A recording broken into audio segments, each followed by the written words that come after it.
Thank you, Ollie, and good morning, ladies and gentlemen, dear colleagues, and a warm welcome to all participants to this 13th EBA Policy Research Workshop. As you know, this annual event that started in 2012 brings together economists and researchers from the supervisory community and central banks, as well as academia, to discuss how the banking sector is evolving and to identify current and future challenges from both a regulatory and a supervisory perspective. Close to 450 participants have registered to this year's workshop, and they will be contributing to the debates during the next 2 days, attending, as Oli was saying, either in person here in Paris or joining virtually from around the world.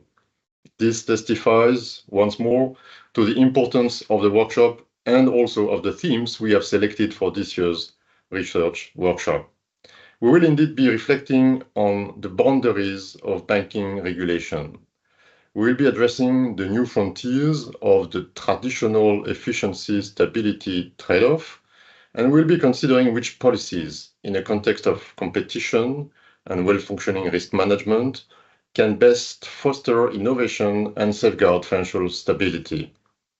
Against the background of buoyant ICT innovation and the growing role of non-bank financial intermediation over the past decade, important research questions arise around the adequacy of the current regulatory regime.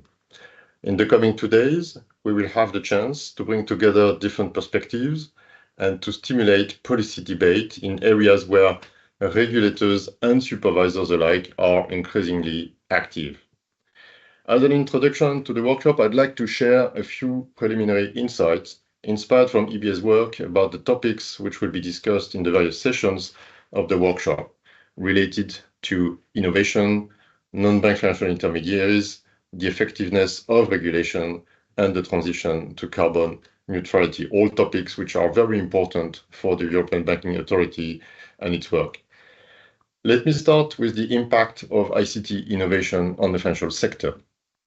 The development of digital technologies and the corresponding regulatory response are key topics for the future of the financial sector. Innovative technologies are indeed transforming the provision of financial services beyond recognition. Digital innovation, which brings inter alia new payment solutions, but also blockchain technologies and artificial intelligence, have already dramatically increased the efficiency of the banking sector. Significant reductions in transaction processing times and costs have been achieved, for instance, and in particular in the context of cross-border payments and banks' back-office processes. Other areas that have been benefiting from digital disruption in a positive sense are the development of internet application interfaces, APIs, which allow third-party access to consumer bank data, but also the growing use of cloud computing, where IT services and data moved to networks of remote servers, and finally the use of smartphones to deliver financial services directly to consumers. All these examples and developments naturally create new risks and regulatory and supervisory challenges. Considering the importance of ongoing financial and ICT innovation, we'll later today discuss the benefits of SupTech also for bank supervision. The ability of technological advancements to provoke new business models in banking and the financial stability implications of new products such as fixed income ETFs and other less liquid financial assets. Let me now turn to the topic of non-bank financial intermediation. Since the great financial crisis, the number of types of non-bank intermediaries competing with traditional banks have increased, and this is changing the way customers obtain financial services. The implications of the growing role of non-banks for loan origination standards, access to finance for riskier borrowers, and for the stability of credit supply over the business cycle are key topics for economic growth and competitiveness. In addition, the ongoing fragmentation of the value chains in the financial sector makes it more challenging to identify who is ultimately responsible for what in the provision of a specific financial service. the links between supervised and non-supervised financial entities, and the potential financial stability implications of the failure of a non-bank financial firm need to be carefully identified. Over the past decade, we've witnessed increasing interconnectedness between well-established financial institutions on the one side and asset managers, fintech, and big tech companies on the other side, through a variety of business models which cover both the provision of basic financial services and sophisticated investment and lending vehicles. It was interesting to see in 2023, during the short-lived banking turmoil in the United States, that contagion channels between banks and non-banks did not work exactly as generally envisaged.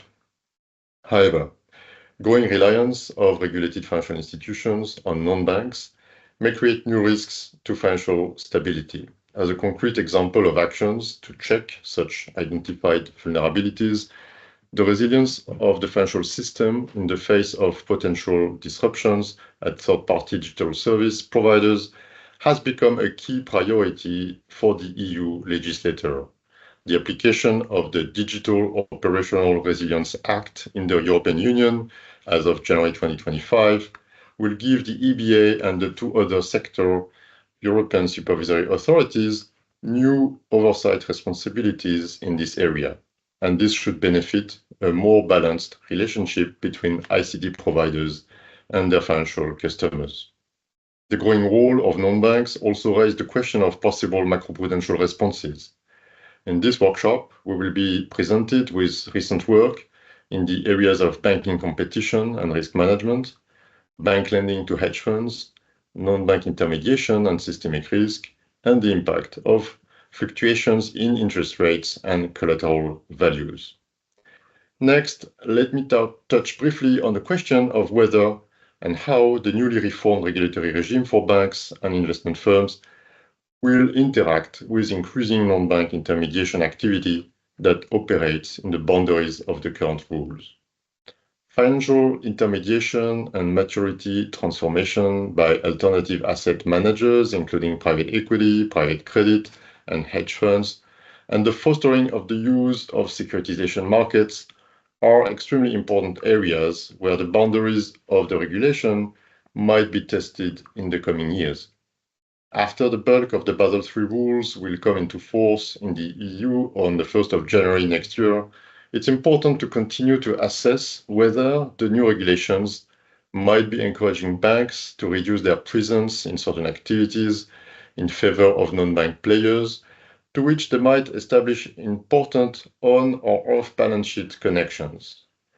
Identifying such interconnections is key for the ongoing monitoring of risks and identification of pressure points on potential channels of propagation and contagion within the broader financial system. And this is a topic where the EBA has been investing quite some resources in recent months.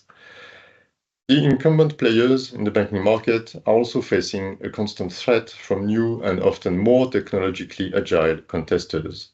Should some of these entities decide that the price that comes with becoming registered as a credit institution will be more than offset by the opportunities that open when crossing the regulatory boundary, the landscape of the banking sector, and with that, the regulatory challenges could profoundly change. The digitalization of finance and the growing prominence of non-banks in extending credit to the non-financial sectors has important implications on systemic risk, it's well understood, and also how it is addressed by the current regulatory framework, which is admittedly less clear. In this context, a debate has picked up on whether the approach of regulation and supervision should shift away from an entity-based approach towards a more activity-based approach. In our opinion at the EBA, while activity-based regulation may have its merits, robust entity-based rules should remain the cornerstone of financial regulation. Activity-based requirements are therefore best seen as complements rather than substitutes to entity-based rules. Activities indeed bring with them the understanding that an entity might fall within the safety net and the regulatory network as a result. Considering the evaluation of the effectiveness of regulation, our event will present research on the EU securitization regulation and the performance of the SME securitization market, on bank resolution reforms and the perception of too big to fail, as well as the drivers of supervisory capital add-ons for internal ratings-based models. Finally, let me turn to the topic of climate change and transition to carbon-neutral economy. The financial sector plays a key role in financing the transition towards a decarbonized economy by extending loans to transition projects and creating and marketing financial instruments that invest in such activities. It's crucial that consumers and institutions can rely on the information that is published on such activities. The recent EBA report on greenwashing identified increasing amounts of cases where the statements, actions, declarations, and communications by financial institutions on their green activities were considered as potentially misleading. The EBA recommends that institutions take measures to ensure that sustainability claims they make are accurate, substantiated, up-to-date, and are presented in an understandable manner. Climate stress tests are another area where the EBA is leading the way in developing new models and techniques. For example, in the context of the EU Commission's Fit for 55 exercise, and in cooperation with the two other sectoral European supervisory authorities and the European Central Bank, valuable insights have recently been gained in this challenging area by identifying key risks associated with the transition to green economy and to inform future joint work. The final session of the workshop will include papers and discussions on transition finance and climate stress tests, which will further advance our knowledge in this area. I strongly encourage the academic community, in particular, to continue to invest in research in climate issues, given the central role that the climate transition will play for society at large in the coming years. Let me now conclude. I'm very confident that this year's event will once again generate very rich discussions and provide us with extremely useful new ideas and insights for our further work. From our own part, the European Banking Authority will continue to design and implement adequate, effective, and evidence-based regulatory guardrails that allow the banks and their clients to reap the benefits from financial innovation, to manage the interplay with non-banks, and to support the transition to a green economy. In this way, we are absolutely committed to contributing to both the stability and the competitiveness of the EU banking system in the future. With this, I offer you my best wishes for a very, very productive and interesting 2 days workshop, and I very much hope that we'll see each other again in Paris or around the world. Thank you very much, and over to you, Oli.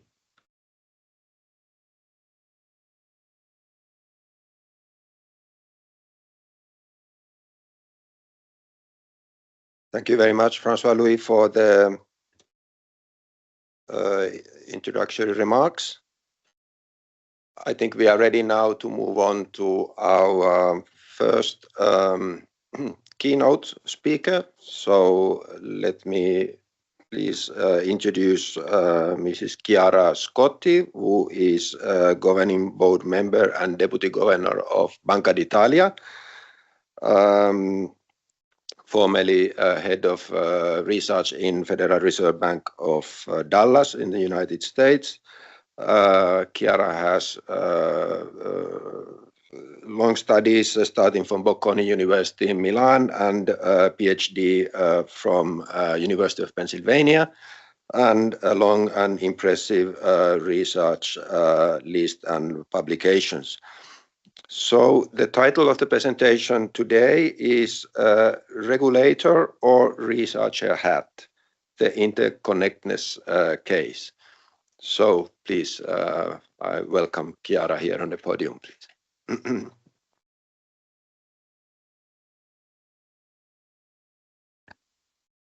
Thank you, and good morning, everyone.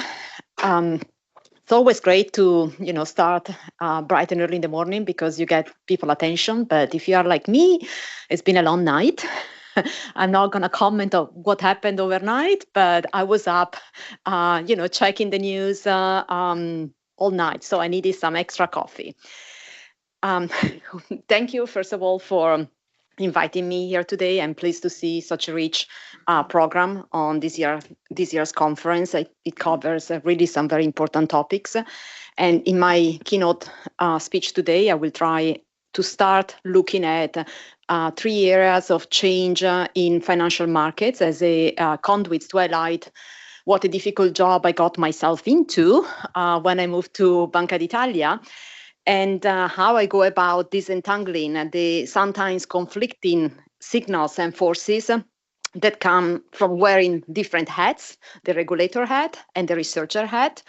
I will use these cases to then speak about the case of interconnectedness, and I will turn more academic-like at that point and will talk to you about the paper that is titled Interconnectedness in the Corporate Bond Market, which is a joint paper with a number of people at the Fed. A couple of people have now moved on to their graduate studies.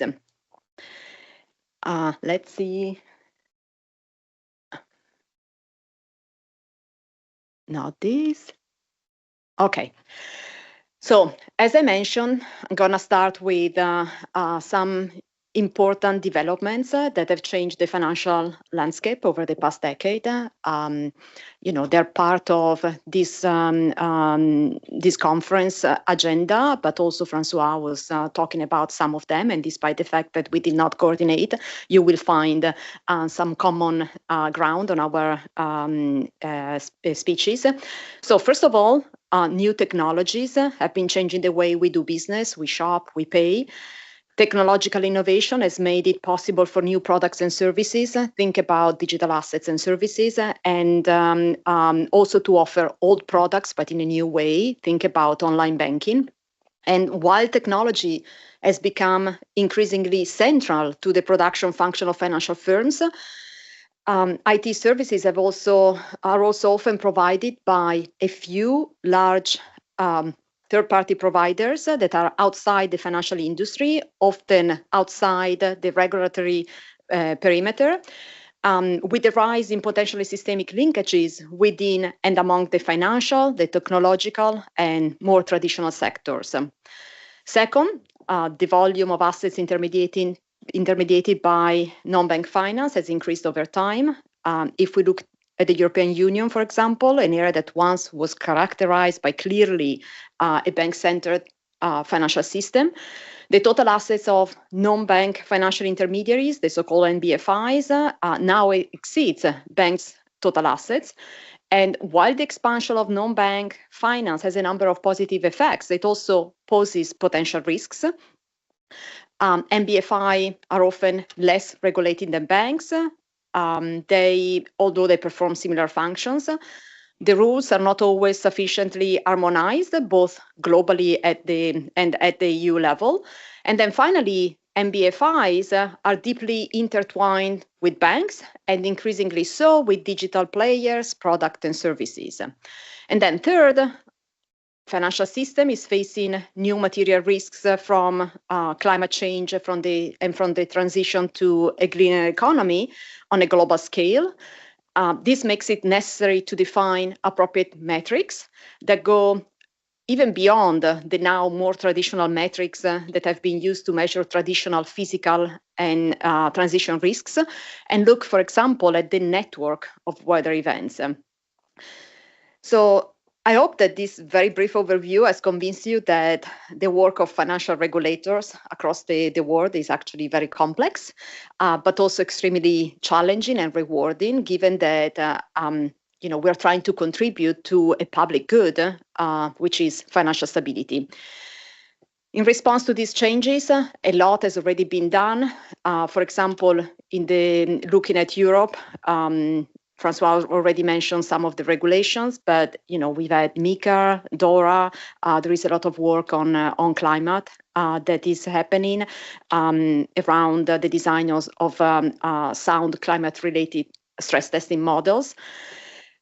My North Star, in trying to combine the two policy heads, the two heads of policymaker, regulator, and researcher, is to have clear principles as a regulator, but also try to think outside the box as a researcher. And so, indeed, these two heads have the potential to interact in a smart and effective way, even more so now than in the past, given all the challenges that we are confronted with and that I just mentioned. So my main principle as a policymaker is that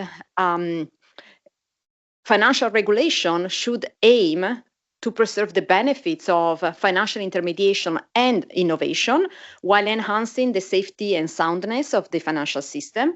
When I talk about the benefits of financial intermediation, I'm thinking about promoting the efficient allocation of private savings to long-term productive projects by firms, thanks to the maturity transformation services that stem from the combination of deposit taking and the associated payment services and credit issuance. And when I think about the benefits of innovation, I think about the powerful tool that innovation is for inclusion and socioeconomic developments. Thinking about my research ahead, for me, thinking outside the box as a researcher means not being held hostage of entrenched preconceptions and push boundaries.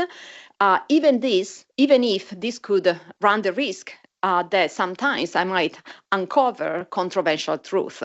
And the paper that I'm presenting today is probably one of these controversial truths. So let me, in fact, use interconnectedness as a case in point. Each of the examples that I mentioned today, technological innovation, MBFIs, and climate change, has highlighted the potential risks arising from more interconnected sectors and players. And indeed, interconnectedness is one of the metrics used to define systemic financial institution, as it is usually considered, and has proven time and time again, including during the financial crisis, to be a threat to financial stability and an amplifier of shocks. But is this always the case? Is interconnectedness good or bad? With my research hat on, my argument today is that if we measure interconnectedness for assets as opposed to entities, then interconnectedness is likely to improve market quality, especially in time of stress, because highly interconnected corporate bonds allow for risk sharing. So clearly, this discussion of interconnectedness feeds into two very controversial debates. One is the one I just mentioned about whether interconnectedness is good or bad, but the other one is related to whether the traditional entity-based regulation should be complemented by activity-based regulation. And again, you've heard a little bit of this already in the opening remarks by Francois. While my paper does not have the ambition to resolve this issue or these disputes, it does provide a new way to measure, a new framework to measure interconnectedness at the asset-based level. And so it offers a new perspective from the asset-based perspective. Clearly, the jury is still out. More research is needed, so I encourage everyone to work more on this. As I said in my very first speech earlier this year, which was at a financial stability conference, research insights are a necessary input to help policymakers address the challenges they face in their work. And this is even more so the case when it comes to financial stability and macroprudential policy, an area that needs to be flexible as it grows in response to a fast-evolving financial environment. So as I speak to you today, trying to decide which of my hats fits better for the occasion, because after all, I'm Italian and I always like to be properly dressed for every occasion, I realized that regulation and research are actually systemically connected, pun intended, and the two heads are more similar than I thought. Many of the topics we research are driven by issues that we need to address as regulators, and also thinking outside the box as a researcher is often a response to the problems that we face as regulators. So let me go into a little bit more of the juice of the paper and talk about interconnectedness. I told you that one of the issues, and I will touch upon a little bit these two debates that I told you about, is interconnectedness good or bad, and how can we go about and measure asset-based interconnectedness if we want to think about some sort of asset-based regulation. So the jury is still out when it comes to whether interconnectedness is good or bad. It's a long debate. Imagine that Allen and Gale started talking about this in 2000. In their seminal paper, they argued that interconnectedness is associated with improved financial stability because in their interbank liquidity risk model, a more complete network provides for better risk diversification, and hence, it implies that is less susceptible to contagion compared to an incomplete network. But then we've had a lot more research, we've had the financial crisis in between, and Acemoglu, in addition to writing very important papers that won him the Nobel Prize, also had something to say about interconnectedness. And so in this paper, he actually analyzes interconnectedness and shows that when the magnitude of negative financial shocks are small, then more complete networks are less prone to systemic failure because they allow for the shock to be absorbed among the different institutions. But when shocks are very big, then you actually are better off with an incomplete network because that can halt contagion across firms. So in sum, more research is needed and to prove whether interconnectedness is good or bad. But one thing that we know is that it depends on many factors. It depends on the magnitude, the type of the shock. It depends on the maturity structure of bank liabilities. It depends on the existence of information problems and other financial frictions. So what do we do in this paper? We introduce a new financial network measure, which we call the assets network, which we build within the corporate bond markets. Why do we use the corporate bond market? Because it's a large and important market, and it has a high institutional ownership. We study linkages between interconnectedness and market quality. So we zoom in into one particular way of measuring financial stability and whether interconnectedness is good or bad, meaning that we look specifically at market quality. And yes, we do find that interconnectedness improves market quality. So the contributions, just in case you fall asleep, I'll wake you up at the end. We develop a measure of asset-based interconnectedness at the bond issuer level using very granular data about institutional holdings. And I will tell you more about our data set later. We establish some stylized facts about cross-sectional and time series evolution of interconnectedness in the corporate bond market. I won't have time to cover this today, but you can find it in the paper, which will be, I guess it's already published on the Fed website, but that will be also linked to, I think, these slides. We contribute to understanding the role of interconnectedness on corporate bond market functioning and its impact on financial stability. And I will tell you a lot more about this in the slides. And in particular, we show the importance of interconnectedness for corporate bond pricing. So let me start telling you a little bit about financial networks. In the literature, there are three ways of building networks. The first one is the so-called correlation network. Biglio et al. 2022, Diebold and Ilmaz 2014 are examples of this way of measuring correlation networks in which the edges between financial institutions are based on estimates of the variance-covariance matrix of publicly available data, such as asset returns. A second way to build networks is to use instead physical networks in which the edges capture contractual agreements among the counterparties, such as interbank transactions, and Brunetti et al. 2019 is an example of this paper, of this way of measuring networks. And then there is another way, a third way, which is this overlapping portfolio, which looks at common holdings of networks in which investors are connected if they hold a similar portfolio. And so in the paper that I present today, we propose yet another approach, another way of mapping financial networks in which mirrors in a way the overlapping portfolio, the third way, but in which we call the asset network, and in which we basically take the opposite way of looking at the network compared to the overlapping portfolio. So before I explain to you what our way is, let me start by the last way, number 3 in the previous slide, to explain you what the more traditional way of measuring interconnectedness is. And suppose we have a bipartite network of assets, which are called 1, 2, 3 at the bottom on the left, and then 3 investors, A, B, C, at the top.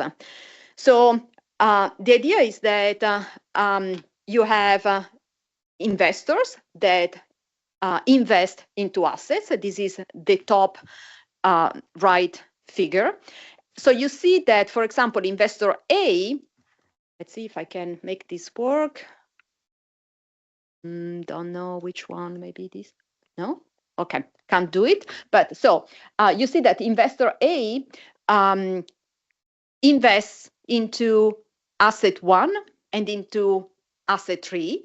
Investor B is investing into asset 1 and asset 2, and then investor C is investing into asset 1 and asset 2 again. So the network that comes from looking at the investments of investor A, B, C into the assets is the one that you find in the lower right. What is it telling us? So that network is a network where the edges are the investors, where the nodes are the investors and the edges are the assets. And so what you get is that investor A is, for example, connected to investor B because they have a common holding in asset 1. Investor B is connected to investor C because, again, of the common holdings in asset 1 and 2. Same for investor A and investor C. Now, let me tell you about our measure. The starting point, the left, is exactly the same as before. See, this was before, this is now. What changes is that, as I said, we change the perspective. So we're not looking at where investors invest in terms of assets, but we look at where assets, in which portfolios assets are held. So if you see, we have different arrows. So from assets, we're going to investors rather than before when from investors, we were going into assets. What does it mean? You might think, well, it's exactly the same. I mean, apart from the arrow, which way it goes, but it's exactly the same lines, in the traditional network of assets and in our way of interpreting it. But the network is actually different at this point.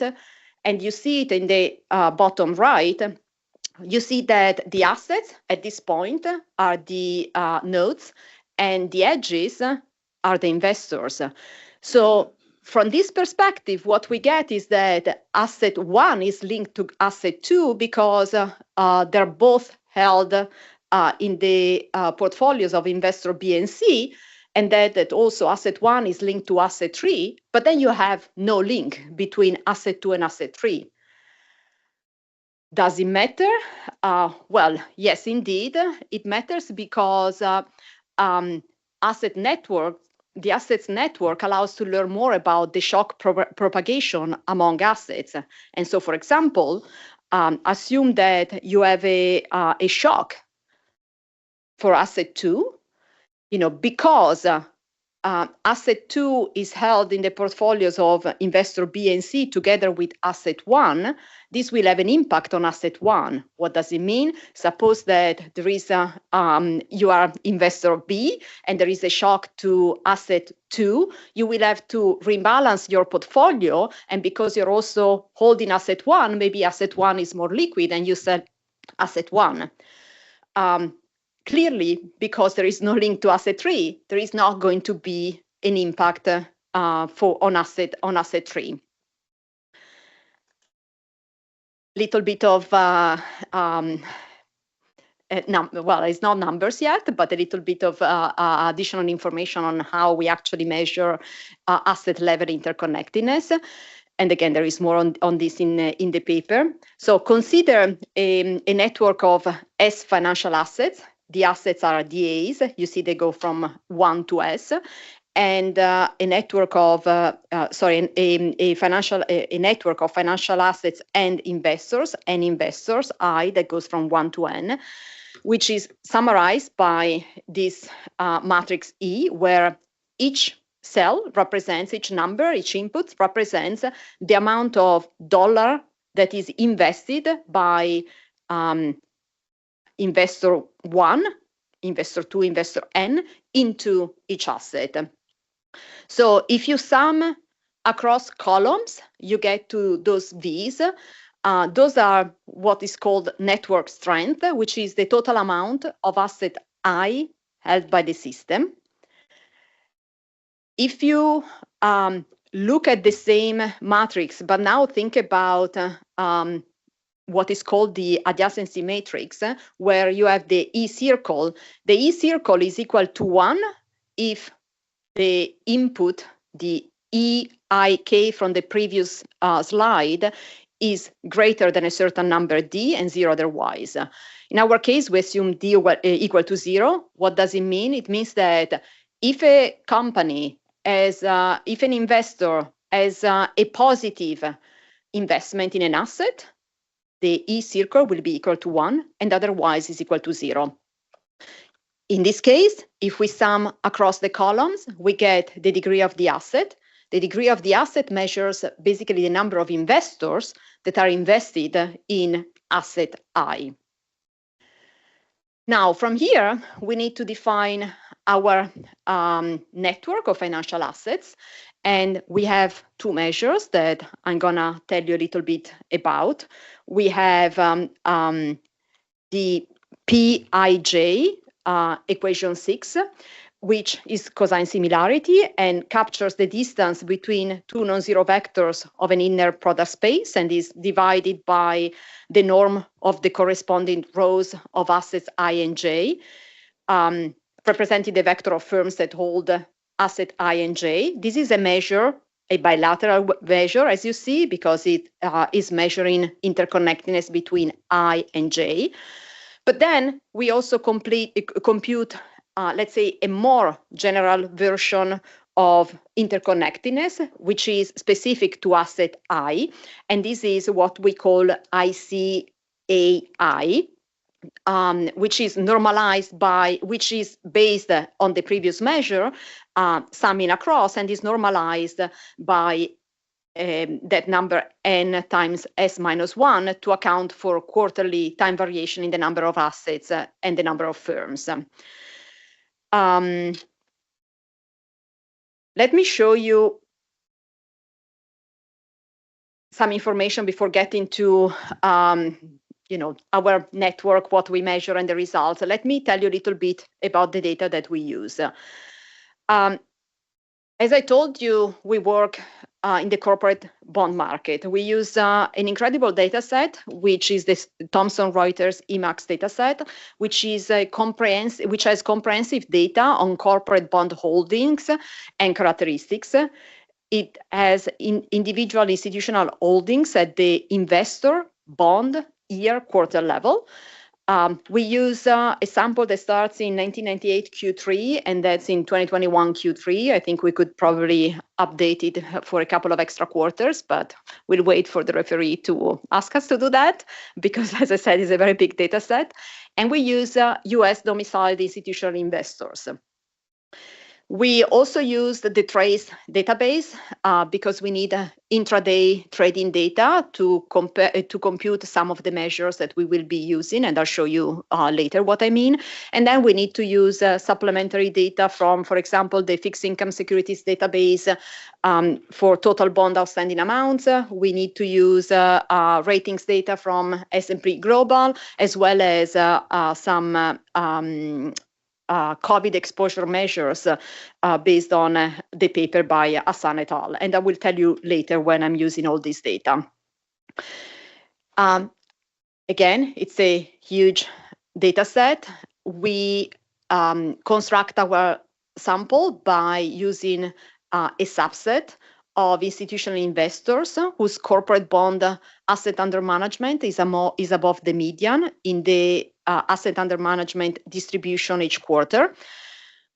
Doing so, we obtain 112 banks, 543 investment managers, 473 insurance companies, and 114 other types. Yes, we use those investors that have asset under management above the median, but this basically gets us to about 80% of the total par amount of corporate bonds held on EMAX, because the big ones have a lot of AUM. We then subset to bonds that are at least held by 10 institutional investors on average over our panel, and we further aggregate bonds at the issuer level. What do I mean? For those of you who are familiar with this kind of data, we start from the 8-digit QZIP, which is available, but then we aggregate it up to the 6-digit QZIP, meaning that suppose that you have Verizon that issues different bonds.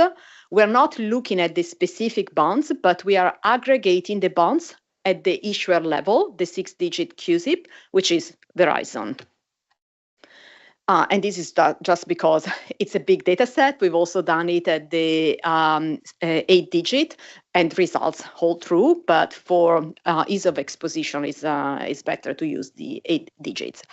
Some quick summary statistics. You'll have more information in the paper. We have about 200,000 bonds. The average amount of standing is 2 billion.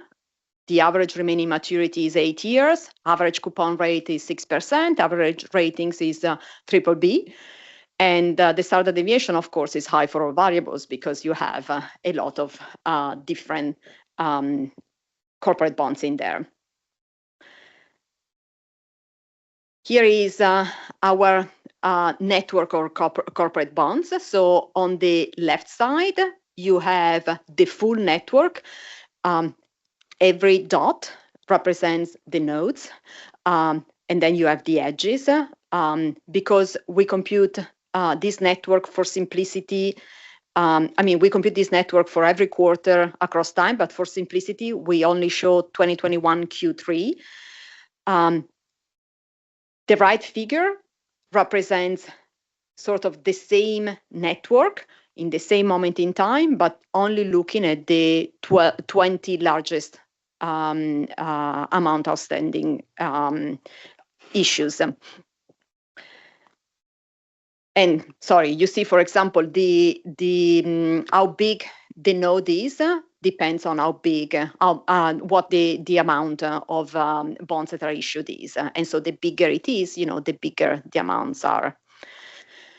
Okay, so let me tell you some information about our measures of interconnectedness. And let me start actually from the bottom of this table. You have N is about about 7,000. That means that we have about 7,000 issuers that we follow through time in our sample. You see that quarters are 18.98, 19. That means that on average, an issuer is 19 quarters in the sample, but with a lot of variation from 2 quarters to 77, about 18 years.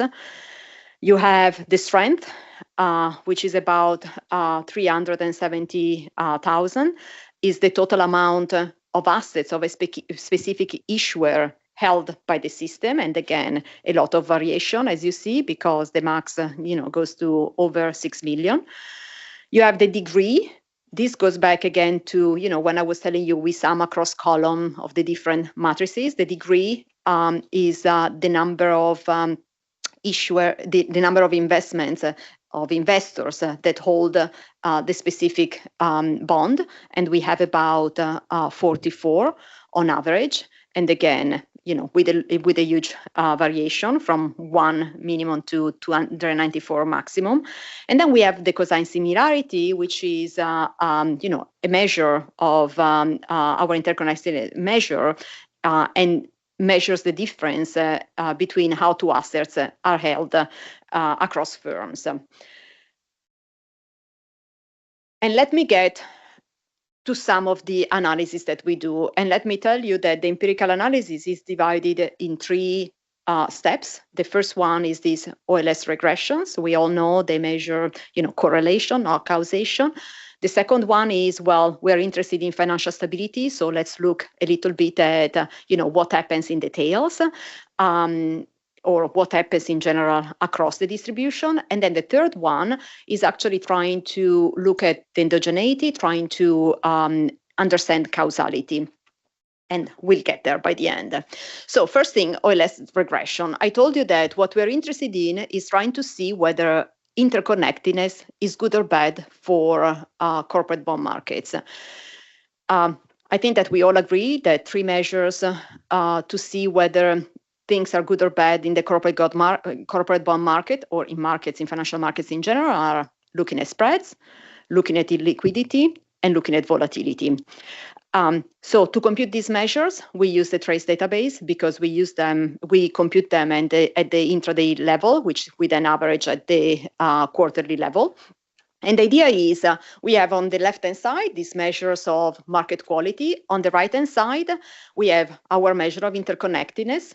We have a number of time-varying bond characteristics.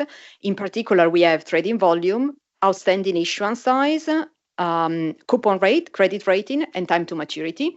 And we tried too many more, but we thought that these were the most important ones. We have a fixed effect, an issuer fixed effect, and a time fixed effect. So what do we see? Again, we have in the columns the different regressions. We have column 1 for the spread, column 2 and 3 for liquidity or illiquidity, using 2 different measures, but results are, don't change very much. And then we have column 4, realized volatility. On the rows, we have at the very top our interconnectedness measure, and then all the control variables that we're using, rating, coupon, time to maturity, and so on. We are standardizing the variables for ease of interpretation. And you can see that both the statistical and the economic magnitudes of the effects are substantial. The coefficients are mostly significant at the 1% level. And if you look at column 1, the row for interconnectedness, what we get is that a 1 standard deviation increase in interconnectedness lowers the spread by almost 45 basis points, corresponding to about 1/6 of a standard deviation, controlling for everything else. This magnitude is substantially larger than that of the other variable, with except for rating, which we know, is one of the main characteristics that determine the spread. Column 2 and 3 show very similar results for these 2 different measures of illiquidity. And again, the coefficients for interconnectedness is significant at the 1% level, carries a negative sign, meaning that an increase in the interconnectedness is associated with a decrease in corporate bond market liquidity. And specifically, a 1 standard deviation increase in interconnectedness is associated with a 0.15 standard deviation decrease in the amide liquidity, or 0.11 in the interquartile range measure. And then finally, you have realized volatility. Again, results show that interconnectedness has a negative coefficient on corporate bond volatility, implying that higher interconnectedness is associated with lower volatility. However, as I said, during my past life, I also had to wear the hat of someone working in financial stability in the US. And when you work in financial stability, you're always interested in details.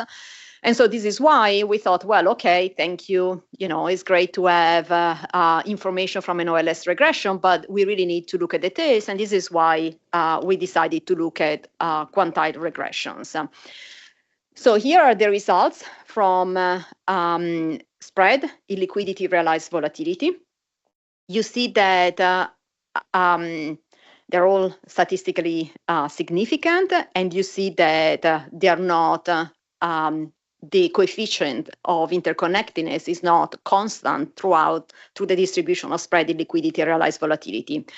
So let's look, for example, at spread. I know you can't see very well the numbers, but that's not really the important part. The idea is that if you look at the top left of the figure, you have a number which changes through time, which changes through the distribution of spreads. And once you get to the right tail of the spread distribution, meaning when spreads are very wide, we don't like very big spreads in general, if you are in financial stability, because they mean that, risk appetite is very low and bad things are going on for that particular bond. And so when that is the case, when spreads are very high, interconnectedness is actually very beneficial. So it's associated, with an improvement in financial stability. Illiquidity, same thing. You start from interconnectedness and not being associated with illiquidity very much, but as you move through very situations of very high illiquidity, interconnectedness matters most. Same with realized volatility. I guess the only thing that I still need to think a little bit more about is that if you see for spreads, you have in the left tail of the distribution positive numbers for interconnectedness, which then turn negative. But again, work in progress, and I will think more about this.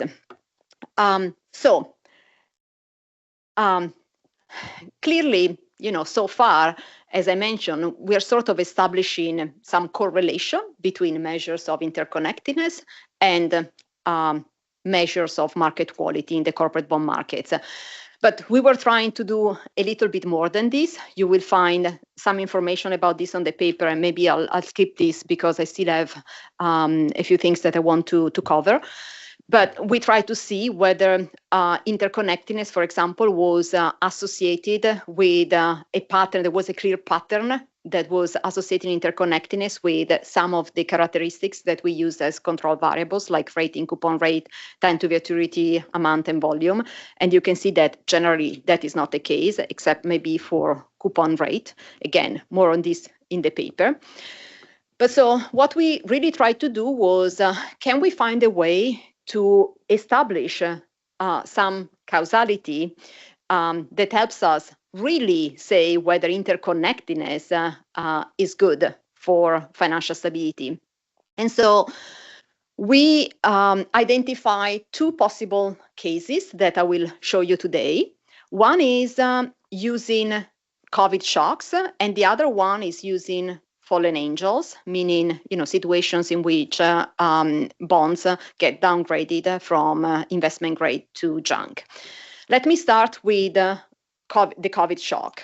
So the COVID shock basically created an exogenous bifurcation of firms, which we can distinguish between those firms that are COVID exposed and COVID unexposed. To do so, we follow the methodology developed by Assad et al. In 2023, in which he did a textual analysis of earning calls transcripts to determine whether whether a firm was COVID exposed or not COVID exposed. And then what we try to understand is whether a COVID exposed bonds, the effects of COVID on a COVID exposed bonds were mitigated by those bonds being interconnected with some unexposed bonds. Okay, let me tell you a little bit more. We have, just in case, because I understand it's a little bit complicated. So we have on earning calls, we use this textual analysis. We figure out, say, a distribution of how affected bonds are to COVID based on this textual analysis. We take the 25th percentile of bonds that are mostly affected by COVID, and we call those exposed bonds. And then we take the middle of the distribution, which is plus or minus, the median, not really the right tail, because the right tail is companies like healthcare and so on that might have actually benefited from COVID. So we want to compare exposed to unexposed, those in the middle. When we do so, and we compute the analysis at the top, where S is spread, I is illiquidity, V is volatility of the exposed bonds on the same things as before, but then on the right hand side you have the interconnectedness of the exposed bonds to the unexposed. These are the results, and let me just mention the first line, the right one. You see that interconnectedness is still negative, significant at the 1% level, and the coefficient is even bigger than before. What does it mean? It means that spread, illiquidity, volatility of exposed bonds, when interconnectedness increases, actually decrease by more than before, because of the possibility of these exposed bonds to do risk sharing with the unexposed ones. There is no effect on realized volatility. We do the opposite, which is to try and see, is this mechanism really holding? And we look at the spread, the illiquidity and volatility of unexposed bonds to the interconnectedness to exposed bonds. And we actually find that if you are an unexposed bond, there is really nothing that you're really diversifying upon. And so interconnectedness is really not having an impact on spread and illiquidity. But in a way, it is having an impact on realized volatility, because the market sort of understand that there is this risk sharing that is happening. And so realized volatility is impacted by interconnectedness to exposed bonds. Second example, second event study, fallen angels. So we try to look at those situations in which a bond gets downgraded from BBB plus to high yield. What we expect is that spreads generally widen, liquidity drops, volatility increases, and this is due to the fact that generally people and institutions don't like junk bonds. They don't like them because, for example, there are regulations that also puts limit on the amount of junk bonds that a company can hold. And so what we do is we consider all BBB bonds. Our assumption is that fallen angel downgrades are plausibly exogenous within a narrow window. So we look at exactly the moment in time before and after. And then we look at whether the effect of fallen angels are mitigated by the interconnectedness to the unfallen angels, what we call unfallen angels. So same idea as before, but this time is another example, another event. And again, sorry, the red didn't go through here, but we have a very similar situation. You look at the first line, our interconnectedness measure, still negative, still significant, still bigger than before, meaning that also in this case, the exposed bonds, which are the ones that have been downgraded, fare better when they are connected to the unfallen, the unexposed bonds. So I have a couple of minutes to conclude. Let me just say that, again, based on the measure and the example shown in this paper, we show that interconnectedness, when measured at the asset level, is good for bond market quality. Clearly, the debate on interconnectedness is still open. You can measure interconnectedness in many different ways. As I said at the beginning, it depends on many different aspects that you can look at. More research is needed, and I'm sure that the discussion fostered by this workshop will provide valuable contributions to our work. I thank you all for the attention, and I hope that you like the paper. Thank you.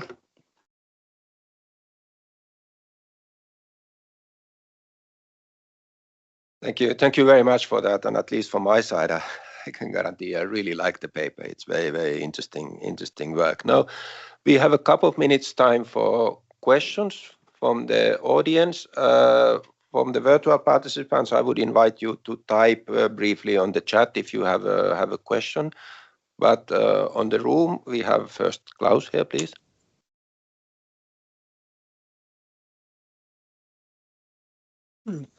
Yeah, thanks a lot.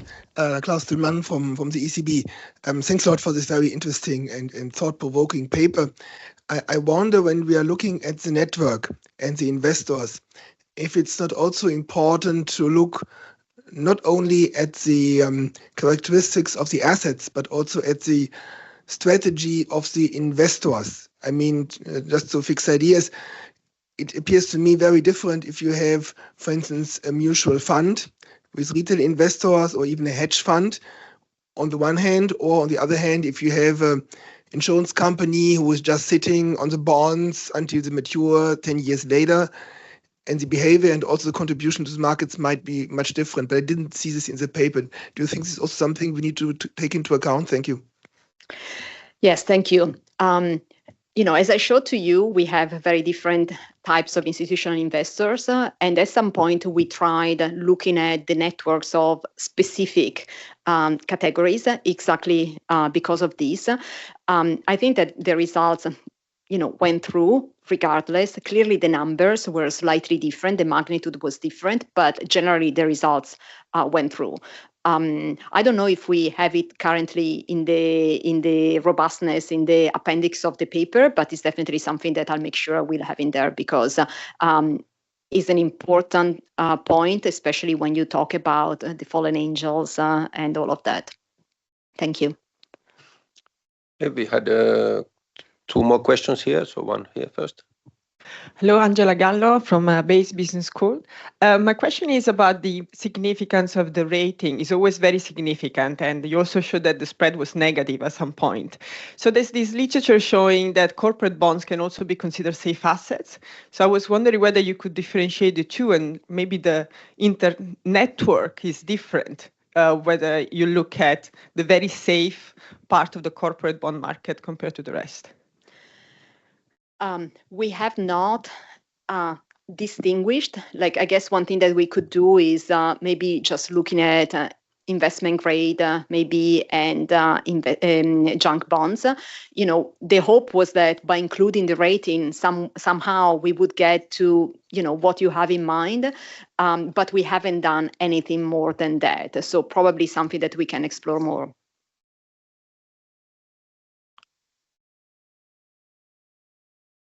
Matthias Sudo, European Central Bank. I have a question. So thanks a lot for a very interesting paper on your measure of interconnectedness. What would be interesting is whether you have done any study to see whether other measures, like what you have been presenting with Caccioli et al., have a different effect than what you show now with your new asset-focused measure. Have you looked into this? Because that I would find one of the key things that is also like new in your study, and will be interesting to see what's the impact of this new way of putting the network together. So we have tried different measures that are similar to this asset-based, but we can't really do the comparison, with the measures that exist in the literature because they are not at the asset level, they are at the investor level. And so, the beauty of what we're doing is that we can merge these different data sets because we're able that have information about, the specific bonds because we have this way of computing interconnectedness at the asset level. We can't translate the one at the institution level and do the exact same analysis. But again, in the appendix of the paper, we've tried different ways of measuring interconnectedness that are all linked to, this other way, the asset-based, and results hold true. Thank you. Thank you, everyone. We have one question from the chat, which I will read out now. This is from Deborah Le Boulanger from European Commission. So the question is, did you check for regional analysis, so comparing, for example, EU, US versus Asia, and how can we be sure that market quality improvement in the model, they are actually due to interconnectedness and not just because of the market depth effect? So big volume of transactions of these assets clearly benefit investors in the US market. Yeah. Thank you for the question. I started at the beginning by saying this was, US based. It's based on, the data set that we have available. As a researcher, as researchers, we're offering a new way to measure. If you have available data sets for any other countries, I recommend, doing the same for the other countries to really see whether this is the case or not. We can't do it, at the moment with the data that we have. Okay.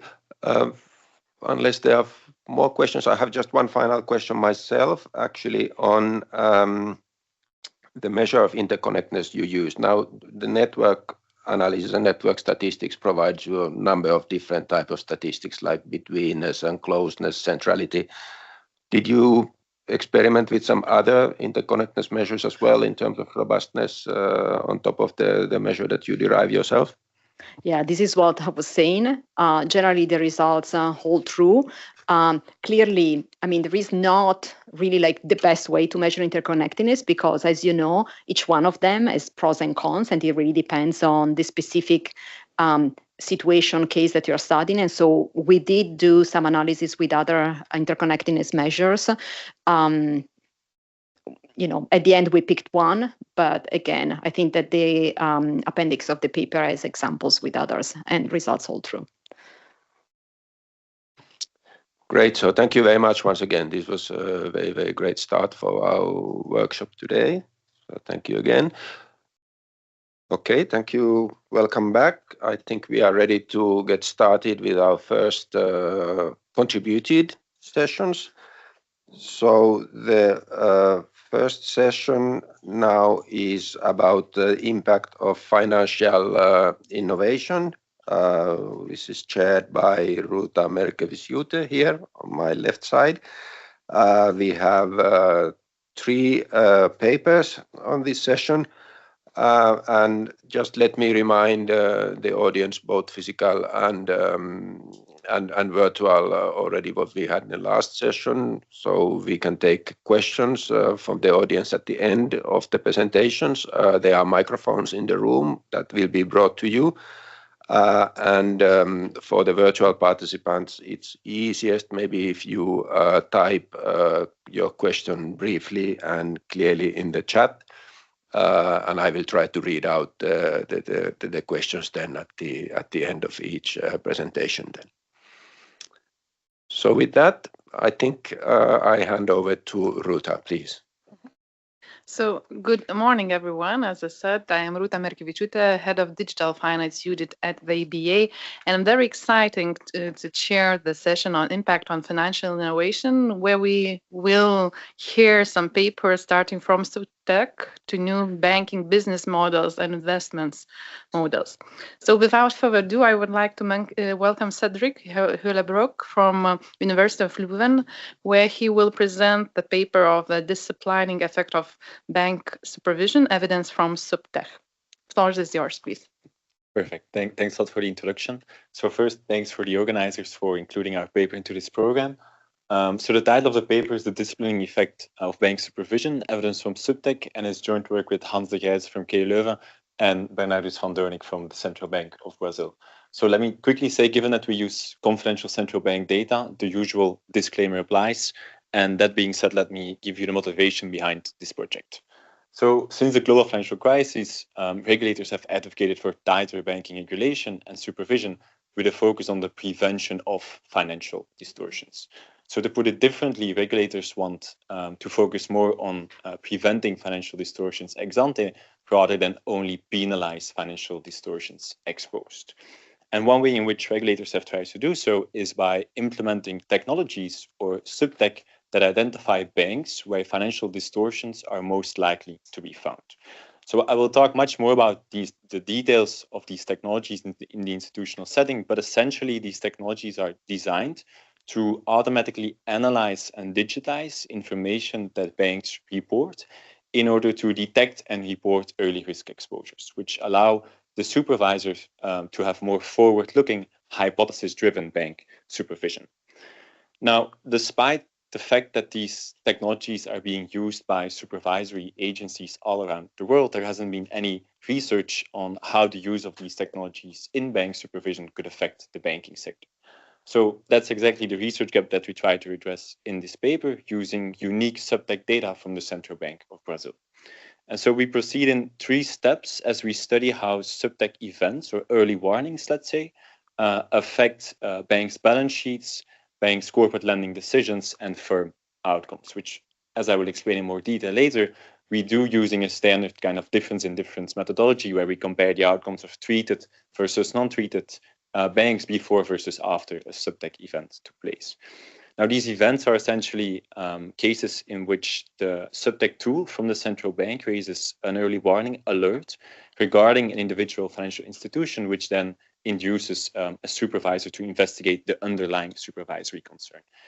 Now, what's very important to keep in mind is that these events very much differ from other types of regulatory enforcement, such as bank sanctions. And so in that sense, these SupTech events are much more kind of like a moral suasion type of enforcement rather than formal regulatory enforcement, because these events are about early risk exposures. So the banks that have been flagged by this application, in principle, they have not violated any regulatory requirements, so they cannot be sanctioned, which makes it very ambiguous whether or not they would react to the supervisory scrutiny arising from this application. So what we find is that, in fact, they do react, and there's 3 sets of findings, which I want to very, very briefly preview, and then we can talk about them later in detail. So first, on the balance sheet level, we find that the treated banks, after being treated by these SupTech events, they reveal irregularities in their risk reporting, in the sense that they reclassify loans as problem loans and they increase their provisions for expected loan losses, which is kind of in line with like an informational disclosure effect, where they reveal previously hidden credit risk. Then at the lending level, we find that they become more prudent in the sense that they cut credit to less creditworthy borrowers. So there seems to be some reallocation, let's say, of credit supply from the less creditworthy to the more creditworthy firms. And then we find that there are some spillovers in the sense that these less creditworthy borrowers, they cannot completely compensate this cut in credit that they experience, which then has like some adverse spillovers on their performance. And now what's very interesting is that unlike many other studies on regulatory enforcement in the banking sector, we find that these events can be explained by a supervisory scrutiny or like a moral suasion channel, which I argued earlier is really unique about this supervisory technology. And so what we show is that when these banks are treated or flagged by this tool and contacted by the supervisor, the channel through which that these results are taking place seems to be because they kind of update their beliefs about what regulator can find out about them or about the regulator's supervisory views, which then makes them adopt more conservative risk attitudes aligned with those views. I'm going to show you some results in line with this, in the sense that these results are mainly due to SupTech events that allow banks to learn about the supervisor's regulatory views, and that there's also some deterrence effect, which is something that we borrow from like the tax enforcement literature. So I'm going to skip the literature for a second, but in general, I think this has like valuable policy insights as well, as it shows that technology can really help to help in the process of bank supervision and disciplined bank risk taking, let's say. So let me say something about the institutional setting. So broadly, these SupTech applications, they refer to technologies used by supervisory agencies to support the conduct of bank supervision. And so they have been used for a very long time. In the 1990s, they were primarily used by advanced economies and very limited to financial ratio analyses. But nowadays, they have become a key priority for all regulatory agencies around the world, and they're also being increasingly data-oriented. And so in this sense, they can be used for two purposes, either data collection, data processing, or both. So data collection, you can think of, for instance, like directly extracting information from banks' IT systems, and data processing is any type of financial risk assessment for credit risk, capital risk, liquidity risk, anti-money laundering, cybersecurity risk, and so on. And so this is just a map, I think, from the Financial Stability Institute that shows the countries in red that have implemented or are in the process of implementing supervisory technologies in bank supervision. So as you can see, this is really something that both advanced and emerging economies are doing. And then the main drivers of this increasing use of technology in bank supervision is, one, the global financial crisis, but also the recent banking turmoil, which highlighted that we need forward-looking, hypothesis-driven supervision rather than only compliance-based bank supervision. And then second, obviously, this recent improvement in technological capabilities, including increased access to data, artificial intelligence, machine learning, and so on, which allows to broaden the scope of this early risk detection. So just to give you an idea, this is, I think this is from the BIS, or the Financial Stability Institute, which shows like kind of a survey, the purposes for which these technologies are used. And usually it's a combination of data visualization with any of the other solutions, which can be financial risk assessment, anti-money laundering compliance, identification of misconduct practices, but even cyber risk detection. So as you can see, there's a broad scope of solutions for which these technologies are being used. I'm going to skip this and instead say something about the Central Banks of Brazil application, which is the laboratory for our study. So like most advanced economies, the BCB, they supervise financial institutions from a macro and a micro perspective. On the micro level, they conduct both on-site and off-site monitoring, where the on-site monitoring is bank inspections that take place every 6 to 18 months, depending on the institution's systemic riskiness.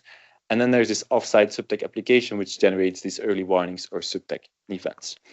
So this tool kind of analyzes banks' on and off balance sheet positions from 3 different perspectives. So the first is a temporal one, where banks' current performance is compared to their past performance. So for instance, here an early warning could be raised if a bank's capital ratio has been declining for let's say 6 months. And so importantly, it need not fall below the regulatory requirement, right? So there can already be this early warning event, even if the bank is still sufficiently capitalized. But if there has been a decline, then this early warning may be raised. Then there's a comparative perspective where banks are compared to very similar banks operating in the same area with the same business model, for instance, where, for instance, a flag can be raised if a bank's profitability is much lower than other similar banks operating in the same location, let's say, which allows the supervisor to find out like which income types are driving this decline in profitability. Has the bank taken any measures to address this, and so on. And then there's an intrinsic perspective, which is much more technical, but mainly about like reporting inconsistencies, let's say. So based on this, the application generates automatic alerts or early warnings that suggest the need for further investigation. But again, like banks, this is only about risk exposure, so early warnings. So banks in principle cannot be sanctioned since they haven't committed any regulatory non-compliance. But according to the Central Bank of Brazil, this leads to more focused supervision that allows the supervisors to act more preemptively. So this I'm going to skip. This is how it suits into their entire supervisory framework. Let me just move on to the analysis. So we have 4 data sets that we combine. The first is this confidential SupTech data that tells us when a bank was flagged for an early warning exposure, an early risk exposure. Then we have standard bank balance sheet data. We have loan level data and firm data. which ultimately gives us about 1,000 financial institutions, from which about 200 are treated, and slightly less than 1 million firms over a 13-year period. So using this, we then do these three analyses that I mentioned earlier, and we start with this bank balance sheet analysis, where we use a very simple difference in difference model to test the effect of being subject to supervisory scrutiny coming from the SupTech application. So the outcome variable can be any bank balance sheet item, and then the independent variable of interest is this post SupTech dummy, which is equal to 1 after a bank has been flagged by the SupTech application, and as a consequence is being subject to supervisory scrutiny. Of course, this is all very endogenous because the treated banks this is not random, but let me first show you the endogenous results to start with. So what we find is that on the risk reporting side, the treated banks, after being treated, they reclassify loans as problem loans and they increase loan loss provisions, which is kind of in line with an informational disclosure effect where they reveal previously hidden credit risk. So this is economically very relevant, with about these magnitudes corresponding to about 20% increase compared to the baseline. Now, of course, the financial stability concern is that this comes with reduced profitability or capitalization, right? So then what we test as well is whether this affects capital, profitability, or loans to total assets, but there we don't find any statistically significant evidence that this deteriorates banks' performance or stability. Now, as I mentioned before, an important concern is that these events are non-random, so we try to address it in the extent that we can. So first, I can't click here, but I would like to click on these details and show you that these events really kick in at the time that the banks are being treated. So in that sense, like this parallel trends assumption underlying the difference in difference model seems to hold. Then we also do propensity score matching, where we compare the treated banks with very, very, very similar non-treated banks. We show that this holds. We do a falsification test, and for the econometricians in the room, we also show that this holds using a difference estimator that takes care of this staggered timing of events, let's say. So that being said, keeping in mind these baseline results, we dig into the reasons why banks react to this kind of supervisory scrutiny, because as I mentioned earlier, in principle, they cannot be sanctioned, and this is really only about early risk exposures. And so we focus on this supervisory scrutiny channel, which argues that supervisory scrutiny can change banks' behavior because it updates their beliefs about what the regulator knows, or it improves their understanding of how the regulator wants them to behave. And as a consequence, can make them more prudent. And so what we show in line with this idea is that first, we split the events into events related to regulatory non-compliance and reporting inconsistencies. The idea being that the regulatory events are much better in allowing banks to learn about the supervisor's regulatory views. And then we show that indeed these results are these events are actually driving the baseline results. And then second, we borrow something from the tax enforcement literature, where we show that the SupTech events also have within municipality spillovers on the non-treated banks, which suggests that there is a deterrence effect in the sense that not only the targeted banks, but also the non-targeted banks that operate in the same region as the targeted banks, they seem to update their perception of what the regulator knows or could reasonably find out given this new technology. And they also slightly improve their risk reporting. So this is based on a sample of non-treated banks. There we find slightly small effects, but they also improve their risk reporting after a very close by other bank has been treated, which in a nutshell suggests that these events, they discipline banks' risk reporting coming from a supervisory scrutiny or moral suasion channel. And then second, we go to this lending analysis, where we study whether it also affects banks' lending behavior. And then here, importantly, is that if we find anything here, it should really be about supervisory scrutiny, because there's only 2% of these events that are actually related to banks' loan portfolio. Like 98% is related to other types of risks or other types of reporting behavior. And so we study how banks react in terms of lending, where the literature has proposed two potential channels, either a capital shock channel, which suggests that by putting pressure on banks' capital ratio, supervisory scrutiny can cause banks to cut credit, or a reallocation channel, which argues that by forcing banks to truthfully report the risk in their loan portfolio, that banks may reallocate credit from the less creditworthy to the more creditworthy borrowers. We test these two channels using a very similar difference in difference model, where now the outcome is the credit from firm F at bank B at time T. And again, we use this post SupTech indicator. And then we find that on average, there's no effect on firms' access to credit or banks' credit supply, let's say. So here we introduce these firm time fixed effects to control for credit demand as well. So on average, it doesn't seem that these SupTech events change banks' lending. But then when we move to this reallocation channel and we differentiate between the less creditworthy and the more creditworthy borrowers based on either whether they had payment problems in the past or whether they have a very bad credit rating from the treated bank, we find that the treated banks tend to cut credit to the less creditworthy borrowers. So in that sense, their loan portfolio seems to improve in quality, and there seems to be this reallocation of credit where banks become more prudent. So economically, this is about like a 4 to 5% cut in credit for the less creditworthy borrowers. And then again, we find similar effects for interest rates. So they increase interest rates and they reduce the maturity of loans granted to less creditworthy borrowers, which further supports this reallocation. And then again, we also do some robustness tests here to make sure that this is really about these events. And then in the last part, we study the potential spillovers on firm outcomes, the idea being that if this changes banks' lending behavior, then this may have real effects on firms' performance, which we do using a slightly modified difference in difference model, where we test like how does being exposed to treated banks affect firm performance after the bank is treated by these SupTech events.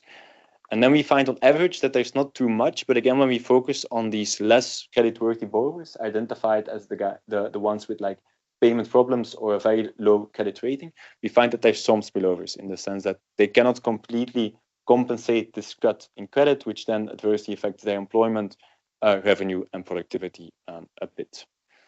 And so that brings me to the conclusion. So let me again start by saying that supervisors increasingly rely on technologies to identify banks where weaknesses are most likely to be found. And we believe that in this paper, we take a first step in showing that these technologies can actually help to improve banks' risk reporting and reduce risk-taking through a moral suasion channel. So even though they cannot be sanctioned, even this early risk reporting can improve banks' risk-taking behavior, which we think provides valuable policy insights, but also warrants further research into the use of the optimal design of SupTech in supervisory frameworks. Thank you very much. Thank you, Cedric. Thank you, Cedric, very much. So with this, I want to invite Maria Rocamora, that is discussant, and she's from European Banking Authority.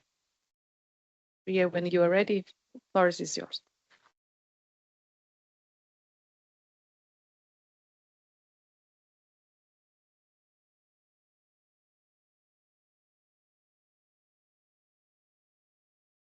Okay, so thank you, Cedric, for this paper. I will make a short summary on what has been concluded. Well, basically, the paper studies the effects on banks' lending behavior of for this. Basically, the disciplining effect of the effect on banks' balance sheet, on banks' lending behavior, and on firms' borrowing. So basically, banks reclassify more after one of these events. Banks tend to reclassify more loans as problem loans and increase provisions. This is the effect on banks' balance sheet. Second, the paper studies the effects on banks' lending behavior, and basically the paper concluded that there is no, these SupTech events do not affect banks' credit supply. And third, the effects on firms borrowing from treated banks. So basically, treated banks reduce credit and increase loan rates, and reduce maturities for loans granted to less creditworthy borrowers. But basically, this supervisory scrutiny do not have a spillover effects on firms' total leverage, employment, revenue, and productivity. And basically, in conclusion, this credit reallocation do not have a effects on all borrowers, but it has effects to less creditworthy firms, no? Because the paper says that one standard deviation increase in the firm's exposure to a treated bank decrease the firm's revenue and productivity by 1%. So basically, the SupTech events have a disciplining effect on the banking sector.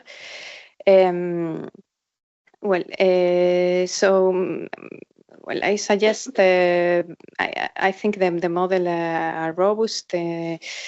It includes many robustness checks, but I would suggest, for example, in table 6, when it includes the effects on banks' balance sheet, so to include some interaction terms to see if the effects on bank balance sheet are different from good capital from banks that have or report strong capital ratios compared to banks that do not report those strong capital ratios. So to include an interaction term together with the DIT terms, the difference in difference.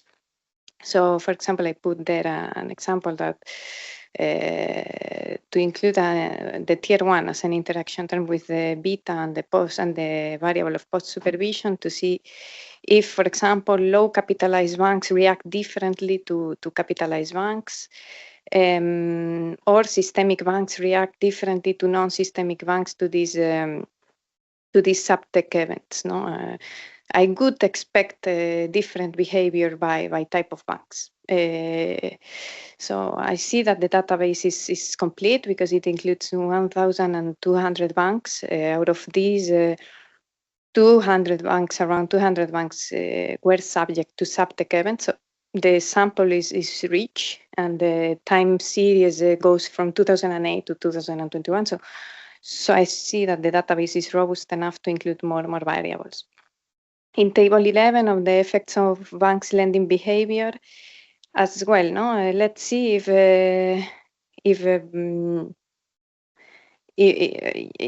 there's a differential behavior by types of banks. But if banks that have strong capital ratio, strong profitability indicators behave differently compared to banks that have low profitability indicators, no? So I would expect that banks with strong profitability indicators would react differently, and probably they would grant less loans to less creditworthy firms, no?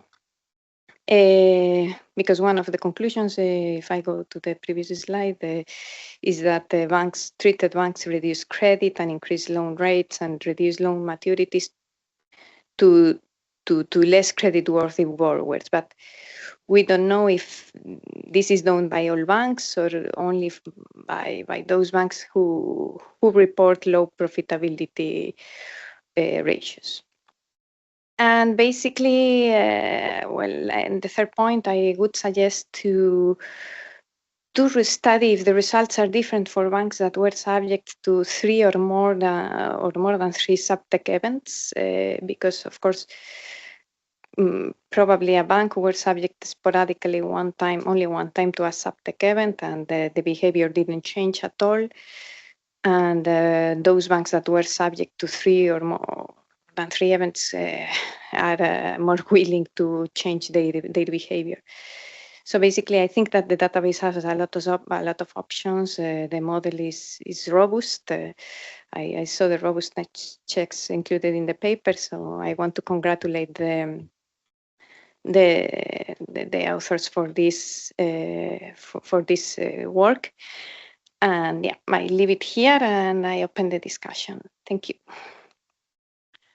Thank you, Maria. So Cedric, if you're able, you can come back. And before also we start, open a floor for questions.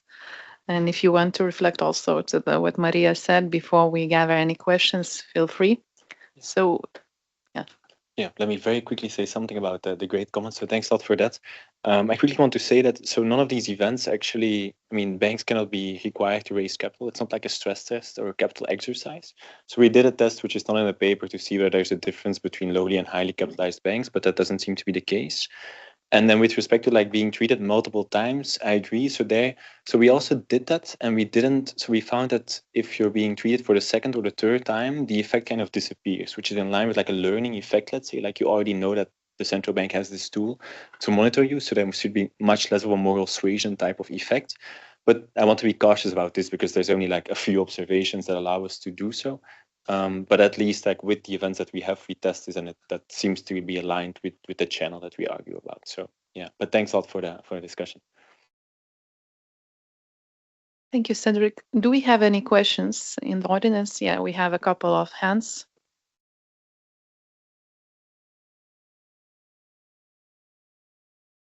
Tiago Pinheiro from the Portuguese Central Bank.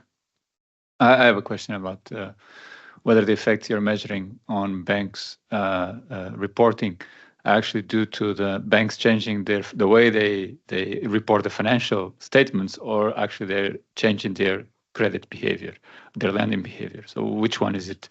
The second question is, or comment, is you're looking at the impact of the SupTech events over a long period of time. I suppose that this technology has changed over time, even within the Central Bank of Brazil. So I wonder if in later periods the effects are different than in earlier periods. Thanks.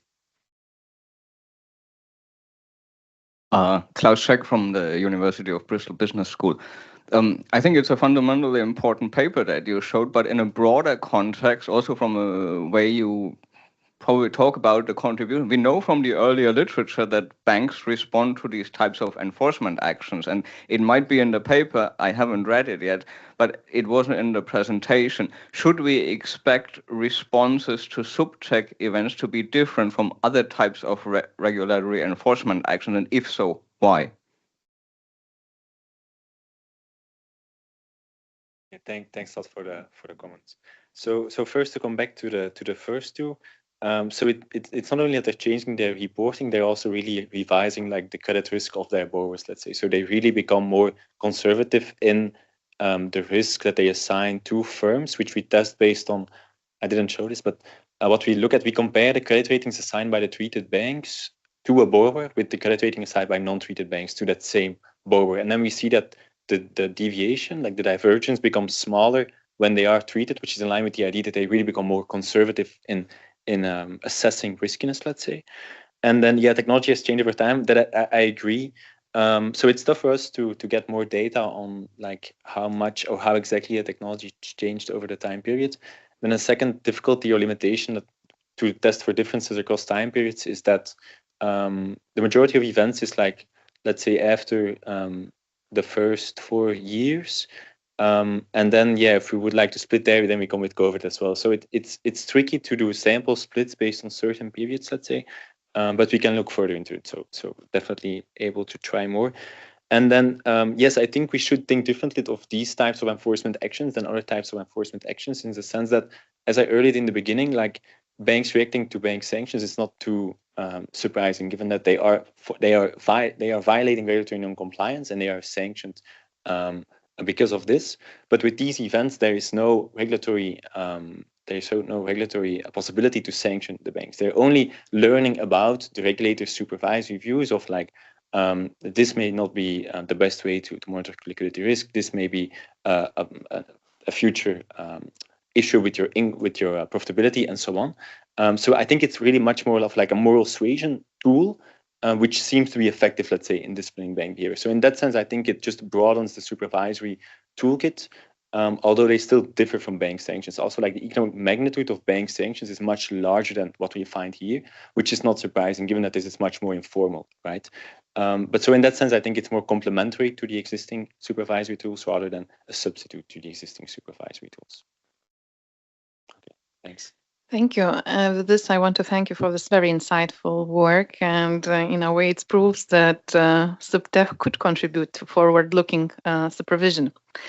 And now I would like to move to the second presenter, and we have Shohini Kundu, that is joining us online from University of California, Anderson Management School, and she will present the paper on divergent banking sector, new facts and macro implication, in a way seeing that comparing high rate and low rate banks. But Shohini, floor is yours. Perfect. I hope all of you can hear me. Okay. Yes, we do. Perfect. So thank you to the organizers for giving us the opportunity to present this work. This is joint work with my colleagues at UCLA, Tyler Muir and Jinwan Zhang. The motivation for this paper comes from the observation of a fairly recent phenomenon in deposit markets. Today, several of the largest banks, including JP Morgan and Bank of America, pay virtually zero interest on savings accounts, while several other banks, like Citi and Marcus by Goldman, pay on average more than 400 basis points. This divergence in deposit rates is a new phenomenon. So back in 2007, when the Fed funds rate was similar to what it is today, deposit rates exhibited a unimodal distribution with similar mean and median values. So you can see that deposit rates were narrowly distributed. Today, deposit rates follow a bimodal distribution with two distinct peaks and an economically large spread between them. So since 2007, the standard deviation of the CD rate has almost quadrupled from 0.53 to 2.02. And this divergence goes beyond deposit rates. In this paper, we document the evolution of two distinct bank business models over the past 15 years on both the assets and liability side. There are effectively two types of banks in the banking sector today. We have high-rate banks, which offer deposit rates that are in line with market interest rates, and we have low-rate banks, all of which pay similar deposit rates that are very insensitive to market interest rates. We find that high-rate banks operate more heavily online with far fewer branches. These banks also hold significantly shorter maturity assets. So the average maturity for high-rate banks is half of what it is for low-rate banks. Now, you may think that these banks are paying out more on liabilities and holding shorter maturity assets, their margins must be lower. But actually, to preserve margins, these banks take on more credit risk on the asset side. We find that the average credit spread earned by high-rate banks is around 300 basis points higher than that of low-rate banks. An important part of our findings is not just that high-rate banks behave differently than they used to, but even the low-rate banks now behave differently than before.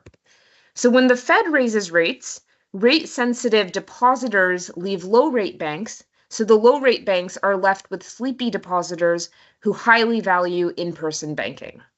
Deposits flow from low-rate banks to high-rate banks, which changes the capacity of the banking sector as a whole to do maturity transformation.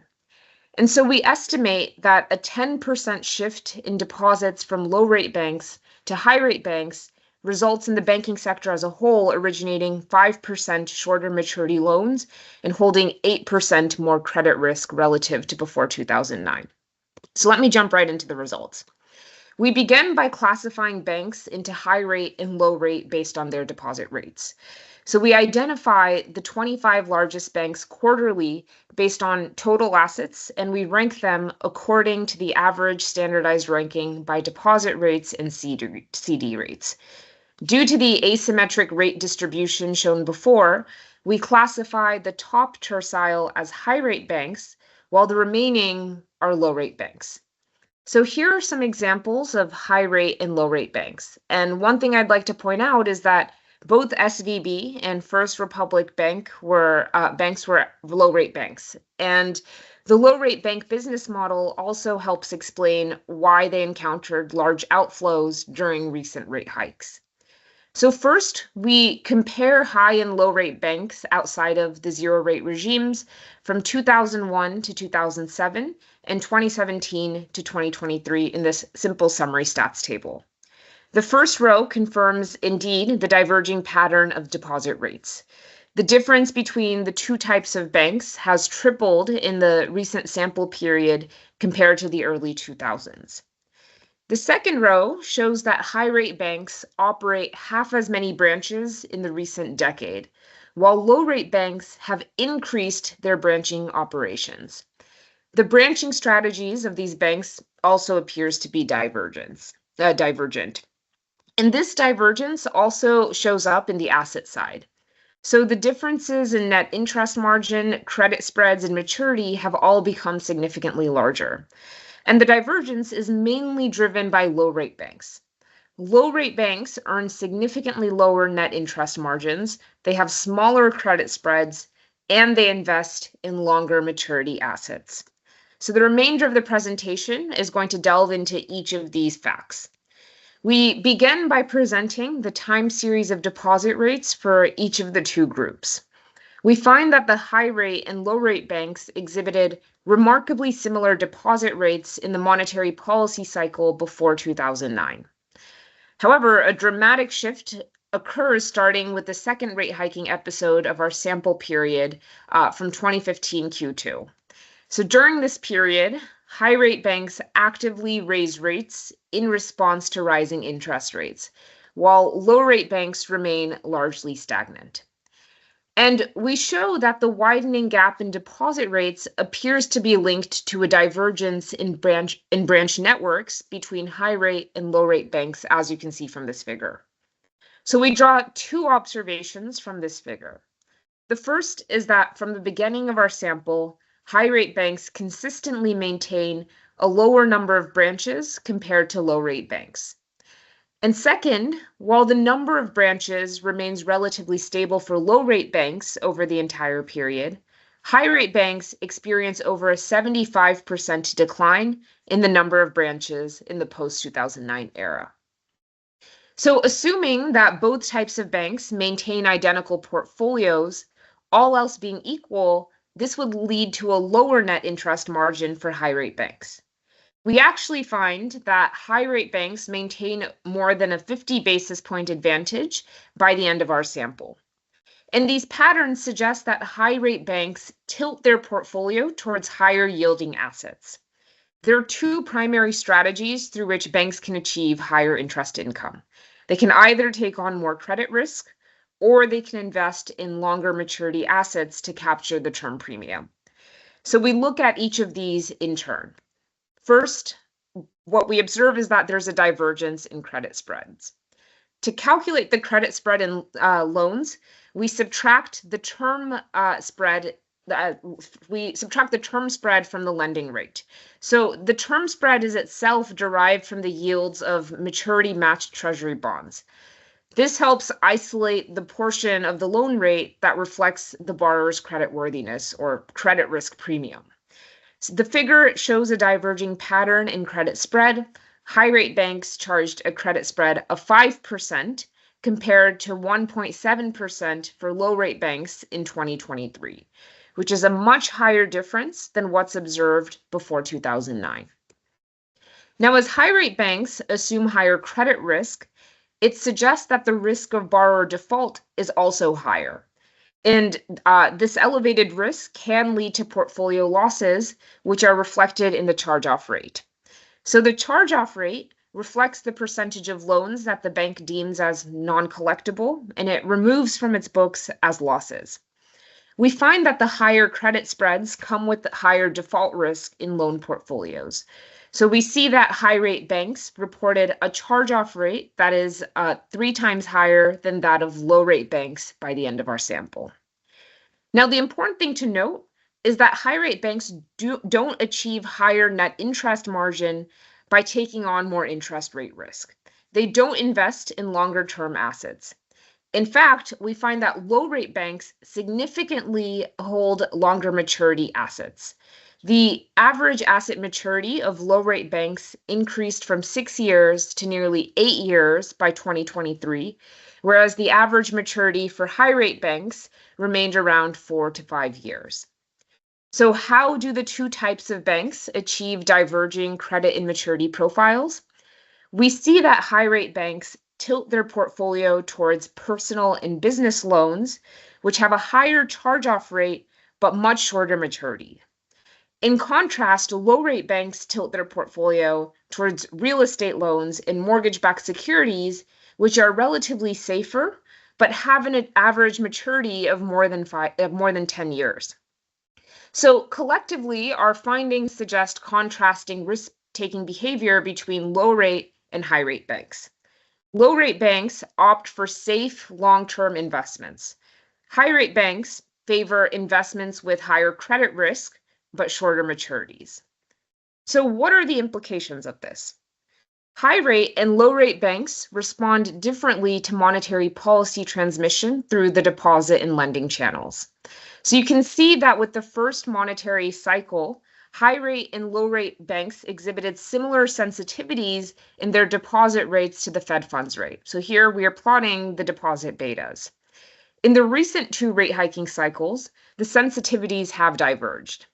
The sensitivity of low-rate banks has dropped to 0.1, meaning that for a 100 basis point increase in the Fed funds rate, low-rate banks are only passing 10 basis points to depositors, while the deposit beta of high-rate banks remains at levels similar to those observed before 2009. And what we find is that there's a reallocation of deposits that occurs when the Fed raises rates. The reallocation of deposits affects particular classes of assets because these 2 types of banks have different asset specializations. So when rates rise, high-rate banks disproportionately channel the increased deposits they receive from low-rate banks into personal and business loans.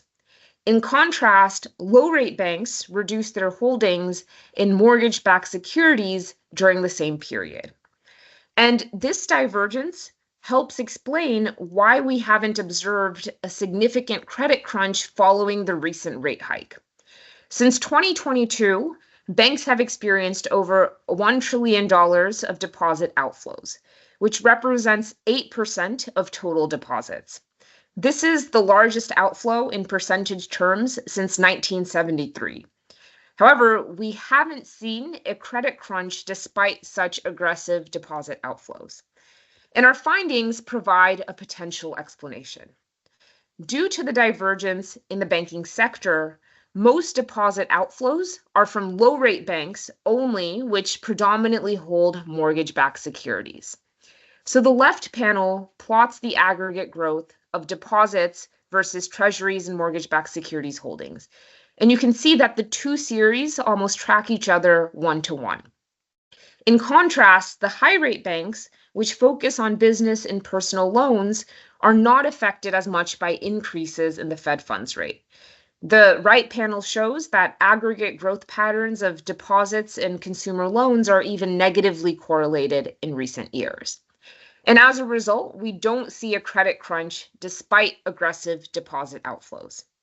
Now, this redistribution of deposits between banks also significantly affects the risk maturity profile of the banking sector.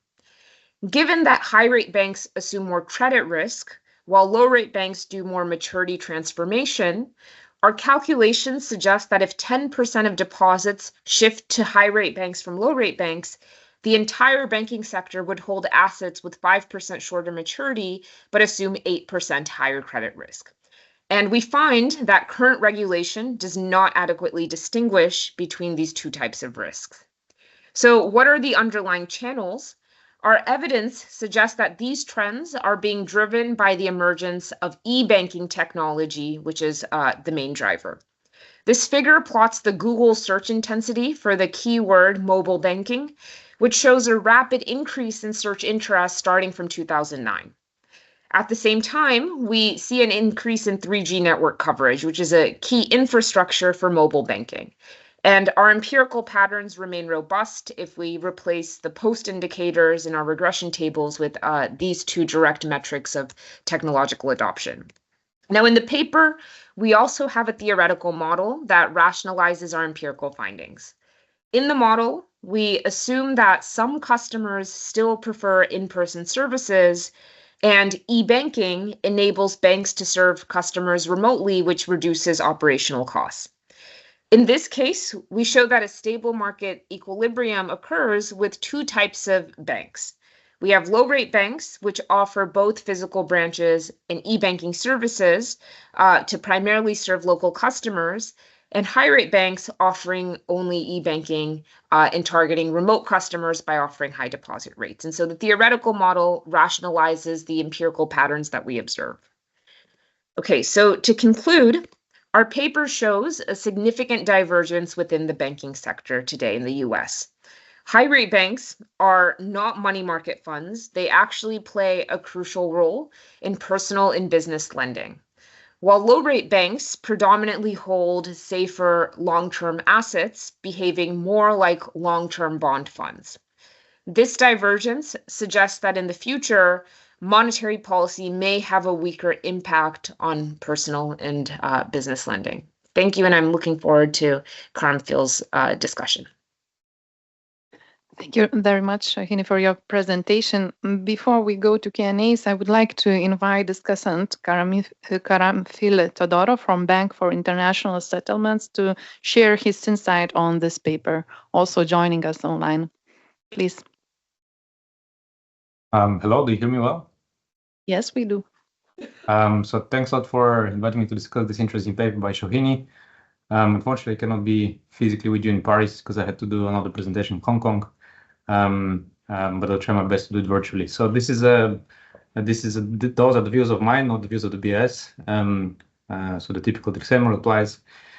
Let me first briefly summarize the paper, which I think Shahini did pretty well in her presentation. So there are basically two types of banks in the US that appeared in the last 2 decades.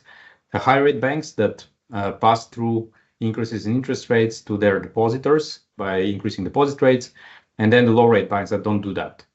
And there's a difference between the two types of banks. So the high-rate banks, they usually have fewer branches and hold more short-term loans.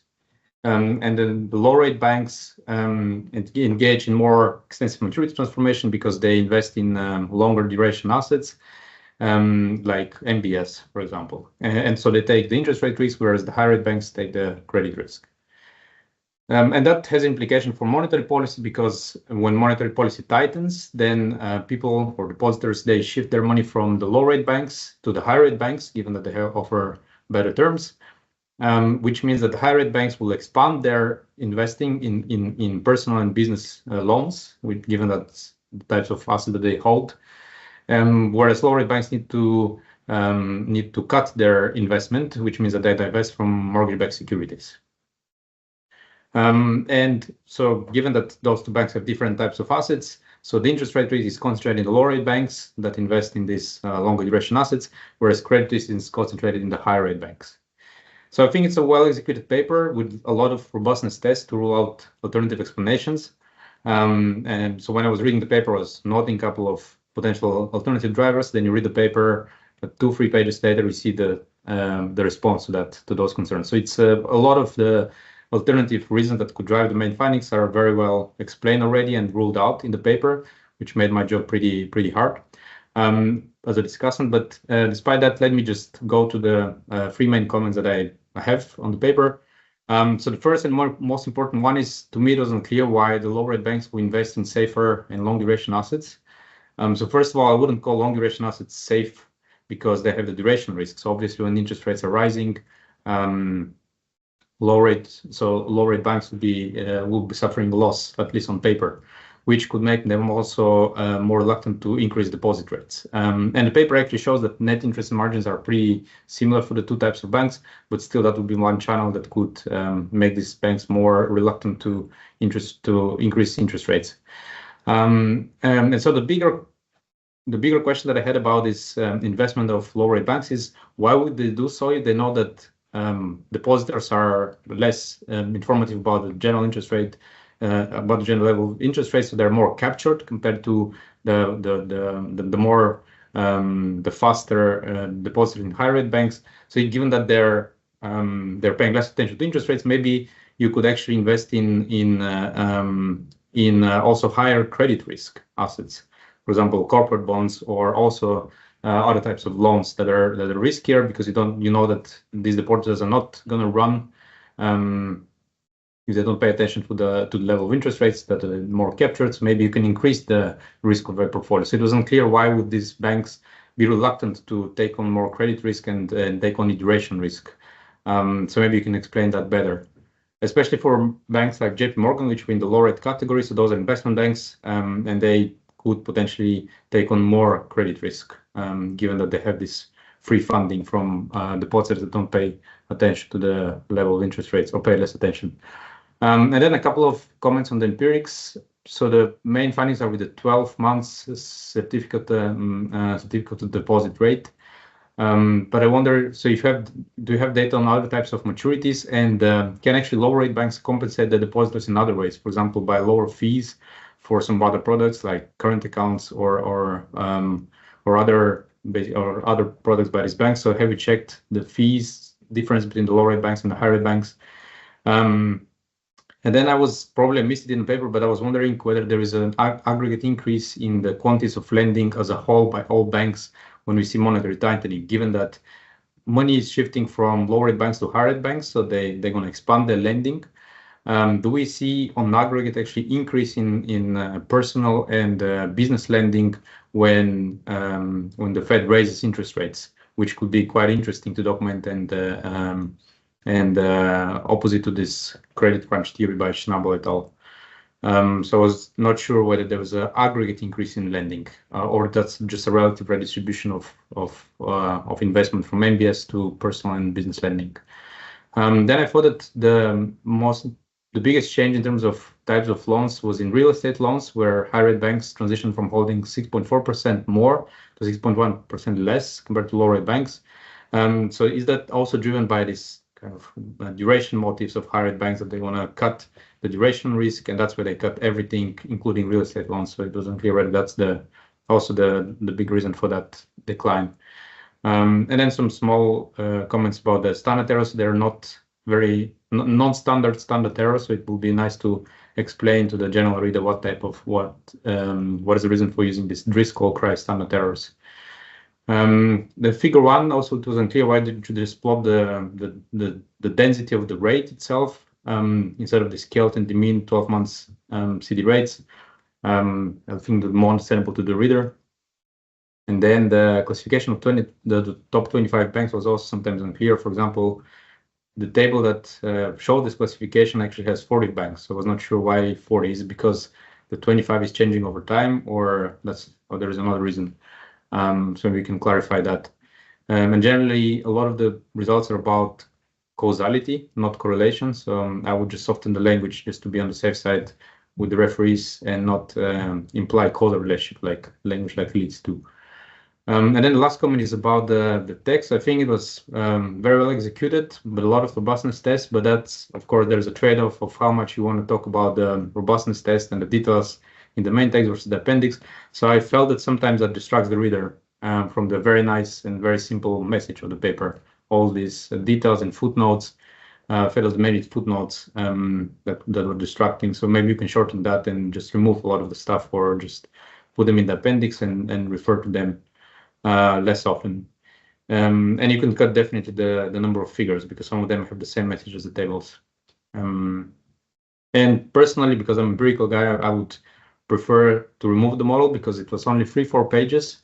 But actually, given that it's a very short version of the model, sometimes it raises questions and you need to go to the appendix and read back and forth between the main text and the appendix. So, and I don't think that the model actually provides much value, because it doesn't predict the maturity transformation, which is the key finding for low rate banks. So personally, I would just remove the model from the paper.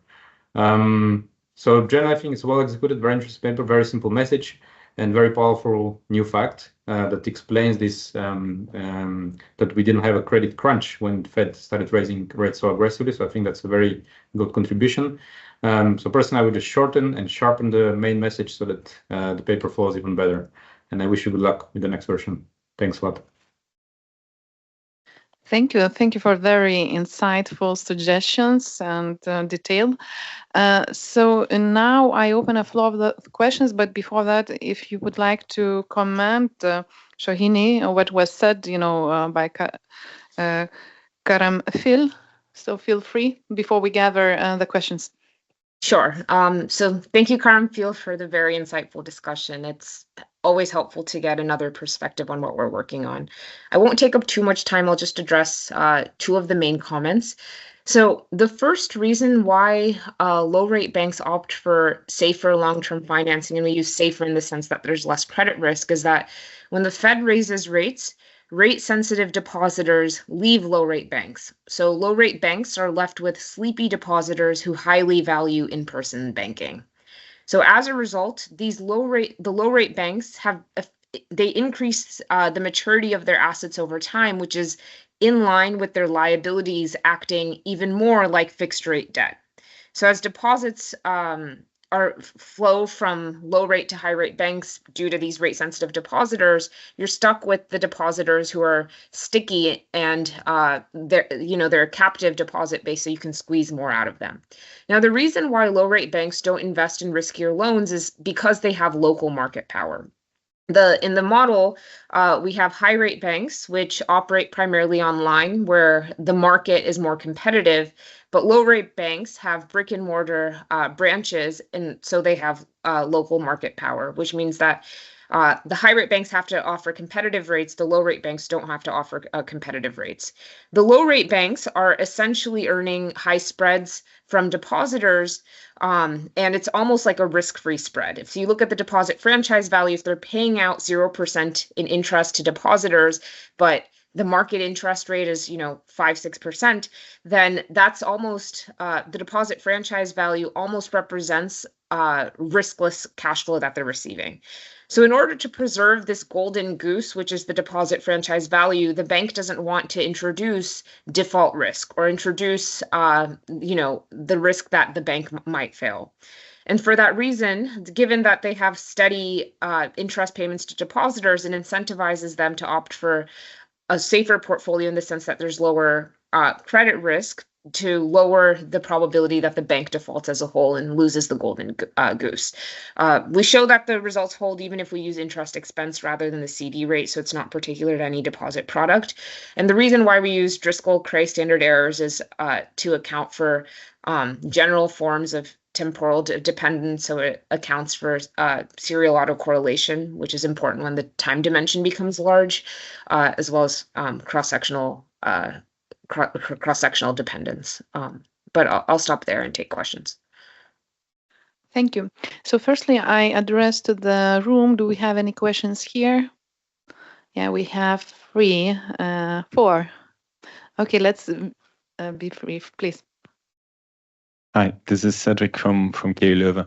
So I was wondering, you talk about these low rate and these high rate banks, but are there any banks that change type over the sample period? And is that something you can study or exploit or anything like that?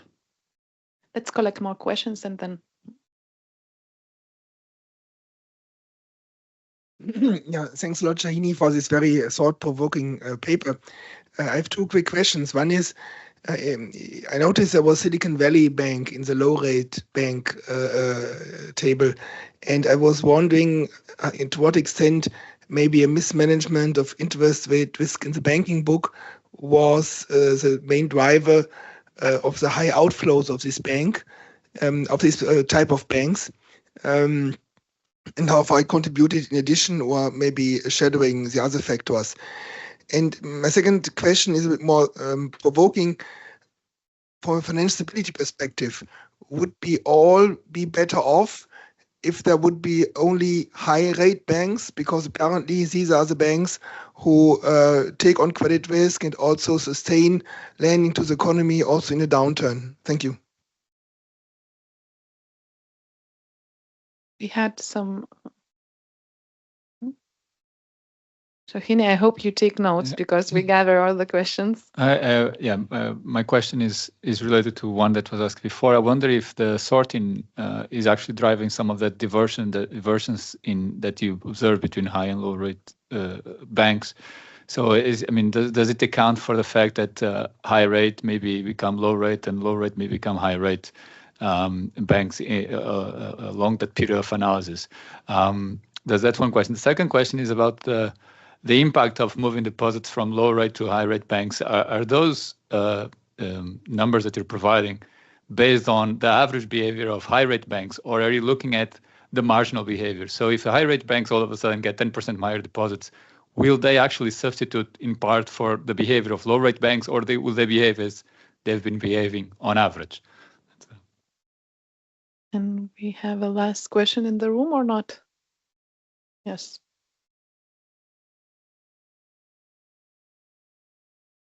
Hi, Arndt Kuhn from the European Stability Mechanism. Just two quick questions. Maybe I just missed it. One is basically on the need for the deposit rate to actually move. I was wondering if there's a channel that you explored in the sense that what is my access to alternative financing means? I mean, we talk about large banks, so they all have market access to some extent, but maybe it's a conscious choice also against the opportunity costs, if you will. So that would be one of the questions, like market access, market cost versus deposit rate, deposit costs. And the other one is, while I really like the chart because I think it emphasized the point on the risk taking, I was wondering if there's maybe another dimension to look at, and that would be the securitization, because you look at different assets. And my understanding is that there's also a large demand for securitization on the low rate banks, if I remember well, compared to the high rate banks. So maybe that kind of biases the message that you send on the charge-offs, just as an open-ended question. Thanks. Thank you. And I see one hand raised, so we take this also hand raised question, and then we'll back to you, Shohini. So Ante Sterk, if you would like, please step in. Online, I see your hand. Yes, thank you. I'm Ante from Bank of Portugal. I wanted to ask you about, I have two quick questions. One is regarding the shift in deposits. So you mentioned a shift in deposits. So is it like a shift in number of depositors from low rate banks to high rate banks, or is it like the increase in the amount of deposits from the current depositors? And the second one is when you're describing the borrowers, you're describing them as picking a bundle of the loan and a deposit. So, but why? How are you preventing in a model from borrowers to pick like a high rate deposit and a loan that suits them in another type of the bank? Yeah, thanks. Thank you. And Shohini, also we have a question in the chat, but I guess you see, so there's a very interesting paper with a lot of questions, I guess. So back to you, in a way, if you could summarize all your answers, and please. So I'll try my best to address as many of the questions as I can. First, on the two questions about classification. So we find that the classification is persistent. 65% of banks are one type throughout the sample, so they are either high rate or low rate in every quarter. An additional 35% of banks are one type for 90% of the sample, and so we assign that bank its major bank type throughout the sample. If we end up redoing the classification every period, so you have a different sample of high rate and low rate banks every quarter, so allowing for switching between high rate and low rate banks, the effects remain robust, and that's actually what we had done in the first iteration of this paper. We have tinkered with the classification to change, rather than doing terciles, drawing the cutoff between high rate and low rate banks between the top tercile and the bottom two terciles. We've also changed the cutoff and shown that this effect is fairly robust. This effect is driven both on the extensive and intensive margins. So there are both banks that are changing business models. For example, Citibank used to be a low rate bank, but by the end of our sample, they're a high rate bank. And it's also driven on the extensive margin, in which we see that there are many banks which weren't in the sample before, but have entered the sample to join the top 25, for example, Ally Bank.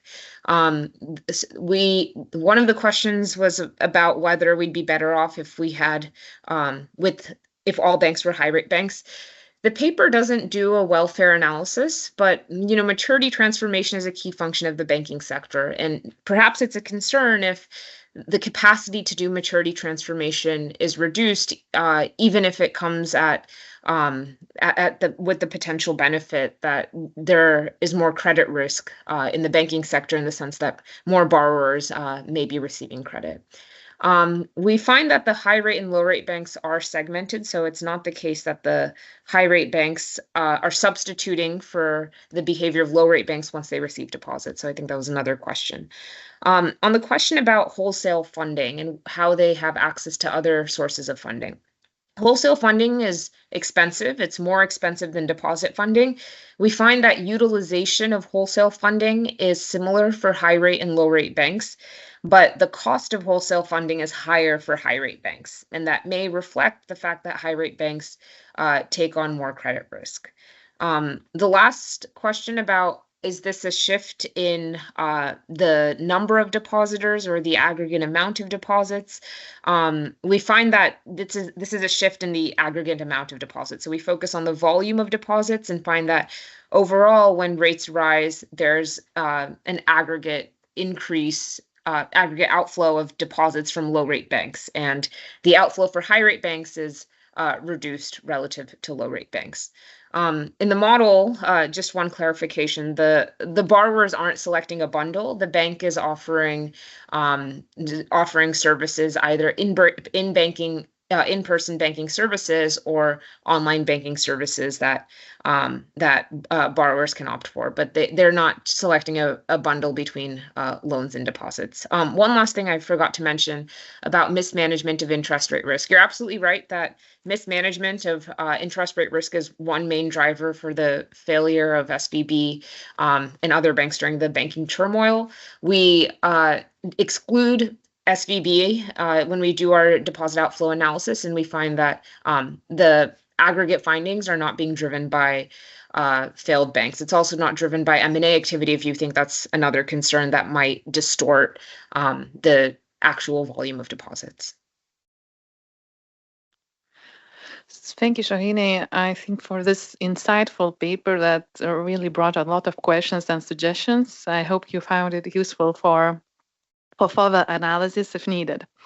With this, I want to thank you, and then we could move on to the third author, Karamfil Todorov from Bank of International Settlements, will present the paper on ETFs, illiquid assets, and fire sales, in a way presenting innovative investment strategies. But back to you, Karamfil, now presenting your paper, please. Yes, thanks. So again, the usual disclaimer applies. Those are our views, not the views of the BIS. And this is joint work with John Shim, who's at the University of Notre Dame. What we try to do in this paper is to understand how ETFs that invest in liquid assets can spark or prevent fire sales. And as a motivation, we know that bond ETFs, so corporate bond ETFs and government bond ETFs, they manage more than $2 trillion of assets as of 2023, which is a big growth, 5 times compared to what they were managing over the last decade. So that's the first reason. The second one is that these ETFs have always been a sort of criticism because they have this liquidity mismatch between the very liquid ETF market, where people buy and sell ETF shares, and the very liquid underlying corporate bond market. And basically the concern of investors and regulators is that if there is a big shock in the very liquid ETF market, that can spark potential fire sales. So here we put 2 quotes by famous bond investors, Carl Icahn and Bill Gross, who essentially articulate that concern. If everyone is rushing for the exit at the same time and tries to sell the very liquid bond ETF share, if that selling pressure is transmitted to a very illiquid and fragile market, it can spark a fire sale. So what we study in this paper is how connected are the 2 markets. How connected is the very liquid ETF market to the very illiquid underlying corporate bond market? And can selling pressure in one market, in the ETF market, spark a fire sale? And to do that, we build a very simple model to understand the transmission of shocks between the 2 markets. And we find that there is a significant asymmetry in how purchases are transmitted versus how sales are transmitted. So when people want to buy ETF shares, the authorized participant, who is a set of investors who can create and redeem ETF shares, and those are typically the big banks like Bank of America or JP Morgan. So when people want to buy ETF shares, they just go buy the underlying bonds and create new ETF shares 1 for 1. So there is a transmission of the buying pressure 1 for 1. But when people want to sell their ETF shares, the authorized participant exchanges those shares for the underlying corporate bonds, but instead of selling them on the bond market 1 for 1, they put part of these bonds on the balance sheet to prevent the transmission of the selling pressure to the underlying corporate bond market. So basically, the AP acts as a buffer between the liquid ETF market and the liquid corporate bond market, and prevents the transmission of large selling pressure from the ETF market to the underlying corporate bond market. But of course, that's not for free. So if you want to prevent the transmission of fire sales, you need to put bonds on balance sheet, and that's costly. And who is paying for that cost? Well, those are the running investors, the people who want to sell their shares now. They sell their shares at a big discount, and the discount is the profit that the AP makes that compensates him for the cost of putting bonds on balance sheet and preventing fire sales. So what our model says is that if you have greater inventory as an AP, because these are, as I said, those are the big banks and they have existing bond inventory, so they have skin in the game. So when they have larger skin in the game, meaning larger bond inventory, they demand a larger compensation for the being a buffer and preventing fire sales, and that means greater profits, which means greater discounts. So the ETF is going to be trading at a discount to its net asset value when the other participant has a greater inventory, which helps us explain some of the positive COVID-19 patterns, for example, where investment-grade bonds, which are safer and more liquid, were actually trading at large discounts compared to riskier and less liquid high-yield bonds. So our model helps explain that puzzling patterns. And then finally, we show that ETFs are in some sense superior investment vehicles compared to mutual funds in mitigating systemic risk, especially in liquid assets like corporate bonds. Let me jump straight into the models. There are three key ingredients of the model. First, we know that corporate bonds are illiquid. So if you want to sell a large quantity, that results in a fire sale. Then ETF APs, so those are, as I said, Bank of America, Goldman Sachs, JP Morgan, there are also dealers in the bond market, so they have initial inventory. And then finally, as we show in another paper with John, ETFs utilize fractional baskets, meaning that if you have 500 bonds in the index, instead of exchanging these 500 bonds when there is a creation or redemption, you only exchange a fraction of those, usually around 20%, so only 100 of the 500 bonds. So we incorporate these three ingredients for the model. Then we have three assets, two bonds, A and B, and then one ETF that holds a weighted portfolio of the two bonds. Initially, all prices are equal to some initial value P0. And then there are two agents, the ETF investor who just needs to buy or sell Q ETF shares for exogenous reason. And then there's a representative IP who holds inventory Z in bonds and then provides liquidity to the ETF investor. And then there is a possibility of fire sale. So if, in normal times, if I sell X number of bonds, my price impact cost is C times X. But if there's a fire sale, meaning that if I sell a large quantity of bonds above some threshold tau, then I'm going to have huge price impact cost of F times X, and F is much larger than C. So that's in the sense in which we capture fire sales. If you want to sell a large quantity of bonds, your price impact cost is going to jump discontinuously.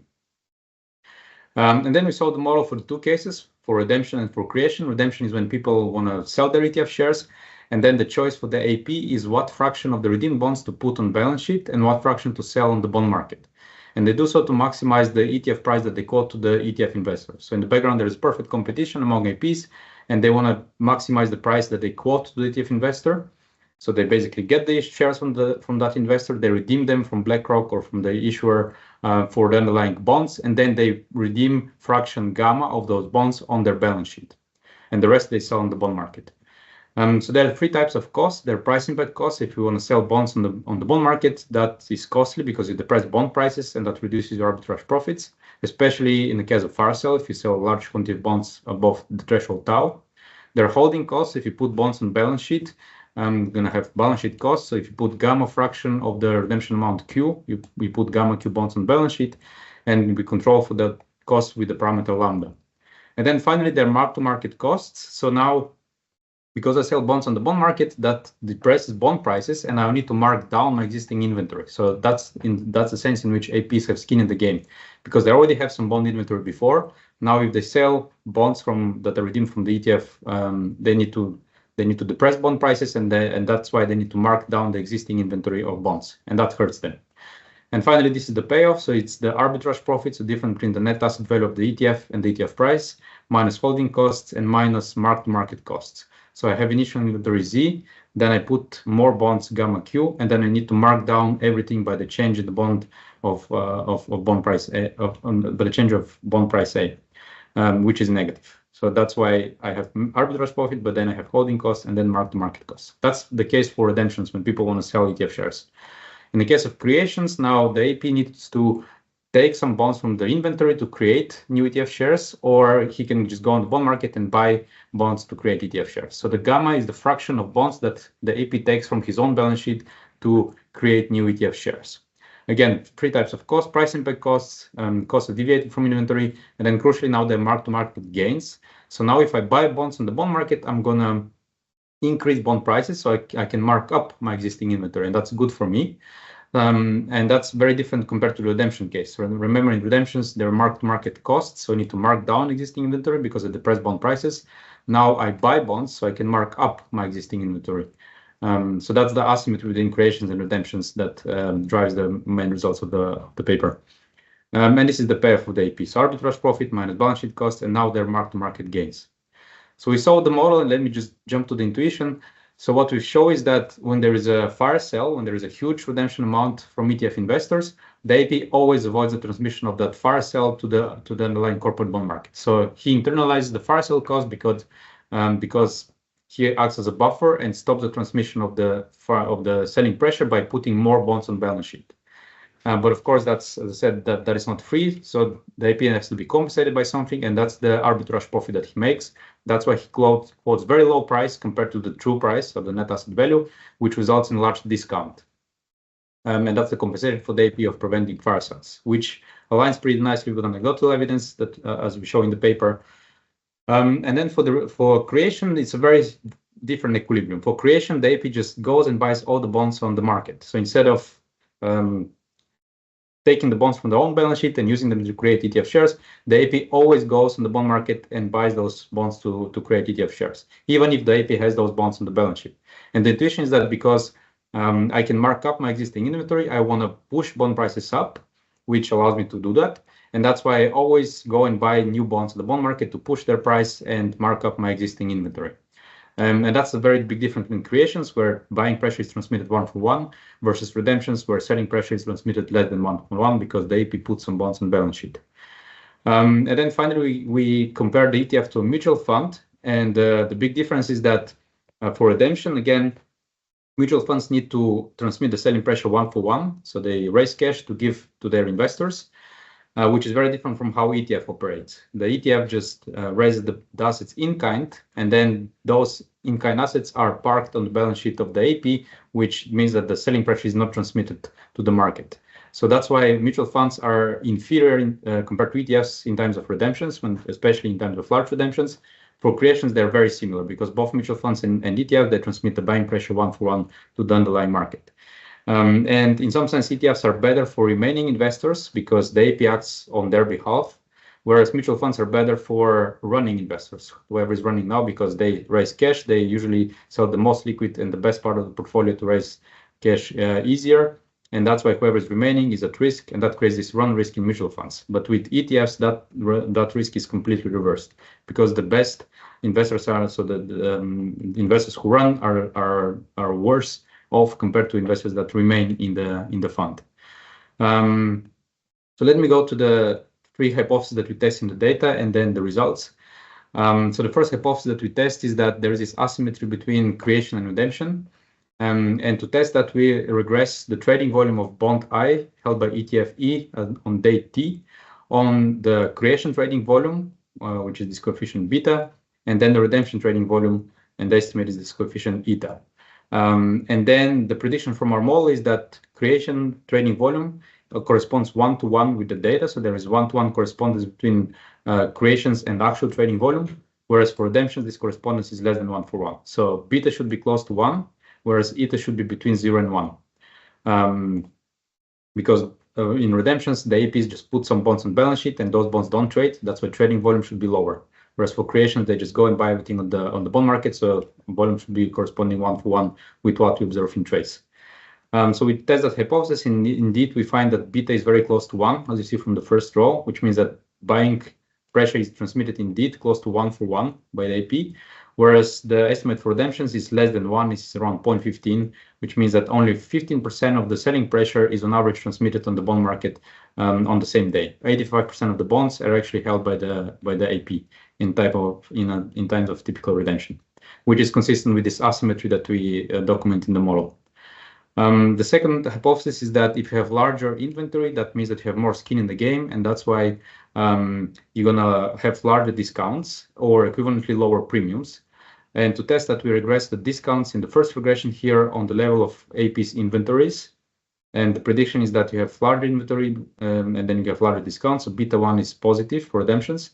Whereas for creations, this coefficient should be negative. If you have larger inventory, you can mark up more. So you gain more from marking up your existing inventory. And that's why you're ready to accept lower arbitrage profit, which means lower premium.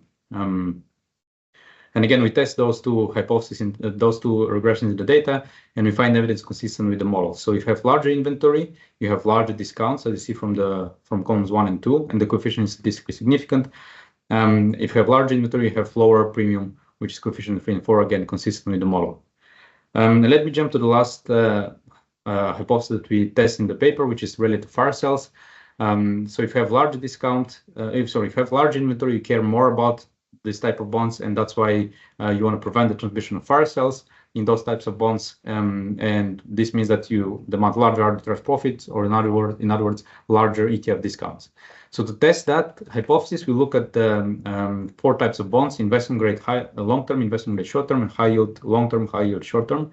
So if you look at the data, on average, APs hold the largest inventory in investment grade bonds. So here we plot the distribution of inventories over time, and as you see, the green and the red are shifted to the right compared to the orange and the blue. So on average, APs have large inventory in investment grade bonds, long-term and short-term, and they have very close to zero inventory in high-yield long-term bonds, for example, as you see from the blue plot here, which means that our model will predict that authorized participants, they care a lot about price of investment grade bonds. They don't care much about price of high-yield bonds.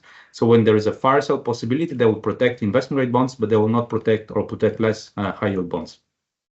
So that's quite counterintuitive prediction from the model, because basically it says riskier and less liquid high-yield bonds should actually have smaller discounts compared to safer and more liquid investment grade bonds. So that's purely based on the data on inventories. That's what the model predicts. Alternative predictions that are based on liquidity and riskiness will predict that high-yield bonds, which are riskier and less liquid, they have larger discounts in times of stress compared to more liquid and safer investment grade bonds. So those are the two. Our model basically gives 2 counterintuitive predictions for high-yield bonds and investment grade bonds. But then if you look at what happened during COVID, so here we plot prices. So investment grade bonds didn't drop as much as high-yield bonds. That's for prices. So the red and the green are above the orange and the blue. That's for prices. But then if you look at discounts, which is this slide here, it's exactly the opposite picture. So investment grade bonds in red and green, they have the larger discounts compared to high-yield bonds. And that's puzzling from the classic explanation for discounts from the literature, but it's perfectly consistent with the prediction from our model that says if you have larger inventory, you care more about those bonds, and that's why investment grade bonds should have larger discounts in times of stress, which is indeed what we saw during COVID. So let me conclude here. So we developed a very simple model to understand how the shocks, the buying shocks and the selling shocks are transmitted from the ETF market to the underlying corporate bond market. And we find that there is this asymmetry between creations and redemptions. So creations are transmitted 1-for-1, redemptions only 15% of those are transmitted to the bond market. We find empirical support for the model, and that helps us understand the puzzling COVID-19 patterns for investment grade bonds versus high yield bonds. And one important takeaway from the model is that ETFs are better suited to manage liquid assets compared to mutual funds, because we have these APs that act as a buffer, and then they act on behalf of remaining ETF investors. So they protect the remaining ETF investors. Whereas mutual funds is the opposite. And mutual funds are better suited for the running investors, which creates all kind of run risk. Thanks a lot for your attention. Thank you very much, Karam and Phil, for sharing your insight in this paper. Now I would like to invite discussant Cyril Pouvel from French Prudential Supervision and Resolution Authority to share his insights on this paper. Cyril, the floor is yours. Okay, hello everyone. Can you hear me? Because I'm on the remote connection. Yes, we can hear you. And sorry, I'm connecting from far away, so I apologize in advance if I get cut off right in my discussion. Hopefully it won't happen. So let me share my discussion. Mm-hmm. In case you encounter any connection issues, you can switch off camera also when you will be presenting. Okay. Mm-hmm. All right. So just a moment, but if you want, you can start. Yeah. Okay. I will. So thank you to the organizer for giving me the opportunity to discuss this interesting paper. about ETF illiquid assets and fire sales. So my discussion, well, will be quick, but I will develop 5 points. First, the issue on the paper, the main finding that I will summarize, the theoretical model and its implications, then what we can say about the empirical validation, and some words about the policy implication of this important work. So can we switch to the third slide, please? So the issue on the paper. So if I could summarize, if I had to summarize the research question, it would be how liquidity shocks in a bond exchange traded fund, the ETF, that holds illiquid corporate bonds are transmitted to the underlying market, or to the underlying assets. The contributions of the paper are twofold. First, it develops a simple model, modeling the key and stabilizing role of an ETF's authorized participant, AP, such as a large broker-dealer, who holds inventory in bonds and acts as a shock absorber because it doesn't recourse to fire sales in financial stress. And then the non-linear price impact of fire sales is apparently adequately captured through a discontinuity in the price impact function. So this is nicely done, and this makes the two important contribution of the paper, in my opinion. Then in slide 4, the main findings are fourfold. First, the ETFs have advantages over mutual funds in managing illiquid assets. Second, the stabilizing role of authorized participants, APs, explains why large ETF redemptions do not trigger a fire sale. Third, ETF premiums and discounts are interpreted as transaction costs for liquidity demanding ETF investors. And this results from the EP's cost of preventing fire sales and managing the mark-to-market value of inventory.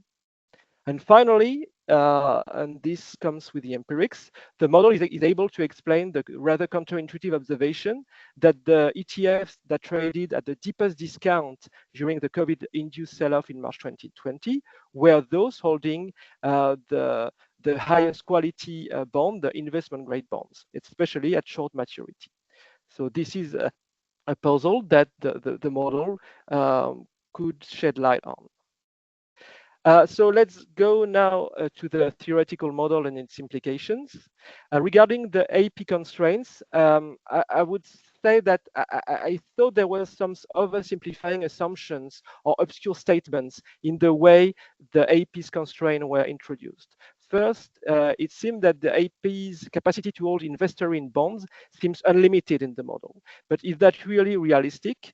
And should we really overshadow the impact of possible regulatory constraints about the size of the AP balance sheet?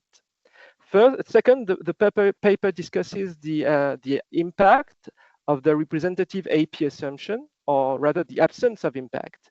But is it really an absence of impact? And what if we relax the perfect competition assumption, or if we introduce the assumption of strategic uncooperative behavior on the part of heterogeneous APs?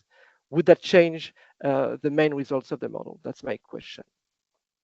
And finally, with regard to the modeling of price impact of fire sales, I found the following sentence rather obscure, and I would be glad to hear some clarification from the authors.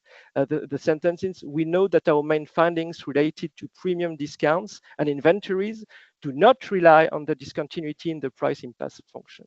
So I thought discontinuity would take care of the impact of the fire sales, but it seems it's not to be the case. So I'd like to have some clarification on that.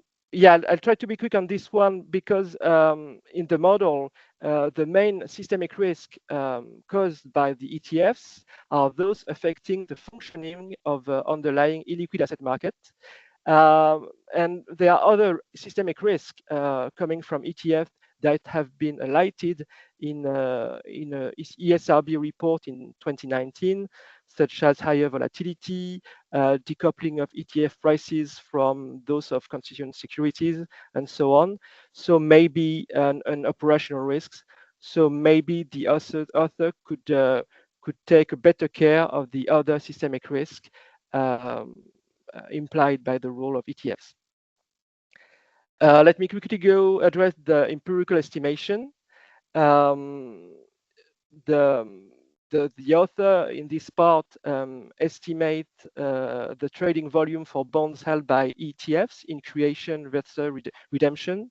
But then I wonder whether there wasn't a risk of endogeneity between the predicted volume for bonds in creation and redemption basket of an AP and the trading volume of a bond in case the APs anticipate. So there would be then a reverse causality. And I was wondering whether this is something the authors had thought about. Very quickly on policy implication.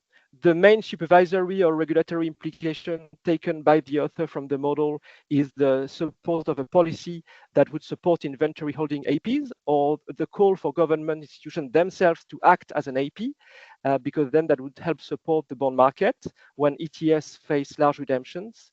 But I think it would be nice to elaborate more on these supervisory implications, and would have liked the author to address, for example, the 3 following questions. What is the impact of accounting rules? For example, the debate on variable net asset value or constant that concerned the mutual fund, money market funds. Then the case for minimum liquidity ratios applied to mutual funds. And finally, the impact of potential macroprudential measures, which would be at the hand of the supervisor, such as swing prices, redemption gates, and the need to develop them more.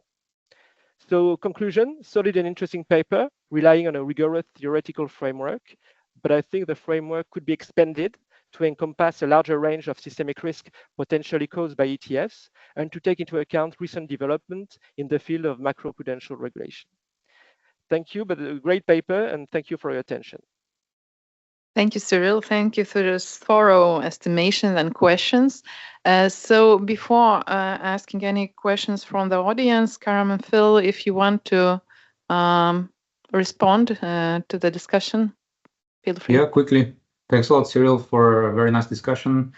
Just on the main points, so in the model, the AP has unlimited capacity to hold bonds that we control with the parameter lambda. So if you increase lambda, then at some point the AP is going to start transmitting fire sales to the market. So it all depends on the on how costly it is to hold bonds. If it's super costly to hold bonds, more costly than sparking a fire sale, then the AP can spark a fire sale. So basically, we allow for that case in the model. There is continuity point that is not important. So indeed, basically everything goes even without the discontinuous price impact function. That's in response to a couple of comments that we had about the model, that whether it goes through or it doesn't go through with the discontinuity, it goes through with the discontinuity. So we only have it there just because of the fire sale question. So basically, that's fire sales equals discontinuity in the price impact function, and that's why the model covers the fire sales. If we don't have discontinuity, there is no fire sale. Perfect competition among APs, that doesn't change anything. So if we relax the assumption, you allow for oligopolistic structure or monopolistic structure where they extract some rents, that doesn't change, it just changes the payoff of the AP. Now we assume that it's 0 because of perfect competition, but they can extract some markup and that doesn't change anything. And then the predictability, it's not perfectly predictable which bonds are going to be in the basket because the basket is changing every day. And then related to money market funds, so ETFs always have variable NAV, which is different to money market funds that usually have constant variable NAV. And our model says that swing pricing is basically inherent in ETFs because you can use the discount of ETFs to calibrate the swing pricing factor of mutual funds. And we have a section in the paper that talks about that. But thanks a lot for the discussion. Thank you both. And I am addressing now to the room. Do we have any question or clarification?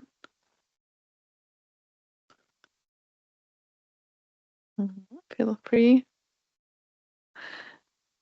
If not, I understand that in Cyril's presentation, there was a lot of questions already that I guess also audience might share. Just once again, checking. So if everybody could take his place, then we start, because I guess there were many colleagues outside who are eagerly waiting in Teams. And we are coming back now after a nice lunch. And in this afternoon session, we have 2 challenges. One is, it is the first session after lunch, and I think the topic will help to solve this issue. And the second is a technical issue. I will come in a minute, but just help to motivate a little bit why I find this is important. Over the last 10, 15 years, we have really witnessed an extraordinary rise of NBFIs, non-banking financial institutions. At the beginning, they were called shadow banks, but this has a negative connotation, so I think everybody dropped this by now. François-Louis Michaud this morning also mentioned that NBFIs is one of the three important areas to focus on for the EBA. And actually, they are intricately linked to banks and posing spillover risks. In addition, there is also competition risk, obviously, and the jury, I think, is still out what the emergence of NBFIs will ultimately do to the business model of banks today. For now, it appears to be important to enhance our understanding of these markets and the links to banks. And we have 4 papers in this session that are looking at this overarching topic from different angles, different markets, and also for different assets. The first paper will be presented by Christian. This explores to what extent the bargaining power of hedge funds coming from multiple broker relationships actually affects the haircuts that are charged by the banks for cyclical finance transactions, mainly repos. The second paper presented by Akhilesh asked the question about the effectiveness of macro-pru regulation for banks after NBFIs have entered the arena.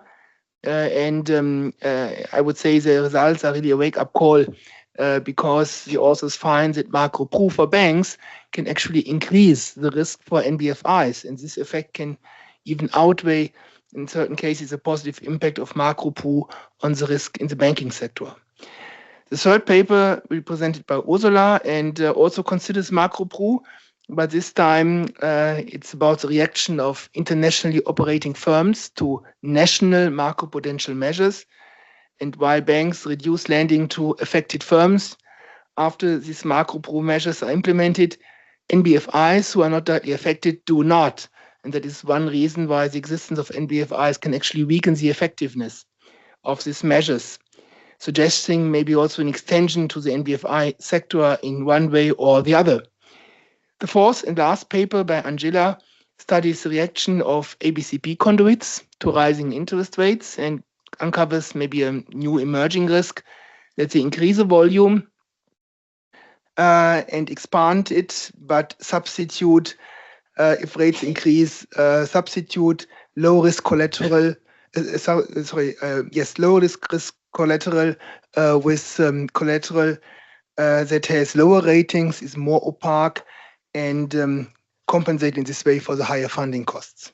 So the preliminary message coming from these papers to me is, first, we need further research on the NBFI and its links to the banking sector, and also to consider in particular how the macro-pru toolbox that we have today needs to be upgraded to meet the new challenges.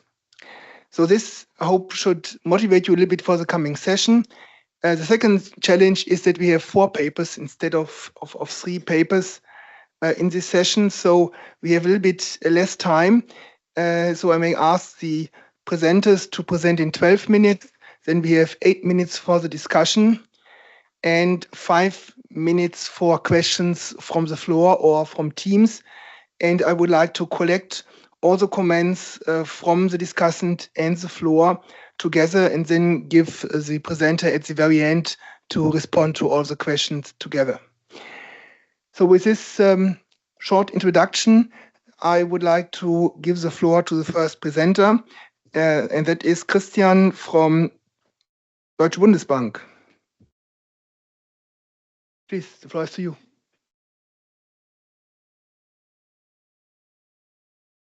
So thank you very much for your introductory remarks, and thank you for having me here at the EBA workshop and your interest in the paper. The paper is Lending to Hedge Funds. Does competition undermine risk management? This paper is joint work with Stefan Young. He's a colleague of mine from Bundesbank, and therefore the usual disclaimer applies. So I'd like to motivate the paper. I start with why hedge funds are relevant and to what extent they are connected with the banking sector. And in the past, there had been two major events. One is quite a while ago, but still very relevant. This is long-term capital management from '98. It was a highly leveraged hedge fund that experienced significant losses, especially during the Russian financial crises.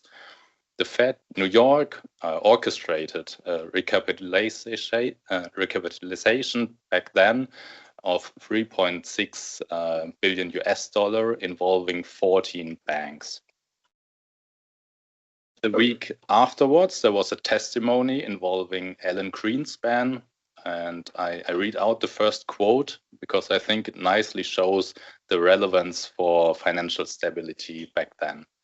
Substantial damage could have been inflicted on many market participants, including some not directly involved with the firm, and could have potentially impaired the economies of many nations. And the second quote nicely shows the relevance of the counterparty relationship to basically control leverage of the counterparty, the hedge fund. The second event I'd like to highlight is the event of Archegos capital management. More recently, in 2021, Archegos defaulted and resulted in losses for banks worldwide of over 10 billion US dollar, with the major losses for Credit Suisse of 5.5 billion. To continue, I will present you two stylized facts that are important to understand the paper and the presentation. The first stylized fact is the overall growth of the NBFI sector. Of that, hedge funds, for example, the hedge fund industry grew by or tripled within a decade from 2012 to 2022. And this also led to a steadily growing interconnectedness between banks and NBFIs. We can show that also in our data, growing transaction volumes between banks and hedge funds, and also growing market shares. The second stylized fact I'd like to highlight is the increasing broker diversification. That trend already started after the Lehman insolvency in 2008, where counterparties, hedge funds moved from single to multiple broker relationships, and potentially has led to enhanced bargaining power as well for the counterparty, the hedge fund, in negotiation with banks. We also see that trend in our sample of growing number in broker relationships, as well as reduction in funding concentration, here expressed as the Herfindahl-Hirschman index. Overall, there's still limited understanding of the interconnectedness between banks and hedge funds, and in particular with respect to banks' risk management practices to highly leveraged and opaque counterparties. Already in 2006, it was Ben Bernanke who raised the aspect of competition that has the potential to compromise banks' risk management. And this is basically what we are analyzing in this paper. To what extent the enhanced bargaining power of hedge funds impacted risk management practices of banks. So we analyze banks lending to hedge funds. It's almost exclusively done via repo transactions, which is why we make use of a very granular data set, the money market statistical reporting, that allows us to identify the lender, the bank, the borrower, the hedge fund, as well as the specific collateral that is used and the haircut that is applied. We are able to identify hedge funds via SEC filings and have information on the broker involved in that hedge fund. Additionally, we merge further bank balance sheet data coming from the EBA transparency exercise, as well as collateral specific information such as rating information and return data. So we focus on bank lending cash against collateral to hedge funds in the repo transactions. And what is interesting that even on the same date for same collateral, there's quite sizable variation in haircuts. And the repo market provides us with a nice laboratory because it allows us to basically, because of the high frequency of the transactions and the standardization of the contracts, it really allows us for a nice comparison of almost identical transactions. We have 14 euro area banks that are active in that market lending to hedge funds, and it represents for the average bank 45% relative to lending to the real economy. We have 179 hedge funds identified with 4 broker and a PD of 1.5% on average. I show you the first analysis. I start with the empirical specification, which is a plain saturated panel regression where we analyze the haircut of applied to a transaction between a bank to a hedge fund using a specific collateral at day T. And we analyze it as a function of funding concentration of the hedge fund. We saturate the model using bank collateral and date fixed effects, only exploiting the variation we observe from the hedge fund characteristics. In addition, we control for the PD that is as observed for the hedge fund reported by the bank. These are our main results. Basically, a 1 interquartile range decrease in hedge funds funding concentration is associated with a 0.51 percentage points decrease in haircuts. And this is also economically quite sizable. A standard deviation in haircuts on a given date for a given collateral is about 0.9. So this is quite relevant what we observe here. In order to allow us for causal interpretation, we move on to a natural experiment that we exploit here. Basically, the Credit Suisse exit from prime brokerage. So Credit Suisse was highly exposed to Archegos that defaulted in March 21. Afterwards, there had been internal and external investigations from Credit Suisse. And in November, Credit Suisse decided to exit brokerage. And this is what we make use of. So hedge funds with relationships to Credit Suisse experienced lower growth in broker relationships afterwards, so lower bargaining power. And then we compare these exposed hedge funds compared to non-exposed hedge funds. What we find is that exposed hedge funds face an increase in haircuts afterwards, which is consistent with this idea. In our final analysis, we try to test and benchmark the adequacy of haircuts. What we do here is that we benchmark the haircuts with state-of-the-art value at risk models, and it seems that the haircuts we observe in the transactions tend to be insufficient. With that, I'd like to conclude. So our study provides insights into how bargaining power affects risk management.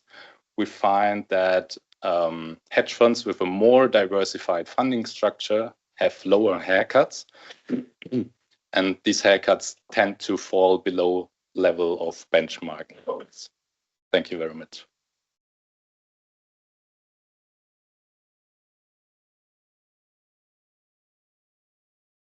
Thanks a lot. Then we have now time for the discussant, Petros, who's joining us virtually. Please, Petros, the floor. We can see you and hear you. The floor is to you. Hello from Spring Athens. May I share my screen? Okay, I'm doing that now. Yes, please share then. Please, could you confirm that you are seeing it properly? I think the people in Teams see you. Yeah, we see you too now. Yes, very good. Okay. So first of all, let me start with the usual disclaimer. These are my views, and they do not represent necessarily those of the Bank of Greece. Now, I will go very briefly through the summary of the paper. So the paper asks whether the bargaining power of hedge funds, as defined by their concentration in funding from banks, impacts the bank's collateral haircuts they apply. They do use a very nice granular data set, combining several sources that are at the cutting edge of today's analysis, from money market statistical reporting, banks' balance sheet from European Banking Authority, unaccredited for probabilities of default, and the Central Securities Database for the collateral haircuts and characteristics. Okay, so briefly the findings, as I have interpreted them, is that banks with a low concentration in their source of funding get lower haircuts for the same collateral at the same day from different banks. And the diminishing effect of low concentration, which is interpreted as indicating a higher bargaining power on haircuts, is twice as large for medium to low rated investment grade collateral than it is on highly rated collateral. So the probability that the bank, this is taken to apply, that the haircut schedule, as this is implied by the European Credit Assessment Framework haircut schedule, is not adequate to the model implied one, which the authors model with value at risk estimations. Now, this is a very interesting paper, very well written, and a very increasingly important topic. The topic is on the relationships of banks with non-banks. The paper has several advantages, among which the granular data set that they employ, the results that are very intuitive, and I think that they do add to the extant literature. Now, on the policy implications, what I have taken, and I'm not sure if this is correct, is that the authors call for improvements in the Eurosystem credit assessment framework. Now, let's begin with some questions that I have.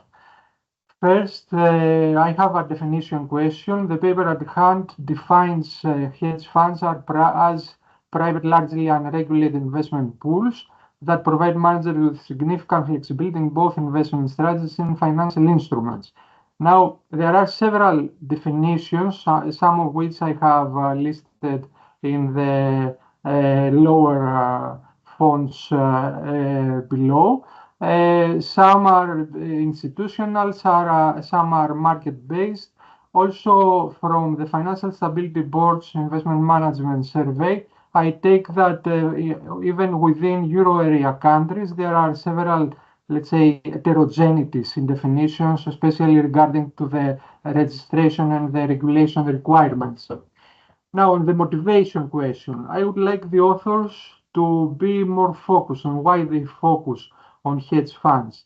Yes, the long-term capital management and the Archegos case studies are very interesting, but on the other hand, hedge funds, as these are defined by Financial Stability Board, are representing just a very small part of the overall investment fund, or let's say the main part of non-bank financial intermediaries that has grown a lot since the global financial crisis.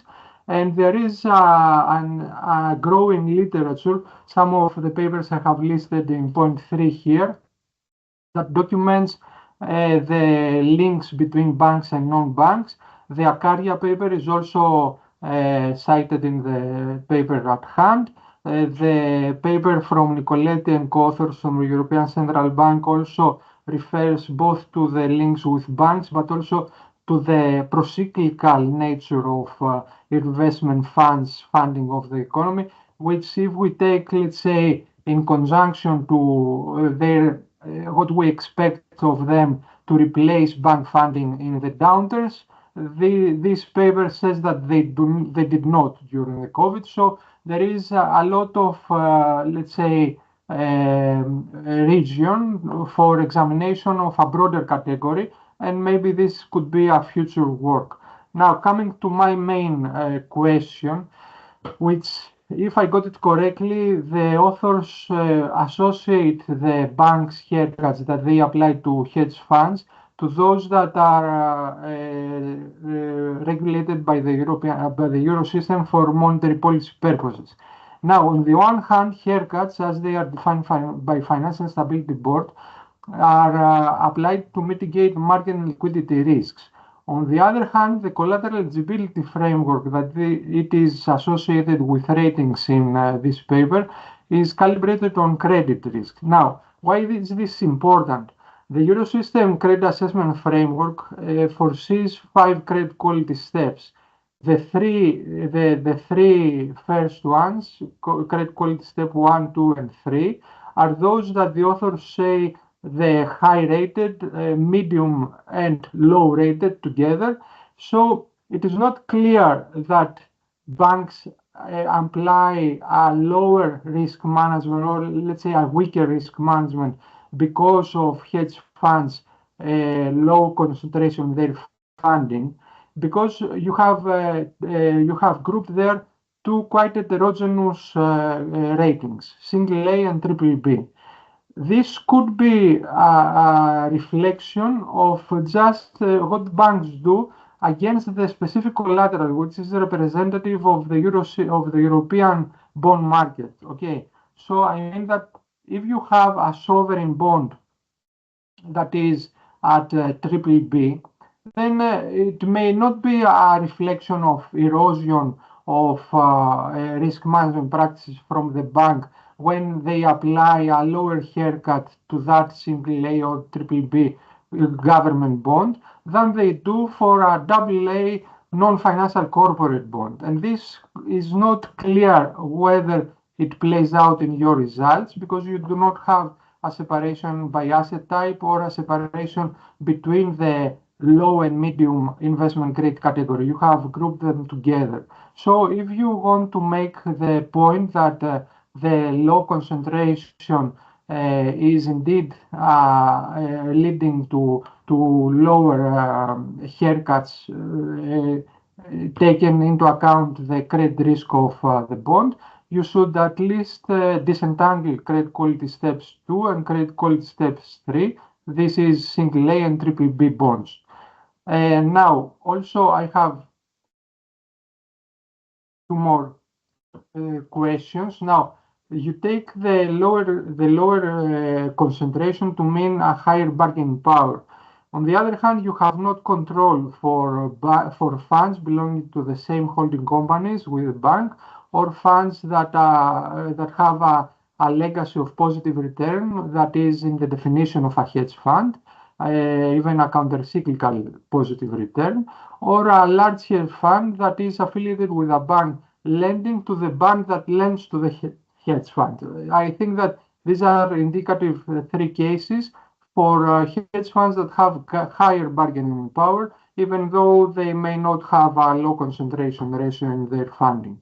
Also, as I said before, you should compare a bit across asset types.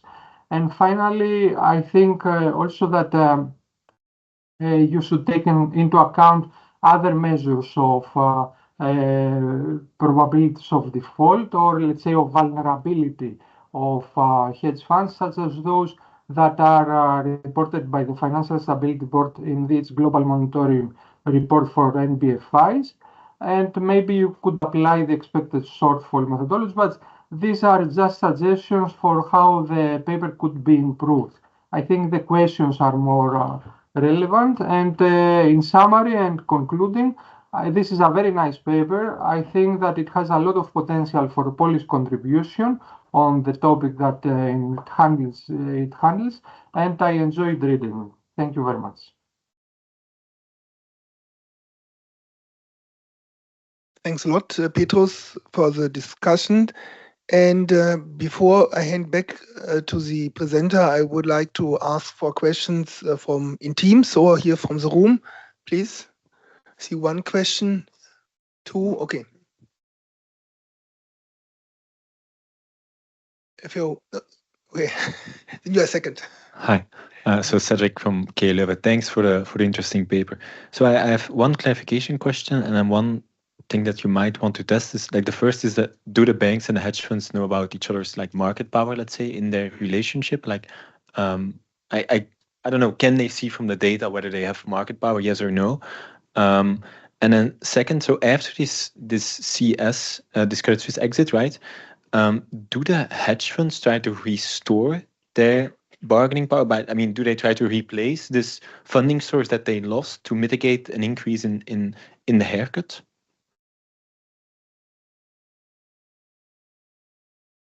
The second question here, please. On the right-hand side for me.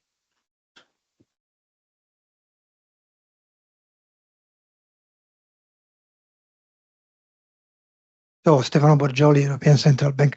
Thank you very much for these very topical questions, I mean, topical paper. My question is actually very similar to the previous one.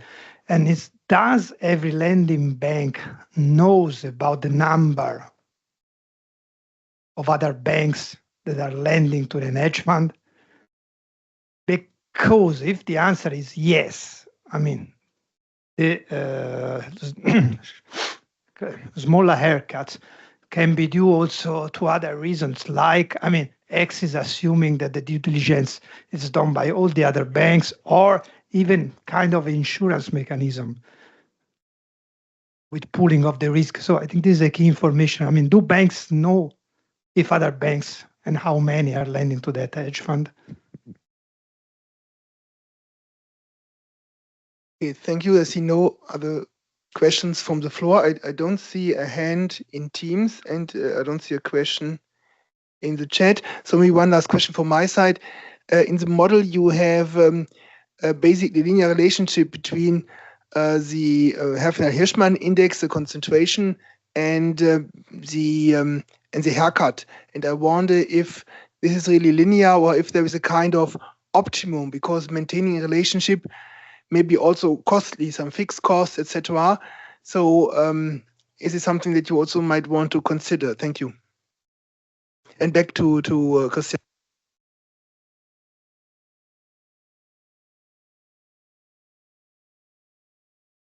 Thank you very much. First of all, to the discussant and also to the comments from the audience. The points are very well taken.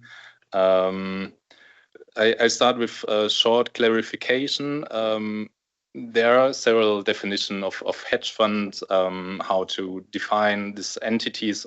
We just follow the SEC that have characterized basically these entities. But we are aware that there also can definitions that deviate from that. Why is it that we look at hedge funds in particular? We think it's relevant. I mean, in terms of market share, it's 25% within the repo transactions. And the interesting aspect of hedge funds, we think, is that compared to other entities, they are highly leveraged and they are opaque. So this makes it really interesting to look at the aspect of risk management practices here. I very much like your point regarding the policy question, where you suggest to basically dig deeper into the heterogeneities, both on the bond types and also then on the fund heterogeneity to exploit that. This is something we will definitely consider in further iterations. The aspect regarding Credit Suisse and whether hedge funds that are exposed try to restore market power, yes, they do, but it takes a while. And still the growth in number of broker relationship after the event is lower compared to other hedge funds. So they try to make up for it, but compared to others, they are still exposed, basically.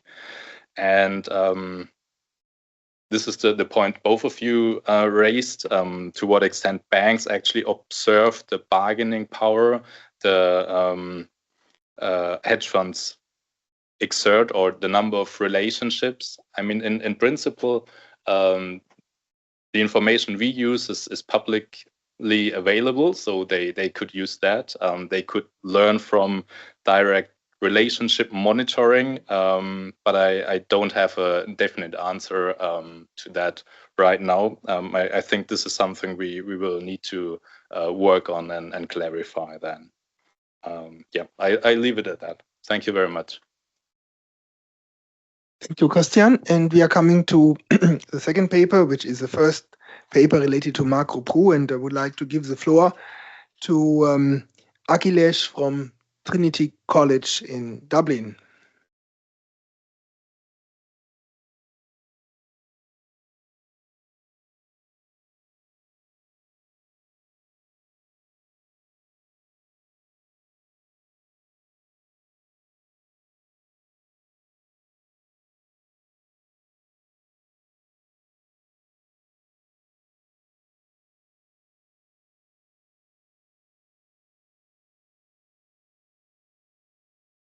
Works now?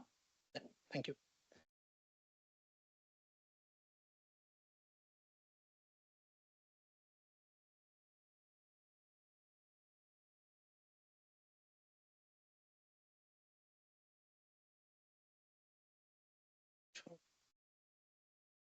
Sorry.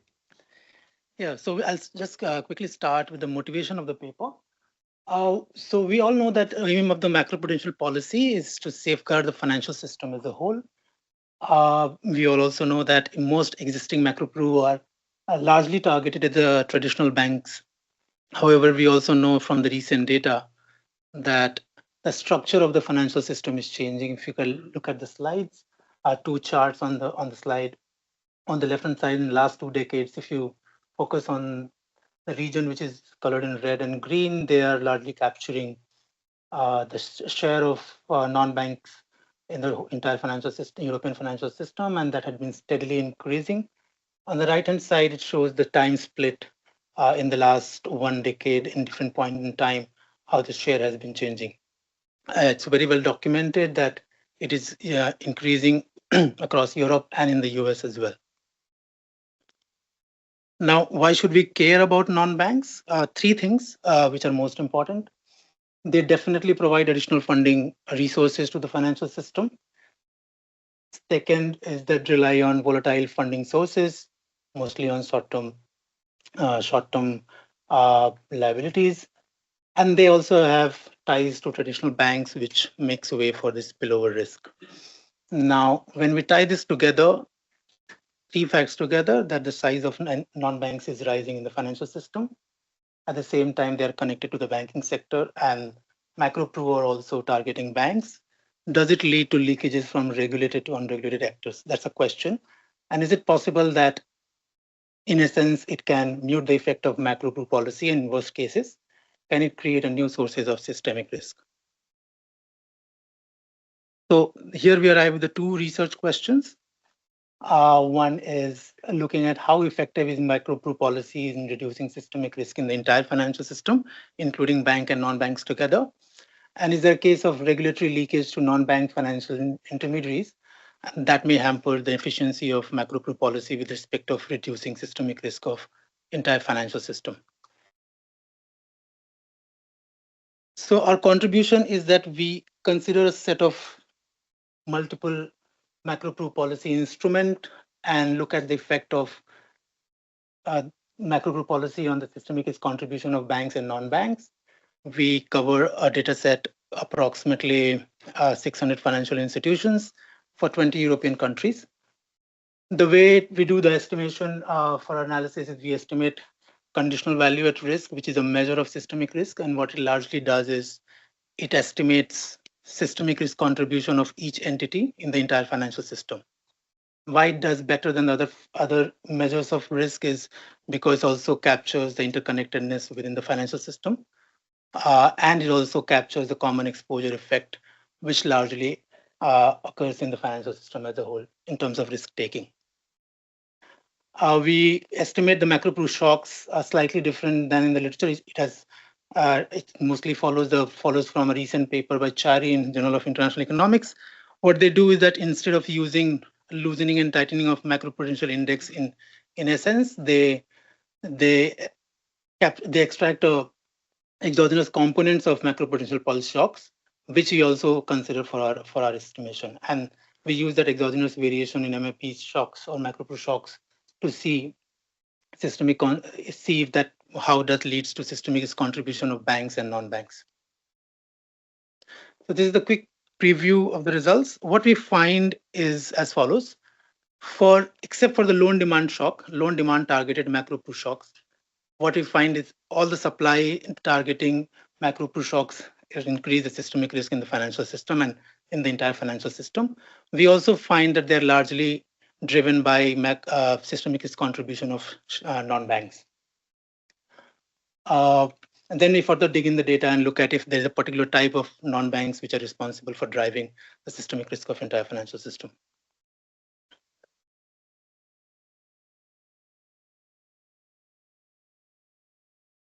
There's a quick outline.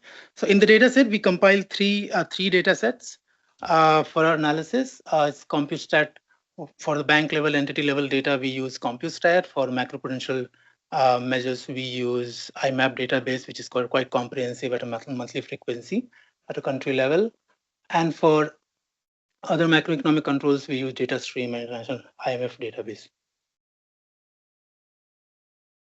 So quickly getting into why we consider, so I briefly covered why we use conditional value at risk as a measure for systemic risk, but I'll just briefly dwell in how it captures systemic risk is it uses the quantile regression to capture the tail risk in the market returns for a particular entity and uses the concept of value at risk to generate conditional value at risk. And again, I'll say that it actually estimates a systemic risk contribution of a single entity in the entire financial system.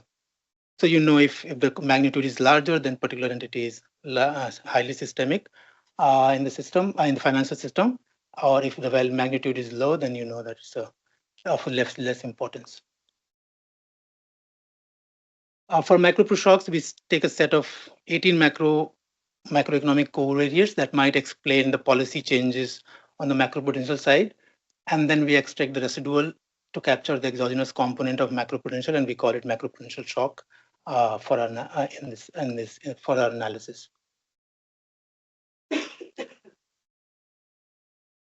So for macroprudential, so as I said that we have 17 instruments which are largely used for different kind of macroprudential interventions. We group them in 4 different categories based on what side of the market they capture.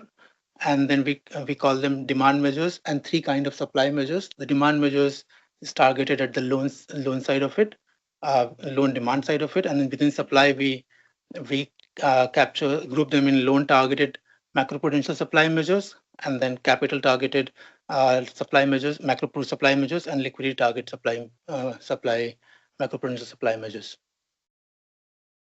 So before we get into our baseline, what we wanted to understand is in the previous work, what many papers have done is they look at how macroprudential shock affects systemic risk for the banking sector.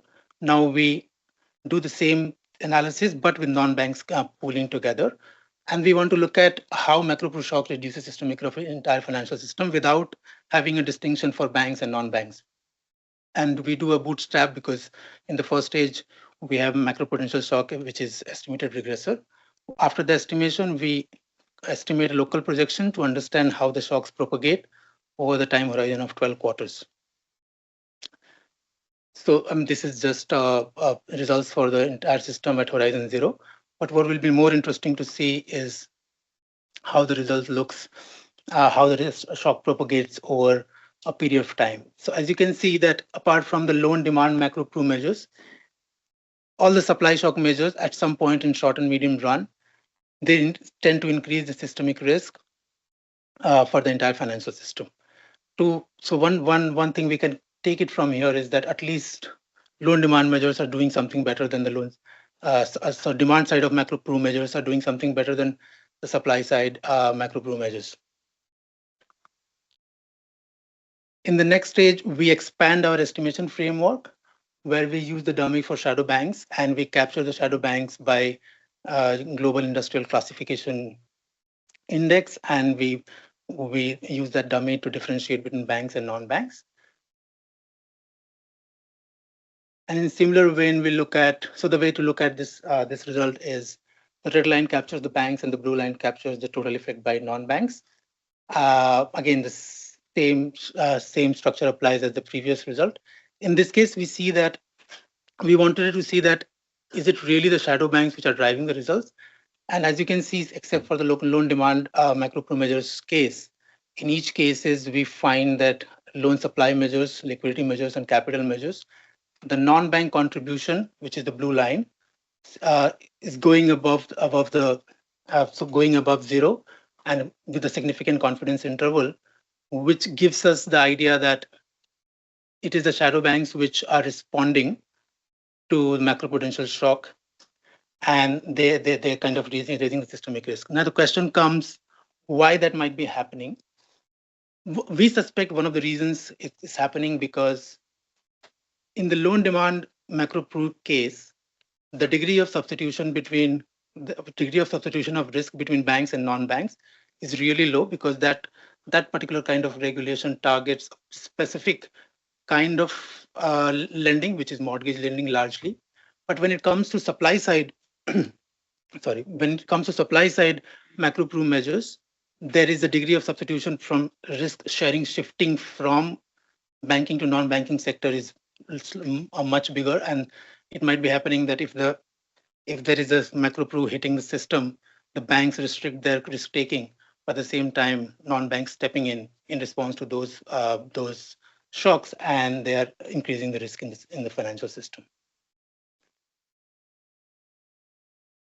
In the next stage, we dig in the data a little bit more and try to understand if the heterogeneity of non-banks also comes into the picture. So we consider 4 category of non-banks, which are financial services, asset management and custody banks, which are money market mutual funds, and then third category is investment banks, which are broker and dealers, and then insurance sector as well.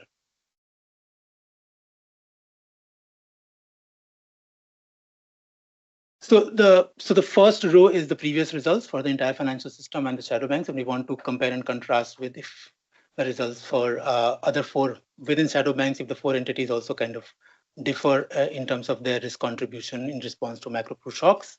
In the loan demand measures, we don't see much happening in either of these categories. But the moment we step into loan supply measures of Macropru measures, we see that risk.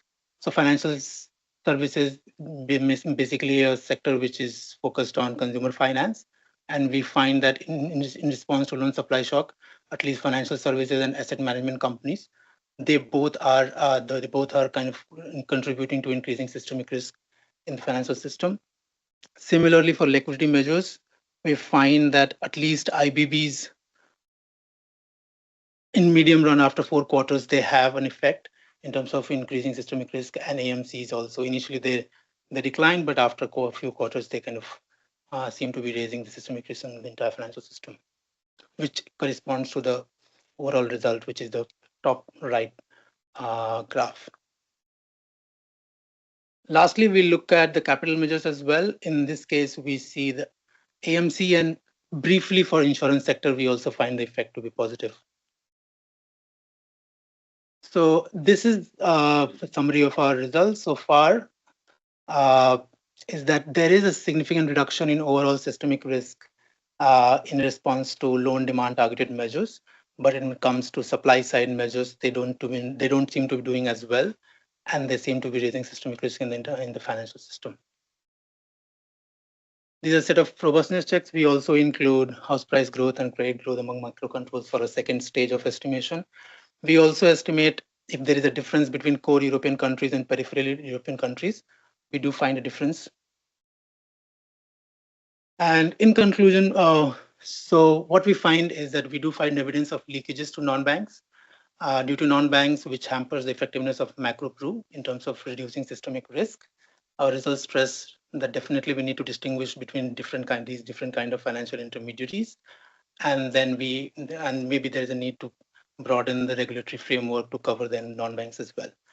We are currently looking at more granular data to study the channels through which these kind of spillovers from bank to non-bank in response to macro shocks might be happening. Thank you.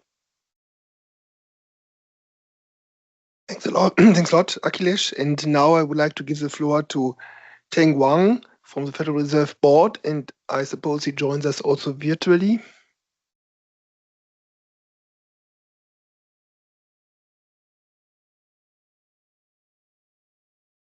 The floor is to you, and you have 8 minutes, please.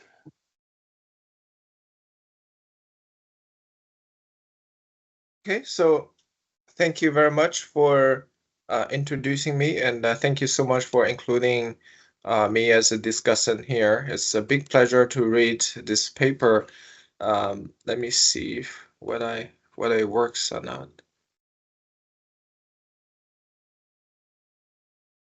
Can you all see my screen? Does it work? Yes, yes. Okay, perfect. All right.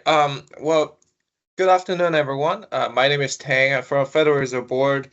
It has been a big pleasure for me to read this paper. And as usual, because I'm working for the board, the disclaimer applies here. I think also because Akhilesh has done a great job describing the paper, so I will keep it short in terms of summarizing the crux of the paper, but focusing on how the paper could improve a little bit further.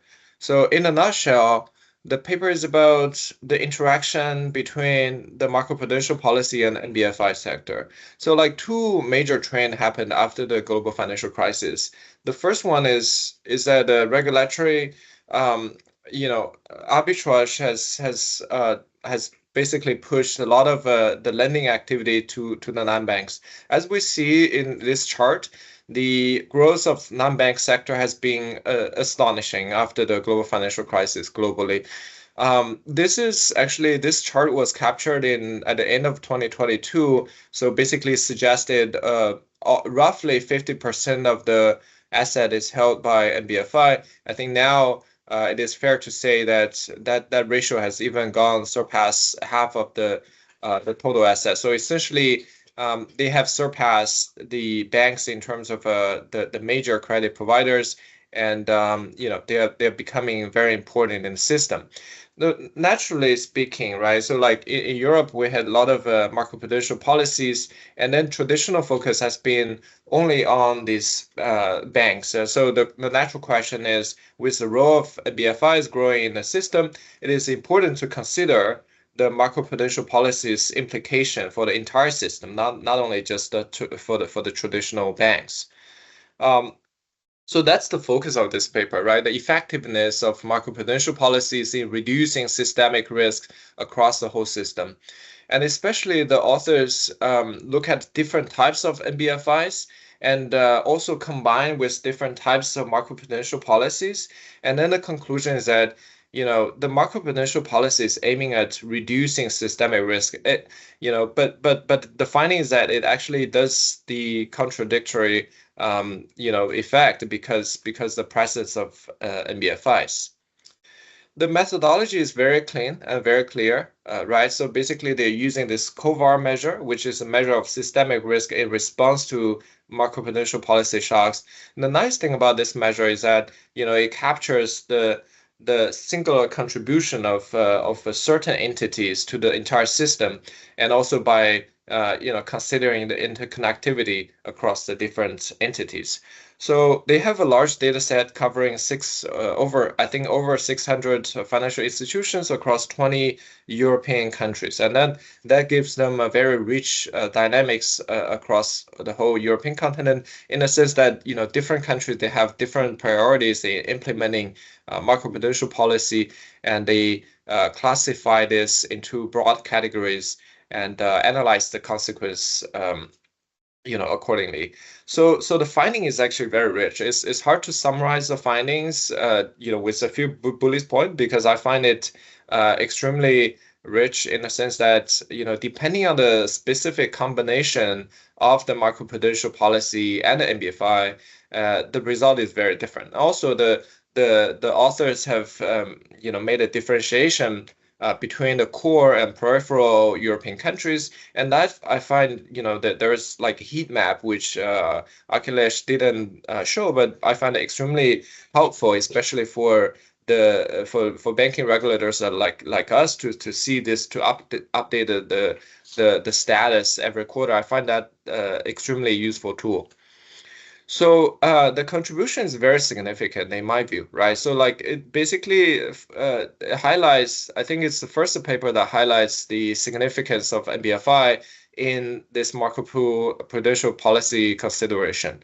And policy, relevant finding for this paper is that, it demonstrates that certain macroprudential policy measures may inadvertently increase systemic risk by driving risk to less regulated NBFI. So following this rich discussion after the global financial crisis, there is this shift from banks to NBFI. And, among many reasons, there's this, regulatory pressure that drives the NBFI, make it very popular these days. And then this paper basically point out a very unique channel by linking it to the macroprudential policy. So I think overall it's a great paper, and it's also very timely because there's certainly a lot of discussions at European Union level talking about the consideration of NBFI in determining the macroprudential policy. So this paper, right, is very relevant for academia and for the regulators at the same time.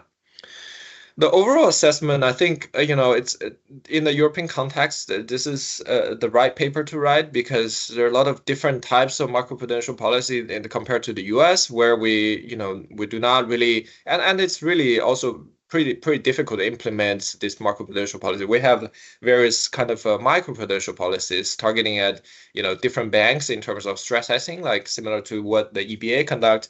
But in terms of macroprudential policy, because the financial regulation is conducted in a fragmented way, so like we actually it would be very hard to implement something like this. So I think it is it is the right testing ground to ask this research question, and the paper carries important implication in this current economic environment, especially because we are since we have essentially ended a hiking cycle, but the leverage ratio in the system remains very high, and the question is whether there's going to be more demand for this macroprudential policies in this years to come, given this high level of uncertainties in the system, as well as a combination of geopolitical risk and other things. So my focus would be, trying to extend some of the interpretation of the result and try to push the authors to think out of the box of whether, they could further extend the paper.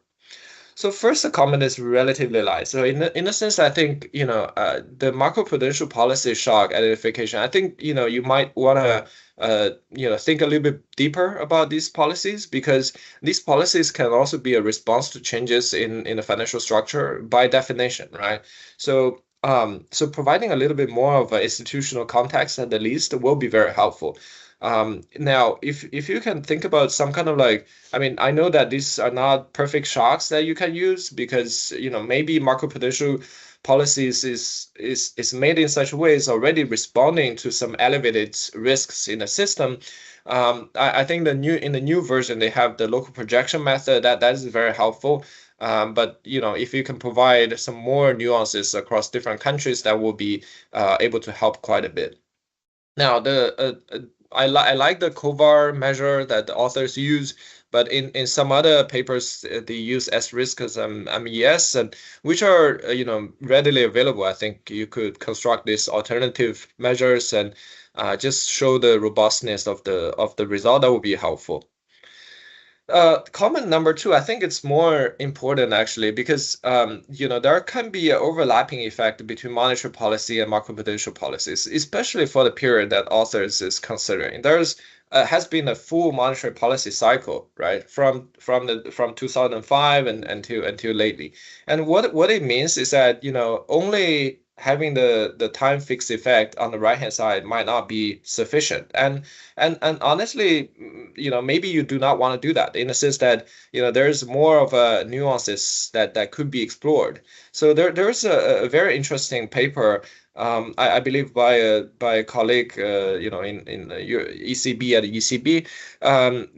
They show that the effect of the capital buffers over time is very much dependent on where we are in the monetary hiking cycle, and also like whether the country has strong monetary policies or not, right? So accommodating monetary policy will give you like a weaker result and more responsive result, in a sense that for the in the beginning of the few quarters. So if I'm a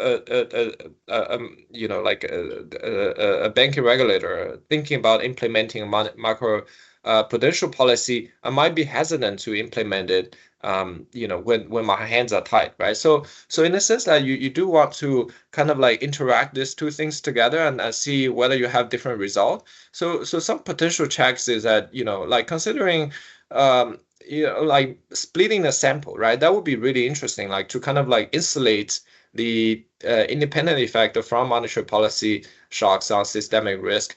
And like especially I have some consideration because in America the biggest story driving the NBFI's popularity has to do with the tailwind because of the low rate, right? So like if that's the story, I mean that has a lot to do with the existing structure, has a lot to do with the monetary policy shock. So I think the authors need to carefully consider this point.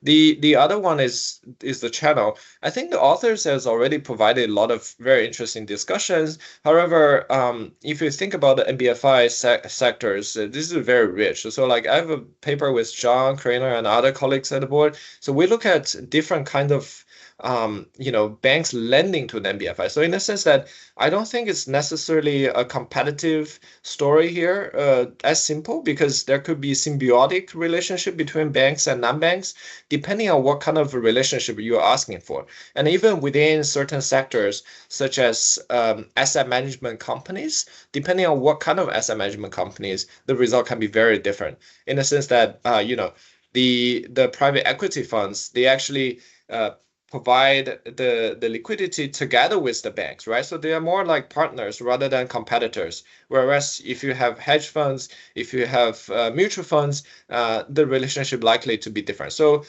why am I thinking it's important? Because it matters for the implementation of the macroprudential shocks, like to tell a story about which channel is driving this, right? So which is pretty much what you want to focusing on.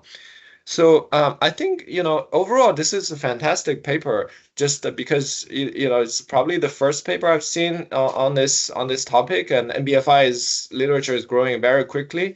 But there's a little discussion about integrating monetary policy shocks, with the consideration of NBFIs. So this paper is the first one doing this. And to be honest, this is probably the right testing ground for papers to focus on. In European countries, there are a lot of dynamics, a lot of richness in the data you can explore.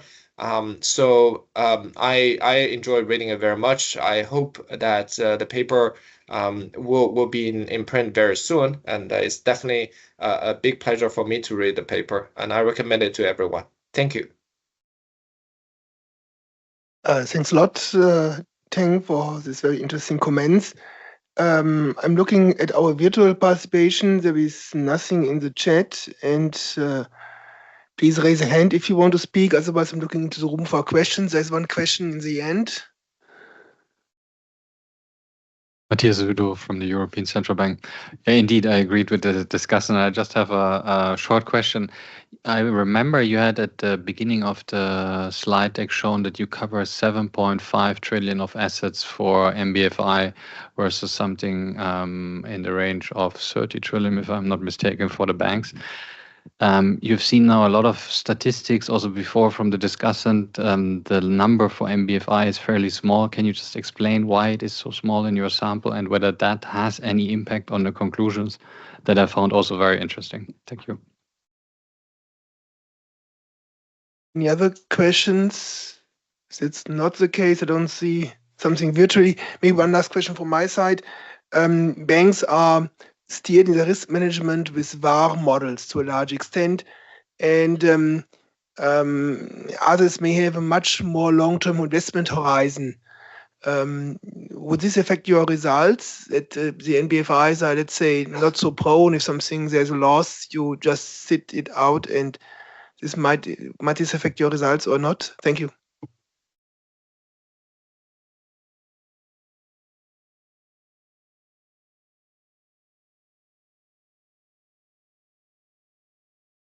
Thank you, everyone, for the really good comment. Thank you, Teng, for reading the paper thoroughly and then giving your comments.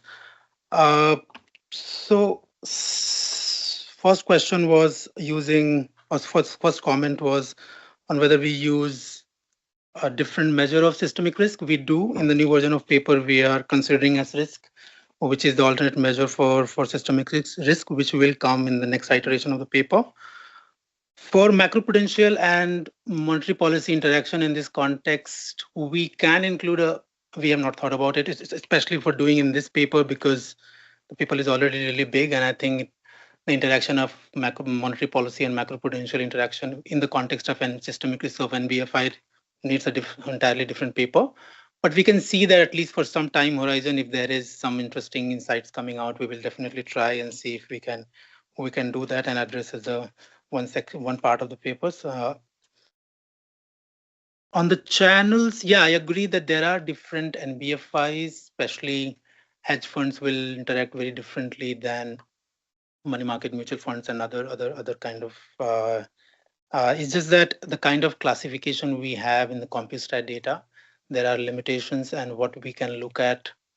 I mean, that's what we can look at, and then that's what you're doing, unless we have much richer data on these kind of different kind of entities within NBFIs, where we can explore that how they might be interacting with banks. Yeah, on the question of the size of NBFI and banks, again, it's coming from the CompuStat data. So we looked at the time period from 2005 to 2019. We calculated the numbers, and that's what we arrive at. There may be different numbers, but at least the data set we have access to, that's what the number we are getting from, at least at the moment. They may not be the universe of shadow banks and non-banks and banks together, but at the moment, what we have access to, that is the number we have with us.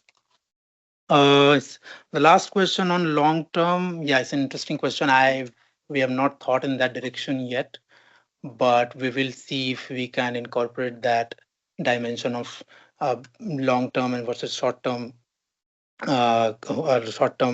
investment structure differing between bank and non-banks, and if that angle can be included in the paper. So we will definitely think about it. Thank you so much for all the comments and discussion. Thanks a lot, Akhilesh. And I would like to give the floor now to Ursula from the European Central Bank. And I would like to remind presenters and also discussants about the 12 minutes and 8 minutes rule, since we're a little bit behind schedule. Please. Thank you, Klaus. And thanks also to the organizers for the invite to present our paper at this workshop. Our paper is on the internal capital markets of multinational corporations. And this paper is joint work with Björn Imbierovic and Axel Löffler from the Bundesbank and Stephen Ongena from University of Zurich. So the question that we ask and that we also answer or try to answer is how multinational corporations that we call MNCs for short, so how these MNCs react to bank credit shocks abroad. So our setting, we try to show in this graph that you can see. So the setting that we look at is we look at MNCs where the parent of the MNC, the parent company, is located in Germany. And this parent in Germany has subsidiaries abroad in different countries.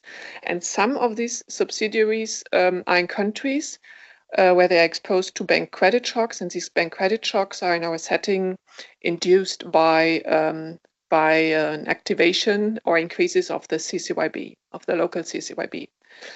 And this overall setting we analyze from 3 different perspectives or levels, on 3 different levels. So we look at this setting at the subsidiary level. Then we look at this whole setting at the overall MNC level. And also we take a broader perspective and take a look at the system level. However, today I will only do the first 2 steps because of the time reasons, and also because we're currently comprehensively revising this part of the paper. So to analyze this overall topic, we rely on a very unique combination of Bundesbank proprietary data sets. So first, we use credit registry data on lender-firm lending relationships. And I say lender-firm because we do not only look at bank lending, but we have information on lending from banks and from non-banks to borrowers, to borrowing firms. We have this information for domestic lending as well as for cross-border lending. We have information on quantities, however, not on prices. But what we do have is information on the PDs that the lenders assign to the individual borrowers. And then we can amend. So this credit registry data is more or less standard. But what is more special is that we can amend this credit registry data on the borrower side with very particular information. And this information is data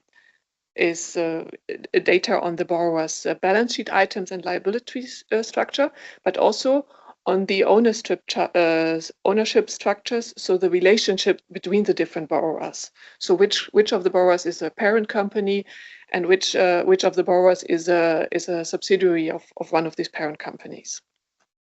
And this combination of data sets we amend with other freely available data on macroprudential measures. So this data also means that we look at a very particular group of borrowers. So we limit ourselves to borrowers that are part of MNCs, of multinational corporations.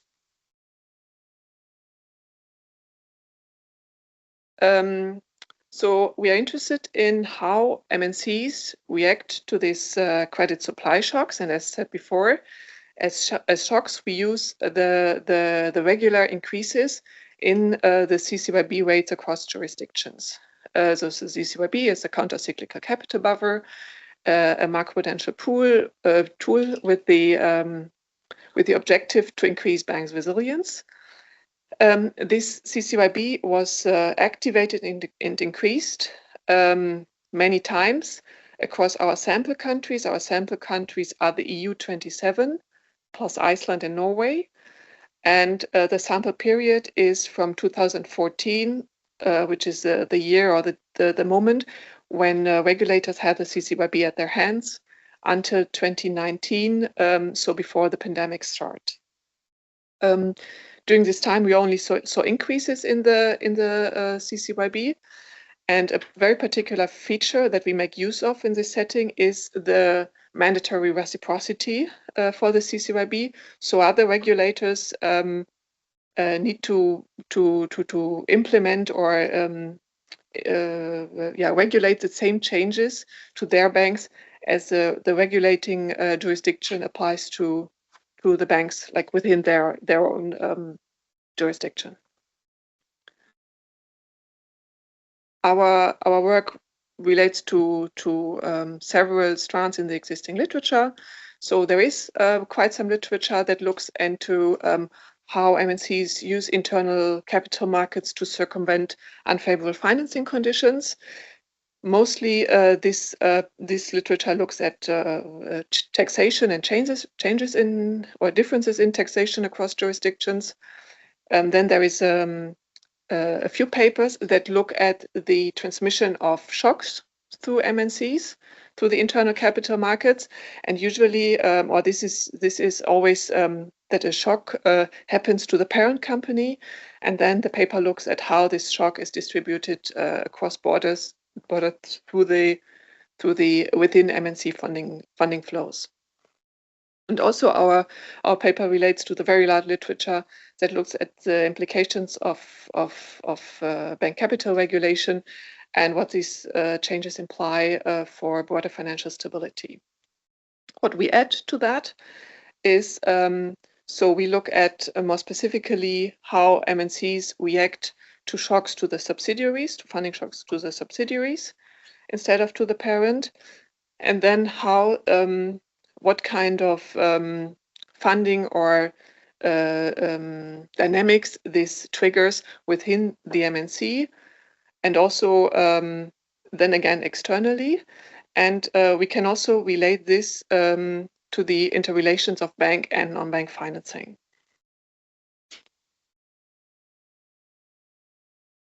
I start with a subsidiary level analysis.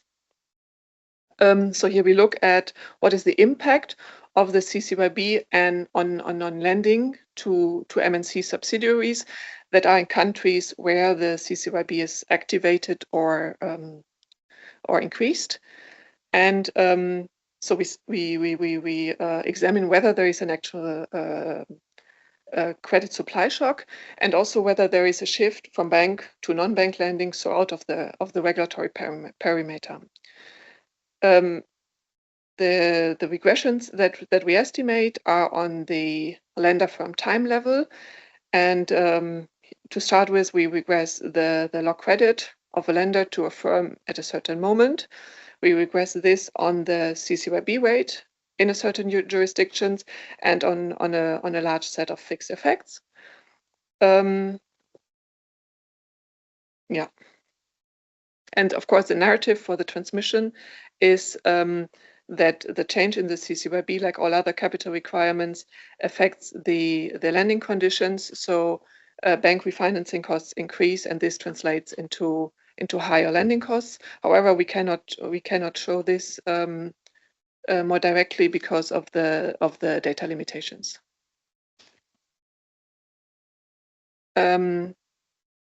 This slide shows the results of the subsidiary level analysis. The upper table shows regressions of bank lending on the CCYB rate and different sets of fixed effects. So in column 5 here, this is the most saturated model. What we observe here is, what we observe is that across all specifications, the effect of the CCYB rate is negative and significant.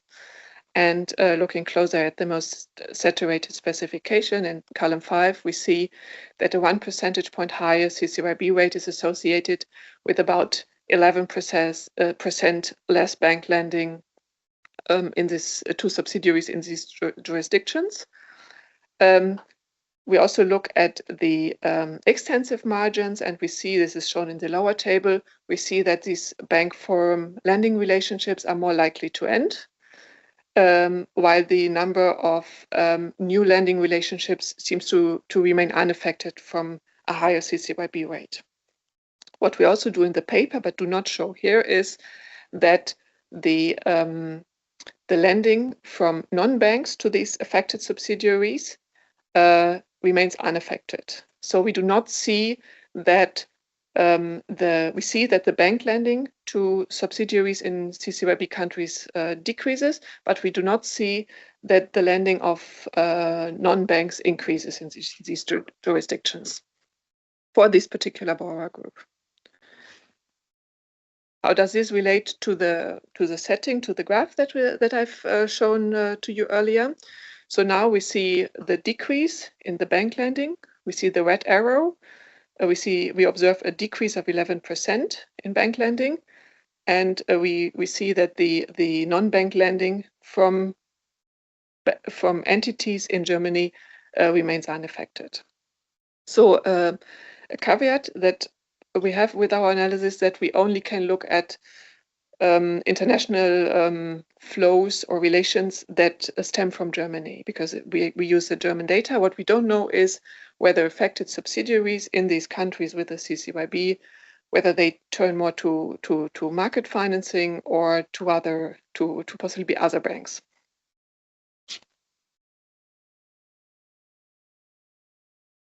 Now turning to the MNC level analysis. Here we ask whether MNCs use their internal structures to circumvent the unfavorable financing conditions of their subsidiaries in these CCYB countries, and how so whether we can observe more internal funding flows compensating for these credit supply shocks, and how the parents actually do finance these kind of internal flows. So we look at the direct effects for the subsidiaries, and indirect of the indirect effects, meaning the refinancing of the parent in response to these shocks. So starting with the internal borrowing and the overall indebtedness of the subsidiaries. In the upper table, you see different measures for internal debt of the subsidiary towards the parent company in Germany. And what we see here is that across the different measures for internal debt, as well as different moderate saturations, we see that a higher CCYB rate is associated with significantly higher internal indebtedness. Then a question that follows from that is whether parents can fully compensate for the credit supply shock. So can they fully compensate for the credit supply shock that the subsidiaries experience in their CCYB countries? So what we do is we test whether the overall the total liabilities of subsidiaries are affected by the CCYB rate. You see this in the lower part of the table, and as you can see across the different specifications, the coefficients are insignificant. So we interpret this as that parents in fact can fully compensate for this at the leverage, the overall leverage of the subsidiaries remains the same, seems to remain the same on average.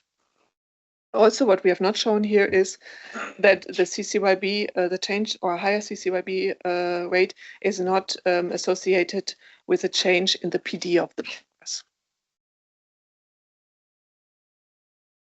Now turning to the more indirect implications of this credit supply shock. What we see here is that so where do the parents get the funding from that they pass on to their subsidiaries? And what we see here is in columns 1 and 2 that parents increase their borrowing from banks, but they also increase their borrowing from non-banks. We see this in columns 3 and 4 of the table. So it's about 4% more borrowing from banks and 15% more borrowing from non-banks, and this goes hand in hand with an increase in the parents' PD. So turning towards the conclusion, the overall picture now we can complete with more arrows. We see the large green arrow showing that the funding from the parent to the subsidiary increases by about 36%, and this is an extent that the overall leverage of the subsidiary remains constant. So parents fully compensate, and they finance this compensation with more borrowing from banks and non-banks. And other subsidiaries in other countries and other jurisdictions where there's no CCYB, they remain totally unaffected from these dynamics. And something that I have not shown here, this is all average effects. Something that we have not shown here is that these overall dynamics depend to a very large extent on the riskiness of the parent. So the more risky the parent, the less the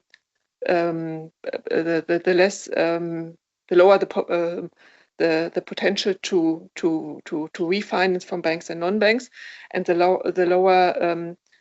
less it can compensate for the credit supply shock of the of the subsidiary. And the overall effect depends on the point of view taken and on the circumstances, because this is a very, very German perspective. But what we can say is that this regulatory change in one country can cause adverse spillovers to other unaffected jurisdictions. Thank you. Thanks a lot, Ursula. And without further ado, I give the floor to our discussant, Tiago from Bank of Portugal. Please keep the 8 minutes. It would be great. Thank you. I will try.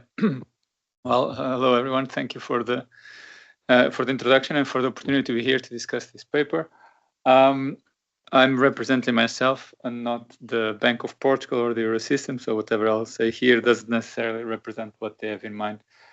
And with this said, let me jump right into the paper, my overview of it. You have some German multinational or some multinational that has the headquarters in Germany and that has some subsidiary in some other countries, CNT1. And that multinational is financed by a German bank, which is also financing the subsidiary. Okay, and you might have some lending from the parent company to the subsidiary. So this is basically the setting that is underlying the analysis and the data that the authors have and the results. So all of a sudden, in this country, CNT1, there is an introduction of the countercyclical capital buffer. And what that does is to increase the amount of capital that lenders need to have against the credit that they're providing. And so that affects not only the banks that are the domestic banks of that country, but also affects all other banks in which there is a reciprocity, with which there is a reciprocity agreement. So that means that the German bank needs to hold a higher capital against the credit it provides to the subsidiary A1. To the extent that capital is costly, that it's more now expensive for the German bank to provide capital to the subsidiaries. So what we expect to happen is for this bank to reduce the amount of credit it provides to the subsidiary. At the same time, the countercyclical capital buffer doesn't really affect the relationship between the parent and the subsidiaries. So we would also expect the German bank to start providing more credit to the parent firm, and then the parent firm providing more internal credit to the subsidiary. Now, German non-banks are unaffected by the CCYB, so we would expect for them to pick up a little bit of the slack that might exist here, because it became more expensive to provide credit, weekly more expensive to provide credit from banks, and then we expect some of that slack to be picked up by non-banks. And so overall, all of these kind of implications of the setup are that there is the authors find empirical evidence to support them. So that's in a nutshell the paper. They also have some results about default probabilities, but I'll skip them here in the interest of time, and I'll move on to my comments. So I find the question. It's a great question. Nice setup, good data to test it. Overall, very interesting for macroprudential authorities. The paper or the analysis is well developed. It's thorough. The paper is well written. I guess they won't win a Nobel Prize in literature for it, but that's a good thing actually, because it's to the point, it's clear, and it was easy to follow. So that's really good. All good stuff. I have two, 3 comments, but I'll only touch upon 2 of them, and then I have minor comments, and they're for the benefits of the author. So I'll leave it for a later point in time if Ursula wants to talk about them in private. So my first observation from the analysis is that there are no country time controls in any of the regressions. So that left me thinking, are we really seeing the effect of the CCYB, or are we seeing the effect of, or is the CCYB picking up differences across countries in lending behavior, or are we seeing the reaction of agents to the same macroeconomic conditions that led to the enacting of the CCYB? That question was hanged in the air for me. And then following up on that, you need to keep in mind that the CCYB is a slow-moving variable. In the data set, the sample that they have, it really only affects a few countries. Within those few countries, for a long enough period of time, in those few countries, I guess most of the observations are coming from 2 or 3 or 4, thinking of Slovakia, Czech Republic, and so on, that might have most of the subsidiaries. So I don't know. I'm guessing here because I don't know the data, but the point being that maybe this CCYB variable is really just picking very particular idiosyncrasies related to these 4 or 5 different countries. Now, the authors use at some point in some of the analysis firm fixed effects, and those address to an extent my concern, but don't really solve it if you're thinking about macroeconomic conditions, and that might be time varying. Okay, right. So what can they do? One of the things they could do is to they can't really use country time fixed effects. That's not feasible. Otherwise, they're off goes the CCYB. But they could use just the country fixed effect and the macroeconomic controls and macroeconomic variables. Sorry, and they do so in one of their analyses, the very last robustness check, and in 2 out of 3 regressions, the CCYB coefficient becomes insignificant. So my point here is I would focus my attention on resolving this issue, or clearly showing that the CCYB is not capturing some macroeconomic conditions or some country particularity. In order to address this endogeneity, the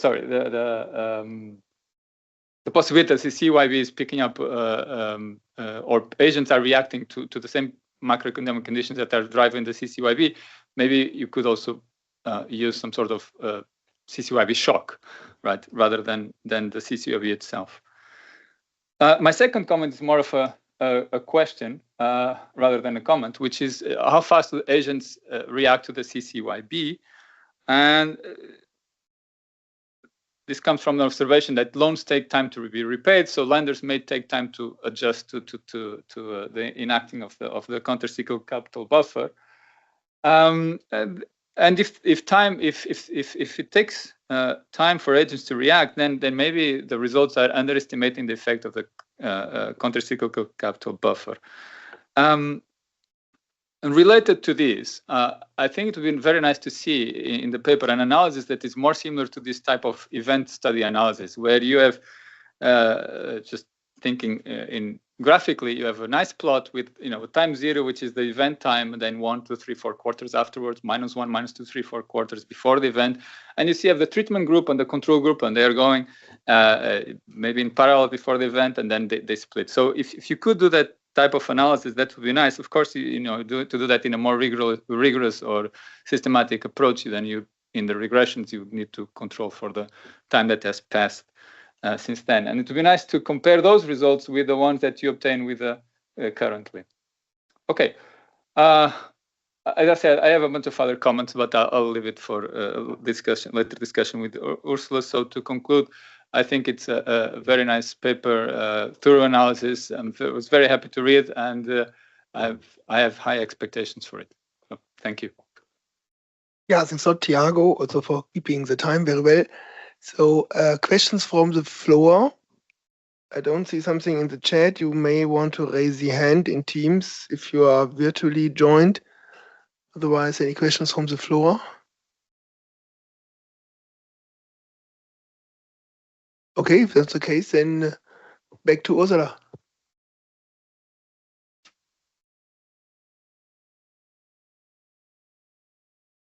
So thank you, Tiago, for this very nice discussion. Very much appreciated. On the 2 points that you made, indeed, we do not include country time fixed effects. It's not technically not possible because this is the level where the shock happens. But we go a bit beyond including only firm fixed effects, because we include firm industry fixed effects. So this is, of course, on a bit of a higher level, but there is an increasing literature using this kind of approach, albeit for a different reason, which is to like these higher level fixed effects are included into this credit-related regressions in order to distill out or to control for credit demand, but keep all observations that only have, borrow from one bank. So this is a paper by Hans de Gruyse and co-authors, And we do this, but also I see the point with the macroeconomic variables, and maybe we should extend this analysis or make it more sound or more convincing. Yeah, so this point is well taken. Then the point on how fast do agents respond to the changes in the CCYB. So I didn't talk about this, but what we actually look at is the implementation date of the CCYB. So there's an announcement date, this is 1 year earlier, and there is the implementation date. So there's these two kind of, let's say, shocks related to the CCYB. And we have experimented with this, and there's also papers that show that the banks actually react only to the implementation, not to the announcement. So there's business as usual as after the announcement of a regulatory change, but once a regulation becomes binding, the actual behavior changes. Yeah. And of course, I'm very interested in the further comments. So maybe you can share the slides with me, or we talk later. So thanks a lot. Yeah, thank you. Thanks a lot, Ursula. And we are moving to the last presentation of the session, not of the day, of the session. And I'm happy to give the floor to Angela from Bayes Business School, City, University of London.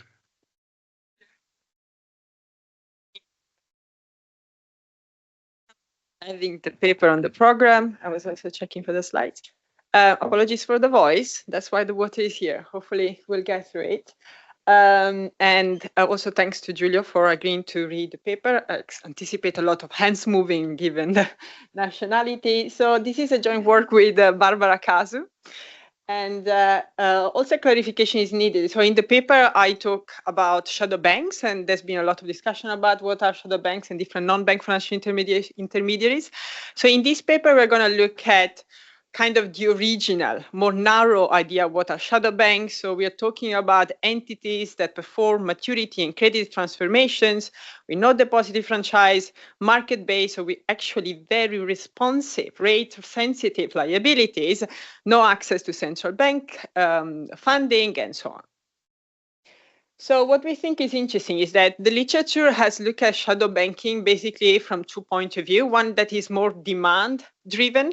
So the idea that shadow banking was, the growth of shadow banking was driven by the fact that there was this enormous demand for safe assets, for money-like instruments. And then the opposite view was more a supply explanation that shadow banking was driven by banks wanted to kind of grow, but outside their balance sheet. So they found this regulatory arbitrage opportunity, and that's the explanation. Both these stories are kind of focusing on the liability size of shadow banks, what they issue basically. So in this paper, we're going to look at the collateral side. That's the part that has been less investigated. And why is it important to look at collateral? Well, collateral, first of all, is very important because once you have a run and this structure are exposed to run, then the quality of your collateral matters. And in particular, we've learned during financial crisis that it also matters because collateral in shadow banks, when there are interconnection with traditional banks, the collateral is actually the vehicle that is transmitting the shock, the contagion from the shadow banking sector to the traditional banking sector. So that's what we are gonna do in this paper as a laboratory to kind of look at the collateral side of this story. We're going to focus on the asset-backed commercial paper market. I don't know how many of you are familiar with this market. It's the first market that actually collapsed in August 2007, and then everything else started afterwards.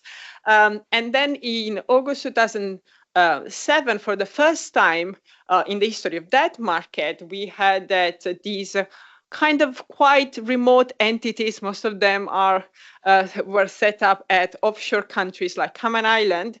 They start drawing liquidity from traditional banks as investors were actually refusing to roll over their liabilities. So what is special about this market? First of all, is a US market that reached almost 1.3 trillion just in August 2007. The second interesting thing is that these structures, these conduits, are actually sponsored by European banks more than US banks. And they kind of witnessed this expansion. And for some part of the literature, the most interesting part was to explain the reason why investors decided to run. The anecdotal evidence is that investors started to fear about the quality of the underlying collateral in these structures, but there's no been empirical studies that have actually looked at collateral inside these. Just to kind of give a little bit of background of the story, when the market collapsed in just a couple of weeks, the market lost 35% of the market. So think of that 35% of 1.3 trillion. That is the amount of liquidity that European banks had to put on the conduit, give to the conduit. And in exchange, they got the collateral for this conduit, which kind of explain also, you know, I'm spoiling how CDOs and mortgage-backed securities ended up on the balance sheet of European banks. So that's what we are going to look at. The interesting fact that kind of starts my story is this evidence that the market had this exponential growth, while at the same time experiencing an enormous growth also on the cost of their liabilities. There's not very much going on in this market. They issue short-term notes with an average maturity of 30 days. And in order to make these issuance, they need the backup with the transaction. So every time they issue, they pay basically the base rate, the interest rate, plus few basis points. So in the period of the pre-crisis from 2004 to 2007, they saw the cost of their liabilities to increase from 1% to 5%. So we answered the question, how did they manage to keep paying these higher costs on their liabilities, but still grow to 1.3 trillions. So the demand was there, but they were also under severe funding constraint. So in a nutshell, what the paper is trying to do is to say, well, if we take into account the demand and we take into account the interest rate increasing, well, we propose that what the vehicles maybe is doing is to change the quality of the collateral in order to substitute the existing collateral, which traditional was consumer loans, trade receivables, kind of short-term, relatively safe assets, with assets that were still of high quality, because these commercial paper will have to be sold to institutional investors, like money market funds. But by changing slightly the quality, they can actually search for yield and kind of make sure they still satisfy the demand from money market investor for commercial papers, while also staying kind of profitable. So what we are going to do is to test this idea that there's been this kind of portfolio reallocation, which is kind of matching with the evidence or the anecdotal story that these shadow banks became full of CDOs and mortgage-backed securities. So that's our explanation for that. So what we find that conduit reduce their issuance and collateral acquisition when interest rate increase in normal times. But when the demand is really high, that channel is muted. And then we look at portfolio holding and we find that normally if the interest rate increase, this conduit will reduce their holdings of some assets. But when the demand is high, a substitution happens. A substitution within the investment grade between the AAA and, within the investment grade between BBB and AA. So just a small substitution within the investment grade. But also in terms of type of collateral, you see that they increase their purchases of mortgage-backed securities and CLO and so on. So we try to kind of reinforce this evidence also in terms of, okay, so if they have more mortgage-backed securities and CDO, doesn't mean they become riskier. And we look at whether the banks that had higher holdings of mortgage-backed securities are the ones that are more likely to access the term auction facilities that was created after the run. And the answer is yes. Is yes for mortgage-backed securities, but not for CDOs, which is again in line with the evidence that CDOs did not experience many defaults, less than 1%, while the problem was really with mortgage-backed securities. And I could stop here, basically, no, I'll go through some ideas. So we can do this because we have collected these new data sets on asset-backed commercial paper conduits. As I said, this is a kind of unique data set that is collected based on information available with the rating agencies. And most of these conduits, as I said, are based at Cayman Island, they're based at Virgin Island, so all special jurisdiction for a number of reasons. we are able to collect monthly data on their liability, and we have quarterly data on their assets. The portfolio is not, sorry, the sample is not huge. We have around 74 conduits and about 49 sponsoring banks. But of course, imagine that only very large banks can access this market and the sophistication of this activity. And as I said, that something that it may be of interest to this audience is that the majority of these sponsoring banks were actually European banks. So this is an example of the Amstel ABCP conduit fund from ABN AMRO, the largest conduit, basically securitizing Dutch mortgages, but reselling financed by US asset-backed commercial papers. So how do we do what we do? So in a very simple regression model with time and conduit risk effect, and we look at the change in the ABCP amount of standing and how this is, covariates with changes in interest rate and changes in demand for safe asset that we proxy with the money premium. That's, one of the measures we take from the literature. And basically, the channel that I explained before is there. So higher interest rate means that they issue less, but this is not true once you take into account for the demand. And the same is true if, this is just robustness, it's true if you look at the asset side. So the net entering of transaction in the portfolio, of course, the two things are mechanical, but that's just a sanity check that things works the same. This is not market driven. We find the same mechanics. And then the interesting part is to look at changes in the ABCP portfolio. So this is, of course, all information that we have about collateral.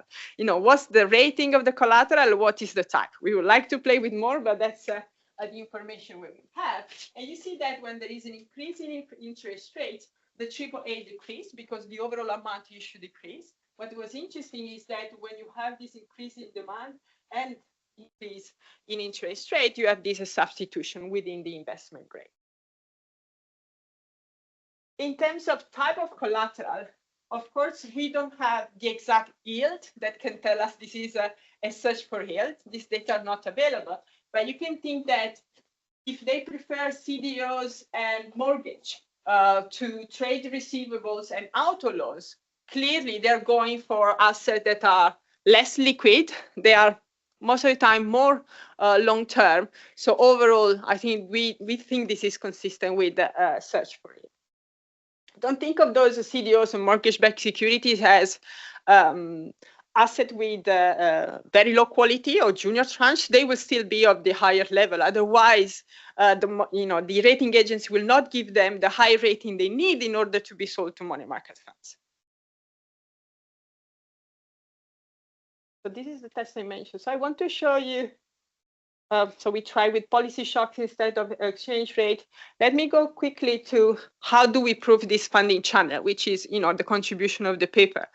We try to do a diff analysis by exploiting the fact that sponsoring banks are, some of them are US and some of them are not US. And we, the hypothesis is that if you're a US sponsor, the conduit is ultimately less affected by change in interest rate as long as the bank has, because the US bank can rely more on the insured deposit part compared to the European ones. So if you want is a deposit franchise story, the US bank will have more deposit franchise hedging compared to the European banks. And basically the results of the different data are in this sense. So European banks were more affected than US banks by the increase in interest rate in June 2004. Why we use June 2004? Because it's the first increase in interest rate after a long period of flat interest rate. So what we are trying to say here is that in absence of demand, this market should have gone down. But the demand is driving the market in a different direction. And that's kind of caused the change in the collateral. And that's basically the story that we have in this paper. There's a robust test. So the idea of this paper is to show that there is this search for yield channel in the shadow banking sector that takes place when the interest rate increase, which is the opposite of what we know for the banking sector. And what's the difference is that they rely on rate sensitive liabilities. So that's the difference. Now, This market, the ABCP market, has never really recovered from the crisis, but we have seen other structured finance markets that are emerging. And as far as we try to remove the link with banks, the latest news about the private credit funds show that banks are still there providing liquidity indirectly. So this is, I think, for us, the contribution is that you may think of structures now or in the future that are still kind of using credit as an asset class, relying on market-based funding. And if that happens, you need to take into account the interplay between the micro and the macro dynamics, because they can actually lead to search for it. And that's what I have.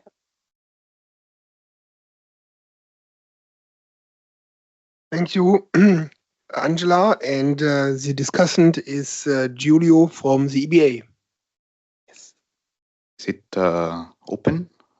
Yes.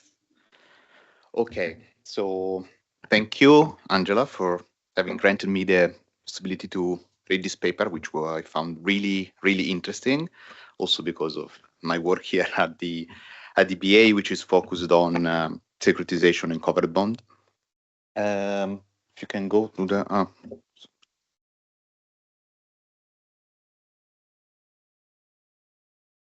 all right.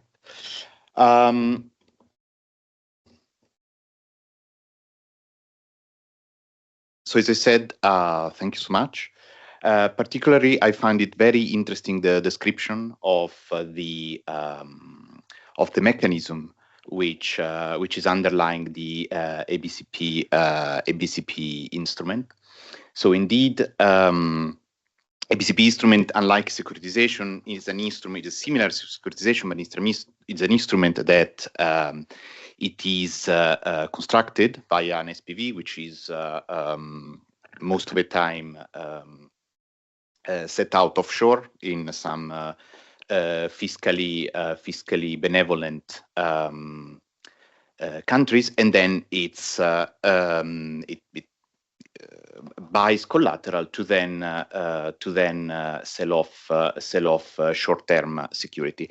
Now, it is important. I don't know whether it was stressed enough in here that what differentiate ABCP from securitization is the high maturity mismatch of the two. So, because of this intrinsic maturity mismatch, the fact that collateral is long term, while the main purpose of the setup of the ABCP is the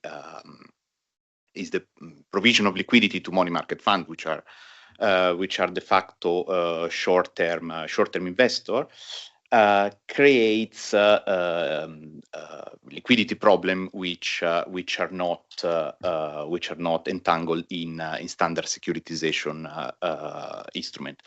Also, another point which emerged from the paper, and it's explained very well, I think, is the fact that this special purpose vehicle buy the collateral on a rolling basis. So they do not constitute a pool, which then stays put and against the issues of securitization, but it's actually rolling. So it can vary, and it's very sensitive on a very high frequency. Why am I talking about this mechanism? Well, because these two very features, so the maturity mismatch and the rolling collateral, are such that the financial implication and the contagion between the banking and the non-banking system, so the shadow banking system, is much deeper. So correctly, these instruments are offshore, off balance, but yet are deeply interlinked with the banking system because of the maturity mismatch and the need for liquidity that needs to be backed up by a guarantor, a liquidity guarantor, that normally is the sponsoring banking itself. So sponsoring banking itself, as currently pointed out in the paper, has a crucial role in here. It acts as a liquidity guarantor, and it has to overcome possible short-term in cash flow. So as such, unlike more traditional securitization, this results in an all but effective risk transfer from shadow banking to the traditional banking sector. So I believe, if I pass to the comment section of the paper, that what could be explained further and explored further is the analysis on the spillages, so spillovers from the shadow banking to the banking sector. I see from, and I do understand this is a limitation of the data availability. I particularly liked the experiment of the Federal Reserve TAF program to see whether indeed the bank sponsoring had the need for access to more liquidity. But actually, of course, this is possibly biased by the fact that only depository banks are allowed to access this program. Now, clearly, the entire data set, which is, I guess, it has very high potential, is composed by SPVs, by a BCP, which are backed by a depository institution. But of course, there might be a problem, there might be a selection bias in the choice of this, in these banks, this financial institution, which act as depository institution. So other banks, which are not technically collected in the sample, may react in very different way. Also, I think that the role that needs to be captured, the role of sponsor banks, even needs to be captured at regression level. Why? So I had the feeling by reading the main free regression set, which again they are very robust. I think they really make the point on the risk-taking channel and on the deterioration of the quality of the collateral, but still they miss something in the equation, and that's something I think is the sponsor-specific fixed effect. So that J that is in the equation. So both at net issuance of ABCP, commercial paper, and in capital acquisition. Why am I saying so? Well, because there might be that actually what we are capturing here is endogenous in the bank business model, liquidity profile, and bank soundness itself. So it is true that rating agency have to guarantee for the collateral in order to be, for the BCP in order to be bought a very high rating, but at the same time, we don't know from here what is the bank soundness, risk, and liquidity profile. So as I said, for the analysis of the contagion, the diff-in-diff approach and the reliance on the TAF access is definitely shedding some light. But I think that introducing some more sponsor-specific fixed effect might highlight partners which are currently endogenous. Not last a possible reverse causality, in the sense that liquidity shortfall might happen at a bank level and creating problems in granting credit line to this SPV, even in absence of a crash of the SPV itself because of risk concerns. As a suggestion or as a final interest into the paper, it would be interesting to expand the analysis to more recent time, and that would be to capture our unprecedented monetary operation, but also to see how this market evolved after he got this stigma during the great financial crisis. What happened in the more recent period, also at European level. In Europe, we understand that this. You were right in pointing out that during the crisis, in the year running up to the crisis, the the BPPC market in the US was mainly populated by European bank, even because in Europe this is not a thing. So from our data, we think that less than 5% of total securitization instrument are ABCP, and this is actually something that might be interesting to study in the future. But again, thank you for the paper, very well written, and was a really a pleasure to read. Thank you. Thanks a lot, Giulio, for the discussion. I don't see a question in the chat, but virtual audience may want to raise a hand. Otherwise, I'm looking here in the floor. Any questions? Everybody is waiting to break for coffee since we are... Okay, then there's nothing from the virtual audience either, so back to Angela.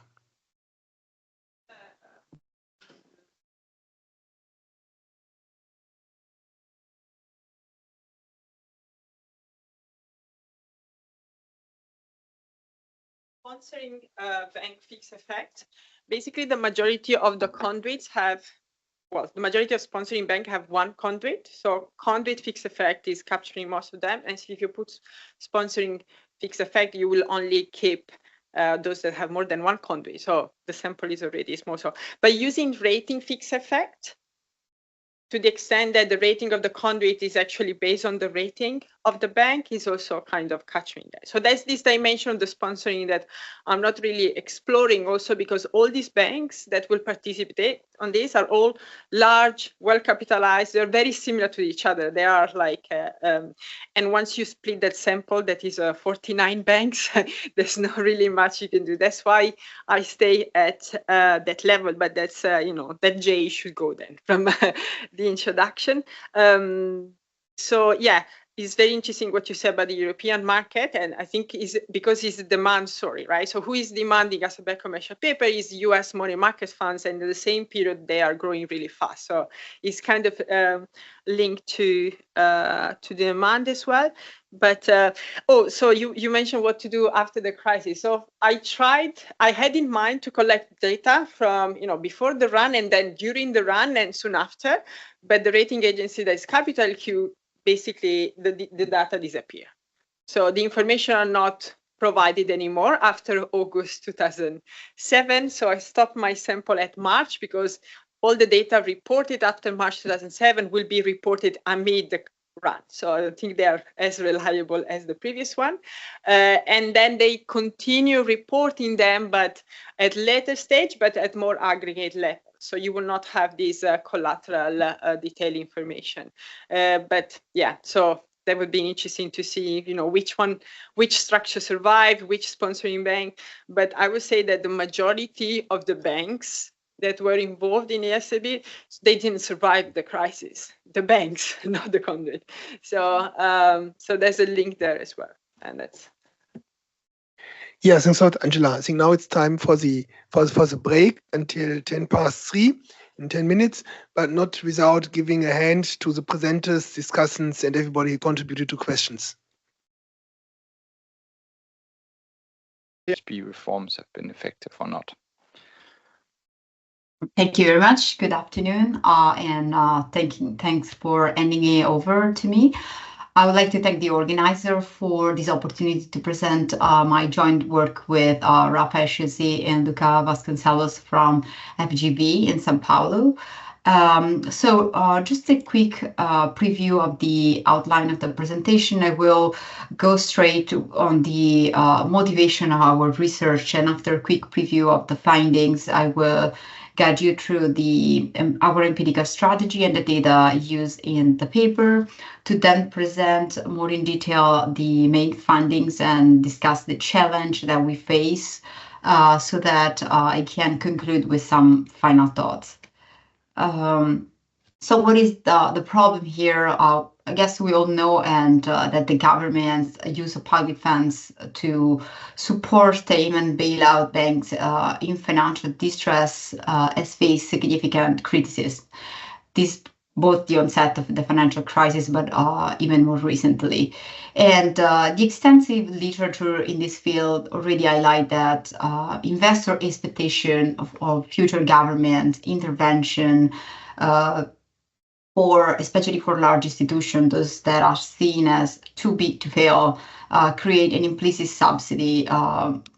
Has been documented that large banks benefit from lower financing costs compared to smaller financial institutions. And this lead eventually to an increase in moral hazard behavior and overall to any competitive imbalance within the banking sector. So of course, in response to this problem, regulators have been working to reduce this perception that the very large institution will be receiving somehow government support in case they need. As a matter of fact, we know that the Financial Stability Board introduced a comprehensive and standardized framework to ensure the orderly bank resolution procedure. And this framework aimed to reduce the reliance on public funds in case of potential bailout, by shifting the financial risk to the private sector, mainly to the bank equity and certain categories of debt holders. So here's that in our paper within an extensive literature, our research want to examine how effective is the bank resolution framework in reducing the implicit subsidy and the risk-taking by banks. We do this with a specific focus on whether these effects vary by bank size. And to the extent that the bank resolution mechanisms are credible to the investors, we will expect a decrease in the ex-ante implicit subsidy that banks receive, as well as to their risk-taking. So a quick review of what we find overall. We find that bank resolution perform increase our proxy for the implicit subsidy, which is the abnormal cost of capital for non-large bank by 4.6 percentage point, but have no statistically significant effect on large bank or global systemically important banks. Additionally, non-large banks show a reduction in their risk-taking behavior, which is consistent with the moral hazard theory. More into detail, to test our hypothesis, of course, we face the issue of how to, as I was mentioning before, how do we measure this implicit subsidy. And we follow a previous work by Gandhi and all others published in the Review of Financial Studies in 2020, and use the annual risk-adjusted equity return, so the alphas, as a proxy for the implicit subsidy for each banks. Of course, in our context, a negative alpha will signal the existence of an implicit subsidy, reflecting the expectation of the government support. So basically, when the government is expected to absorb the risk that will otherwise be borne by banks' creditors or equity holders, then the investor price in this implicit subsidy, resulting in a lower cost of equity for those protected banks compared to firms that are similar in terms of the sensitivity to standard risk factor. A little bit more into detail of how we measure the alphas over here. We use weekly unlevered return and apply a 6-factor model. We decide to unlevered return because of the fact that leverage introduces heteroscedasticity into the data, and also because we notice a huge change and reduction specifically of bank leverage over time. So the dependent variable in our model would be the unlevered alpha at bank level in any year in our sample. More specifically into the model that we use a difference in difference approach with a treatment here that is a staggered treatment, in the sense that the impact of the reform has happened in different times across different countries. So this approach, in this approach, therefore, we have the two main variable of interest, which is resolution. Resolution is a dummy that is equal to 1 for those countries that has fully implemented, fully adopted the bank resolution mechanism in any year in our sample.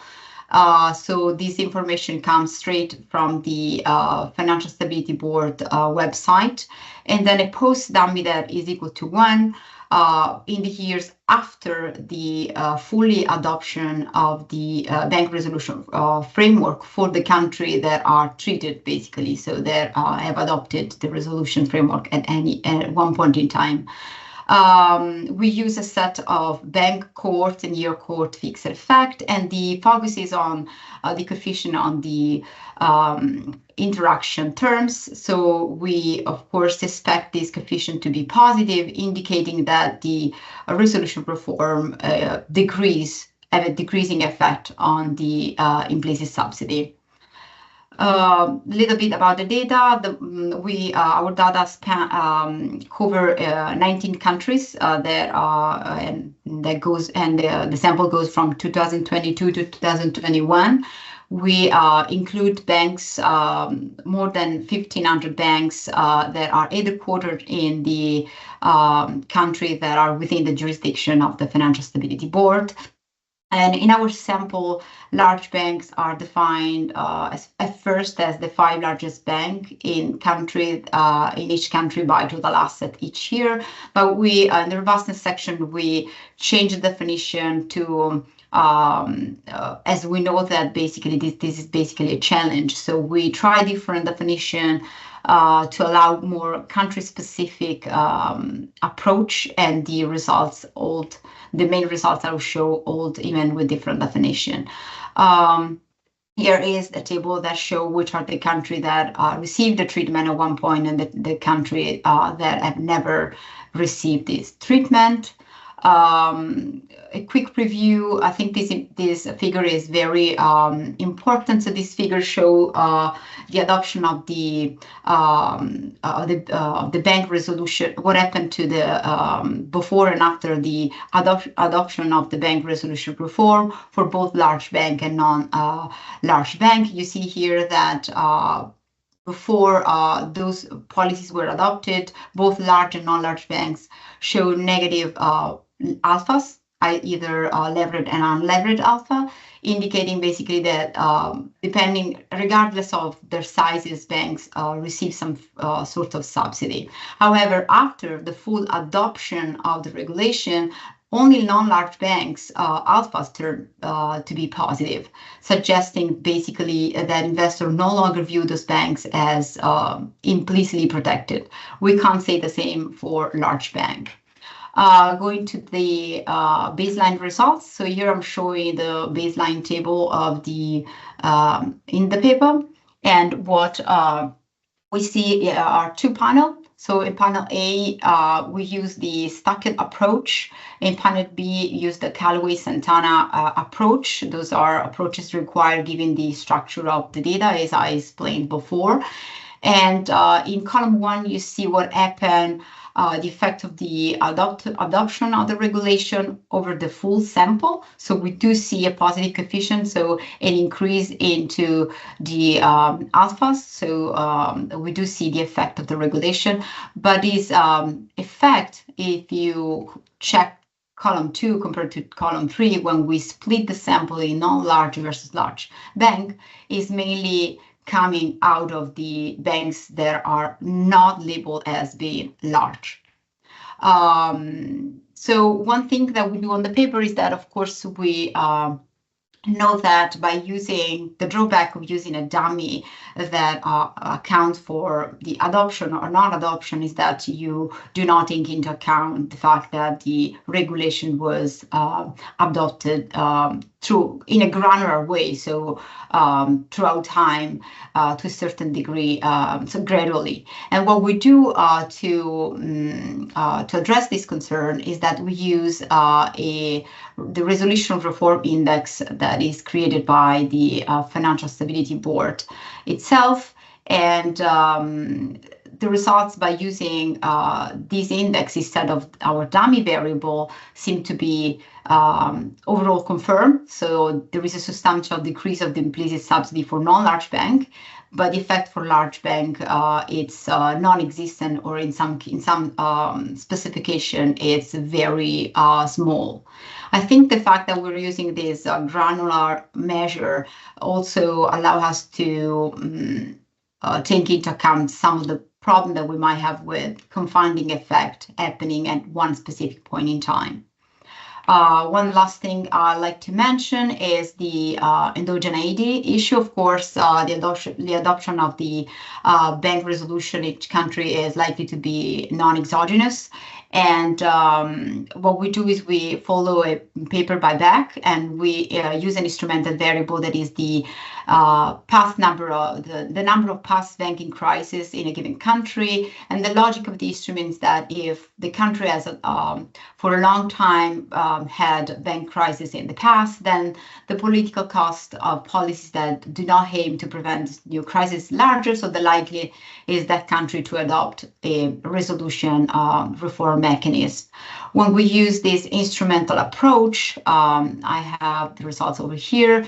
So if you look at the column 3, 4, and 5, in which we repeat the baseline regression, but using this instrumented variable for the resolution reform index, the results are overall qualitatively unchanged.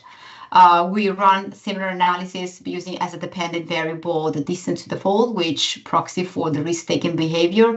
And once again, we do find a reduction in the bank risk only for banks that are considered to be non-large. So let me conclude. Hopefully I'll stay in the 12 minutes. So overall, our results suggest that although the resolution regulation reduced the implicit subsidy and the risk for many banks, they still might be insufficient to alter the investor perception of potential government support for very large bank.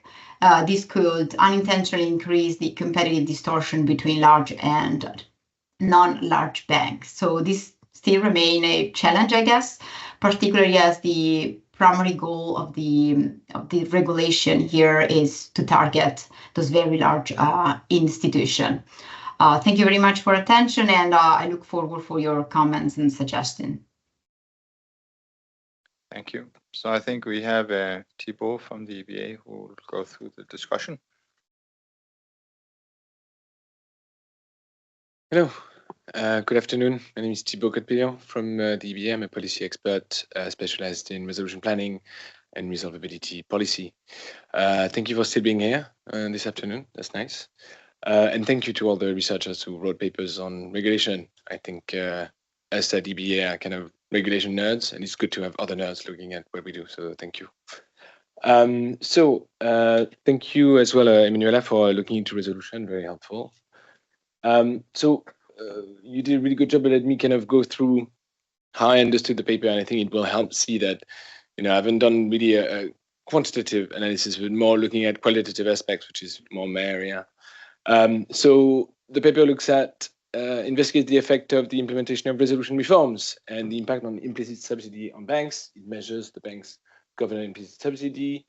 The idea is to assume that securities equally exposed to the same risk factors might have similar expected returns, and it follows Gandhi approach. The expected returns of bank stock is explained by 3 traditional equity risk factor: market, size, and value.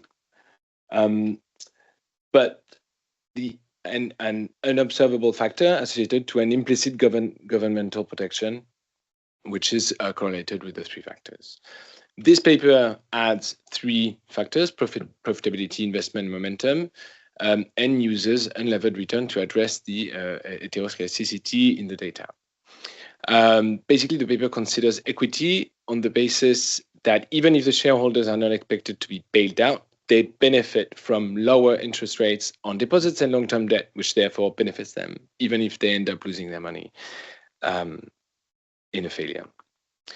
So what the paper finds that resolution regime affect implicit stability and resource risk, but only for non-large banks. The impact on risk-taking in countries that fully adopted regime versus those that did not fully adopted it is greater. There's no impact on risk-taking could be identified for the large banks. And bank resolution reform decreased implicit subsidies in both EU and North America, but the impact is stronger in North America. Although in neither continent, we find the paper finds effect for large banks on each side. So, a couple of questions, I guess, from me and kind of comments when I read the paper. And I guess, I focus more, I guess, on the qualitative aspects, but on the sample, I guess looking at the sample of banks that were used, what came to mind was, what do you mean by banks? And in many ways, because you mentioned a sample of 1,500 banks, but I guess you mean at entity level. And in many ways, resolution is a group matter. It's something that captures a number of institutions, of entities, of banking licenses, etc. So I think there might be something around the sample. Just to give you a bit of an example, in the EU overall, resolution banks are about 300 resolution groups. So there might be something, and there might be some adjustments that could be made on this, on entities within resolution groups, etc. And then that leads me to another point, which is that not all banks are earmarked for resolution. And so if you look at the population of banks, there are a lot of banks that are meant to be left for failure, most likely the smaller ones. And then you have larger banks that are meant to be for resolution and where there is actually work that is being done on this. There is some disclosure on this that is actually improving that could allow you to kind of use that data.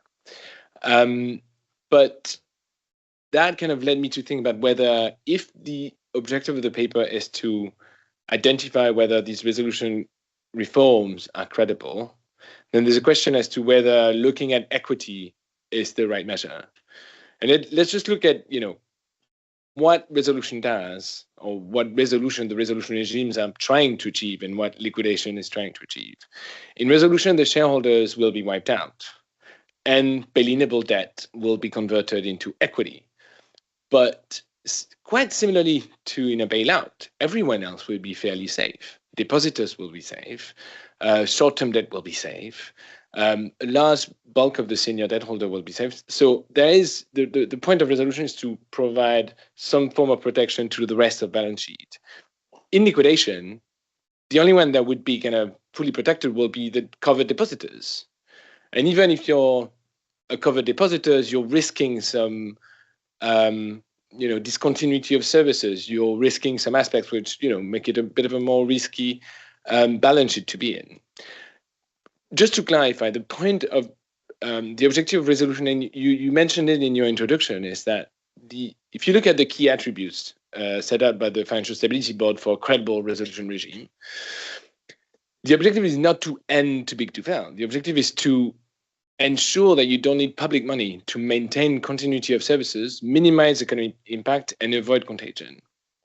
What I mean is that you will have the resolution is an alternative to bailout, but it doesn't mean that it's forcing liquidation of large banks.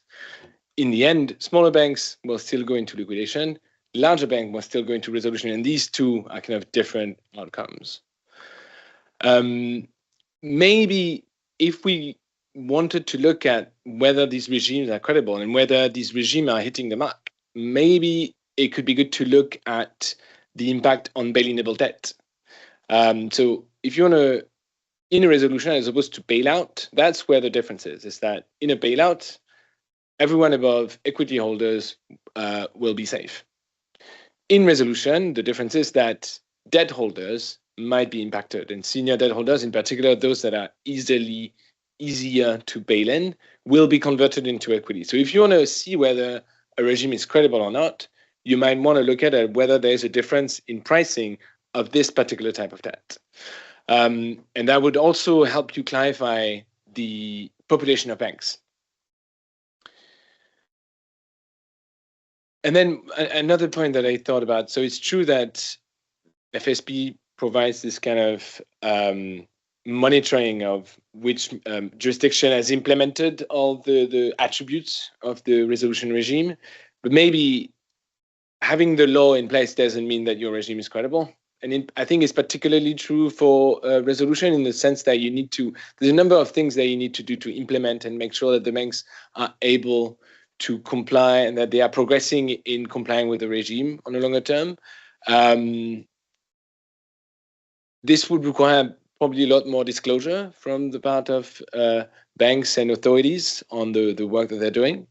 And one additional point is, again, thinking about debt, is that credit ratings can also help assess the credibility of the regime, obviously, because they are comparing, the risk, the riskiness of the debt that could be bailed in versus the one that would be bailed out. Minor comments, I guess, on the framework description.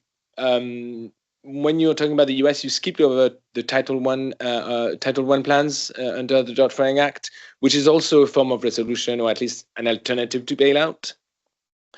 In the paper, you mentioned that the EU regime is more lenient in that it foresees the possibility to inject capital with temporary government support.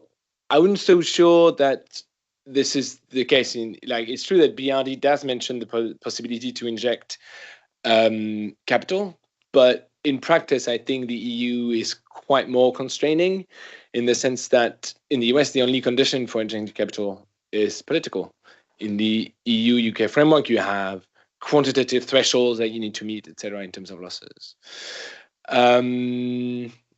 Small thing, but I guess it's true that in the banking world, I guess the trigger for insolvency/resolution is not bankruptcy, as we might understand it in the corporate world. It's failure to meet your regulatory requirements. That is the trigger short of when you're running out of liquidity. And small things around the UK Banking Act versus UK Bank Act. And when you mentioned the scope of countries implementing resolution regime, I wasn't so sure because you said there was a bit of a self-selection, but there is an expectation that all FSB members are meant to implement that regime. Also, therefore, the monitoring around this. But yeah, and I think that's it. I think we're running late, so let's take one or two questions and then give the floor back. So any questions? Yes, I think we have in the back.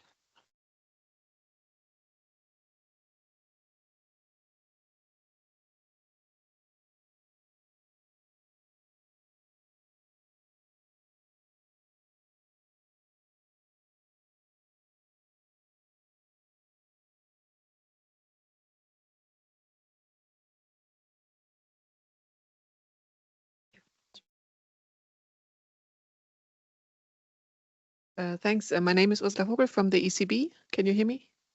Yeah. Thanks a lot for this very interesting presentation. I have a question. Maybe I missed it, but I was wondering about the definition of large and non-large banks. So how these two groups are distinguished.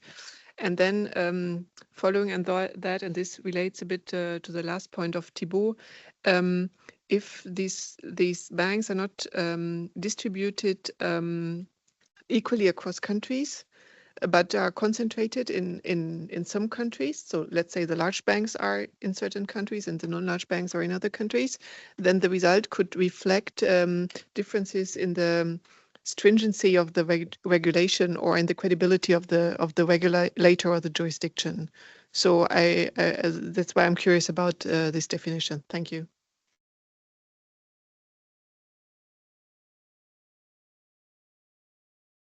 Any other questions? Otherwise, Emmanuel, I think the floor is yours to come back. Thank you very much. So in terms of the sample, we use a selection such that we have banks and bank holding companies headquartered the Financial Stability Board countries, and we check for making sure that for each of them we're looking at the parent level. So we look at group level. So we're not using unconsolidated data or different definition. So I will double check to make sure that all the filters that we use allow us to not duplicate information, but I'm quite sure I've been working on the data that banks are not duplicates. But I appreciate the comments, and I will take a more careful look. In terms of whether equity is the right measure, I see this point. Definitely, there is room for look at also debt. I think our research want to kind of complement the existing literature on the debt side, but we can expand and the analysis from the equity cost also to the cost of debt or bail-in-able debt for sure. And in terms of, I have other question. I guess I appreciated all the comments, and the very last question was about the definition of large versus non-large banks. So we use several definitions. The data I presented, the results I presented were, I was using the definition where large banks basically were the top 5 banks by total asset defined for each country. So you only have 5 banks for each country every year. We use different definition as, for instance, the top the first 20% of the banks within by total asset for each country, in order to allow a different number of banks by country. We also try to use as definition whether a bank is considered to be global systemically important or not. And another more is the top 3 institution. So we try different definition to account for some of the things that were mentioned by the audience on the floor. Thank you very much for this suggestion. We'll try to incorporate them into the next version of the paper. Good, thank you. Given that we are already very late, I think we'll move on to the last presentation. I think I'd like to invite Arndt back up here. On a paper more on the IRV model, so drivers of supervisory capital add-on, signal versus noise in internal rating-based models, looking into some of the findings from supervision itself. Thank you. So hello again. I bring a little bit bad news, I'm afraid, because while I try to be super concise, I have a data set that probably the majority of you has never seen, confidential ECB supervisory data on internal models, yay. So I still want to spend a few minutes to actually explain that to you before I look into empty faces for the rest of my presentation. Just to mention a little bit of expectations. That being said, I present joint work today with Andreas Bayer from the ECB, and that means that because we're both working at the respective institutions, that the normal disclaimers apply, i.e. that these are our own views. That being said, the paper itself is about internal models, and more specifically, we try to explain a little bit internal models and what is the impact of deficiencies in internal models. And to set a little bit the stage for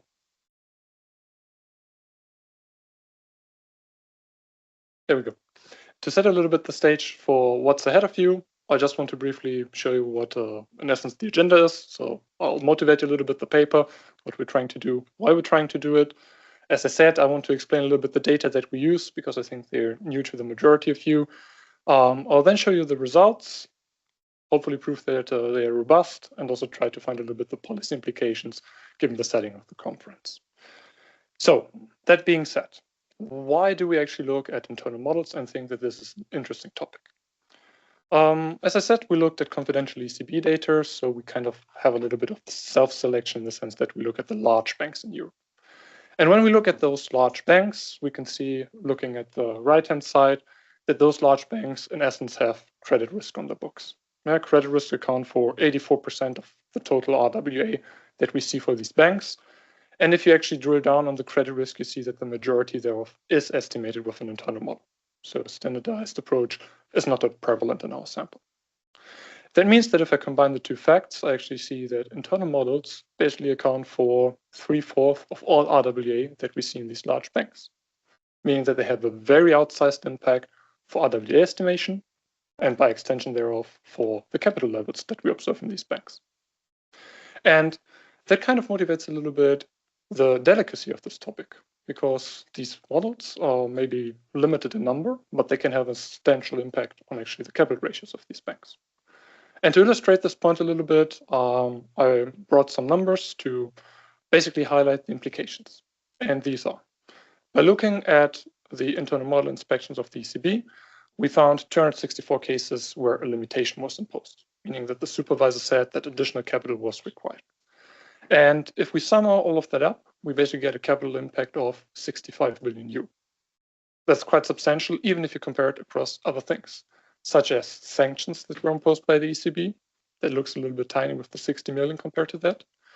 And if you want to make a bold or brave statement, you could also find cases where actually the impact of a limitation was stronger than the impact of the threat. Yeah, so I think that sets a little bit the stage of why this is actually an important topic to look at, because it can have a substantial impact on the capital ratios of banks. That being said, let's try to understand a little bit how we actually get to the point where we have these data that we now want to analyze. And because of that, I have this timeline, if you will, that basically tries to make a little bit the point how we generate the data that we analyze. So basically, whenever there's a change to a model, this change in the model will be investigated by an inspection team. The inspection team will go on site and will scrutinize the changes and eventually may find some non-compliances, which we call in the next step the findings. These findings are rated on a scale from F1 being the low severity to F4 being the high severity, and that basically has implications for the possible requirement in the next step to ask for additional capital. The supervised entity then has to set this capital aside until the underlying deficiency has been remediated. And this becomes kind of a crucial point where we set ourselves a little bit apart in the way that we analyze the data. Because as I said in the beginning, a model change triggers the actual inspection. And that means that you have two opposing effects, because maybe the RWA go down from the model change, but at the same time, they are not going down as much as the bank thinks because there's this limitation that needs to be enacted. And this is why I want to emphasize at this point that we really just look at the impact of the limitation, meaning of the non-compliance, how much capital the supervisor thinks needs to be set aside. That being said, it sounds all very abstract, so let's try to understand a little bit better how we actually collect this information. On the left-hand side of the slide, you basically see a little bit like a term sheet, if you will, where you would find all the summary information from this inspection, and then it provides you very handily a number that is now very tiny to read, so roughly 384 million. That would be the capital relief from the model change. And what I'm trying to say is that this is the wrong number to look at. Because if you actually go through the text and through the entire model inspection, which is what I did in the middle panel, you see that there are opposing RWA drivers.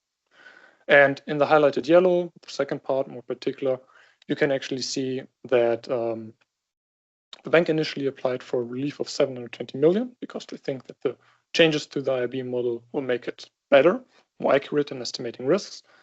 But then there's this limitation towards the end of 334 million. That's basically saying, yes, but there are some caveats and deficiencies that we need to factor in. So what I'm trying to say is that we really look at the limitation on the right-hand side, the 337, and not this net effect. So we can get a very good estimate for actually the impact of this non-compliance in an internal model. That being said, we now have reached a level playing field in terms of understanding what I'm actually trying to measure here with Andreas. So what is the research question we develop from that? And what we do is we try to relate the capital that needs to be set aside to the finding severity. Meaning, is there maybe a case where many small findings lead to a high capital demand? Or is it maybe one big finding that leads to the bank being required to set aside a lot of capital? And we actually find that it's only the F4, the high severity findings that matter here. And we can also establish later a link to very particular the CRR article that was breached and led to this additional capital requirement. But how do we get there? I want to walk you briefly through basically our table of the regression results, column by column, real quick, because I think these columns also tell a story, if you will.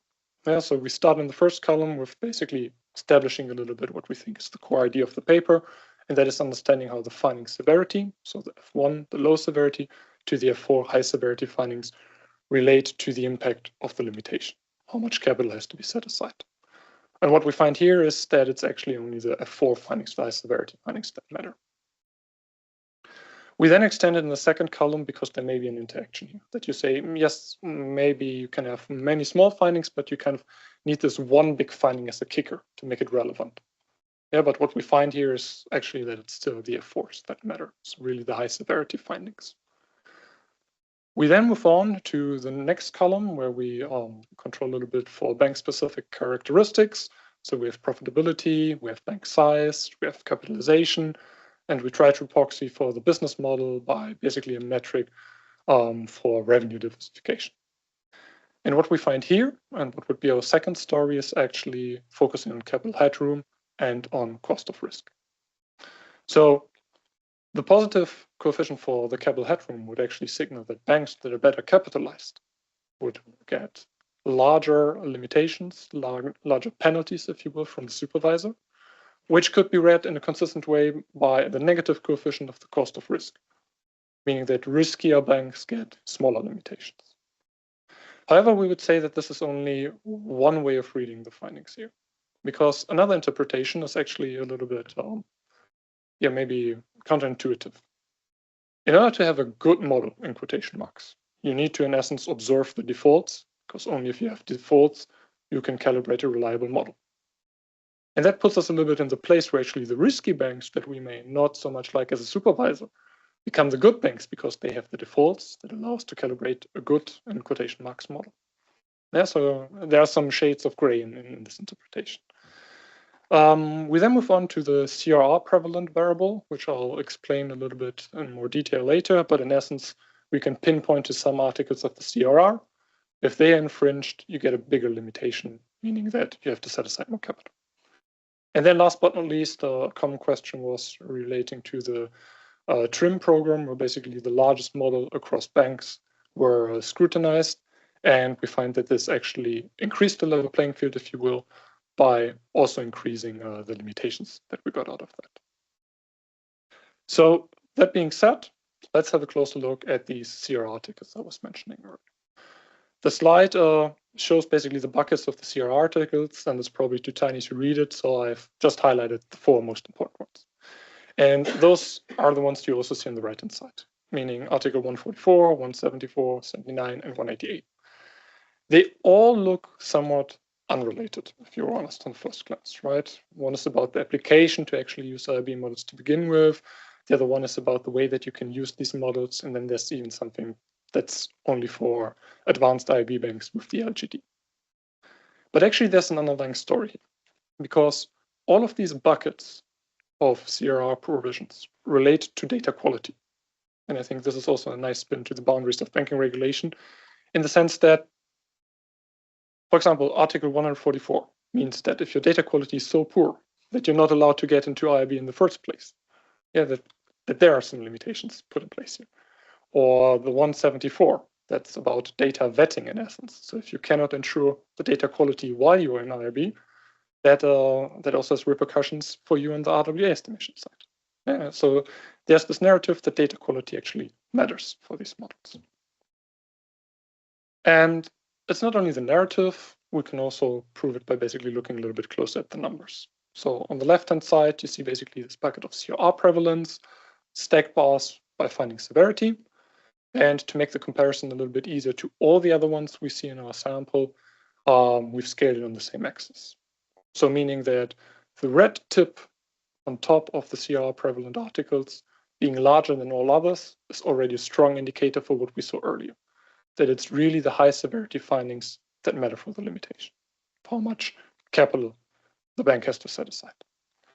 And we also see this by just doing a simple t-test across the different samples, where I think another nice thing to see is that basically the bigger sample is always the other articles, but for the very high severity findings, suddenly it flips and is actually more prevalent in these 4 articles that I identified earlier.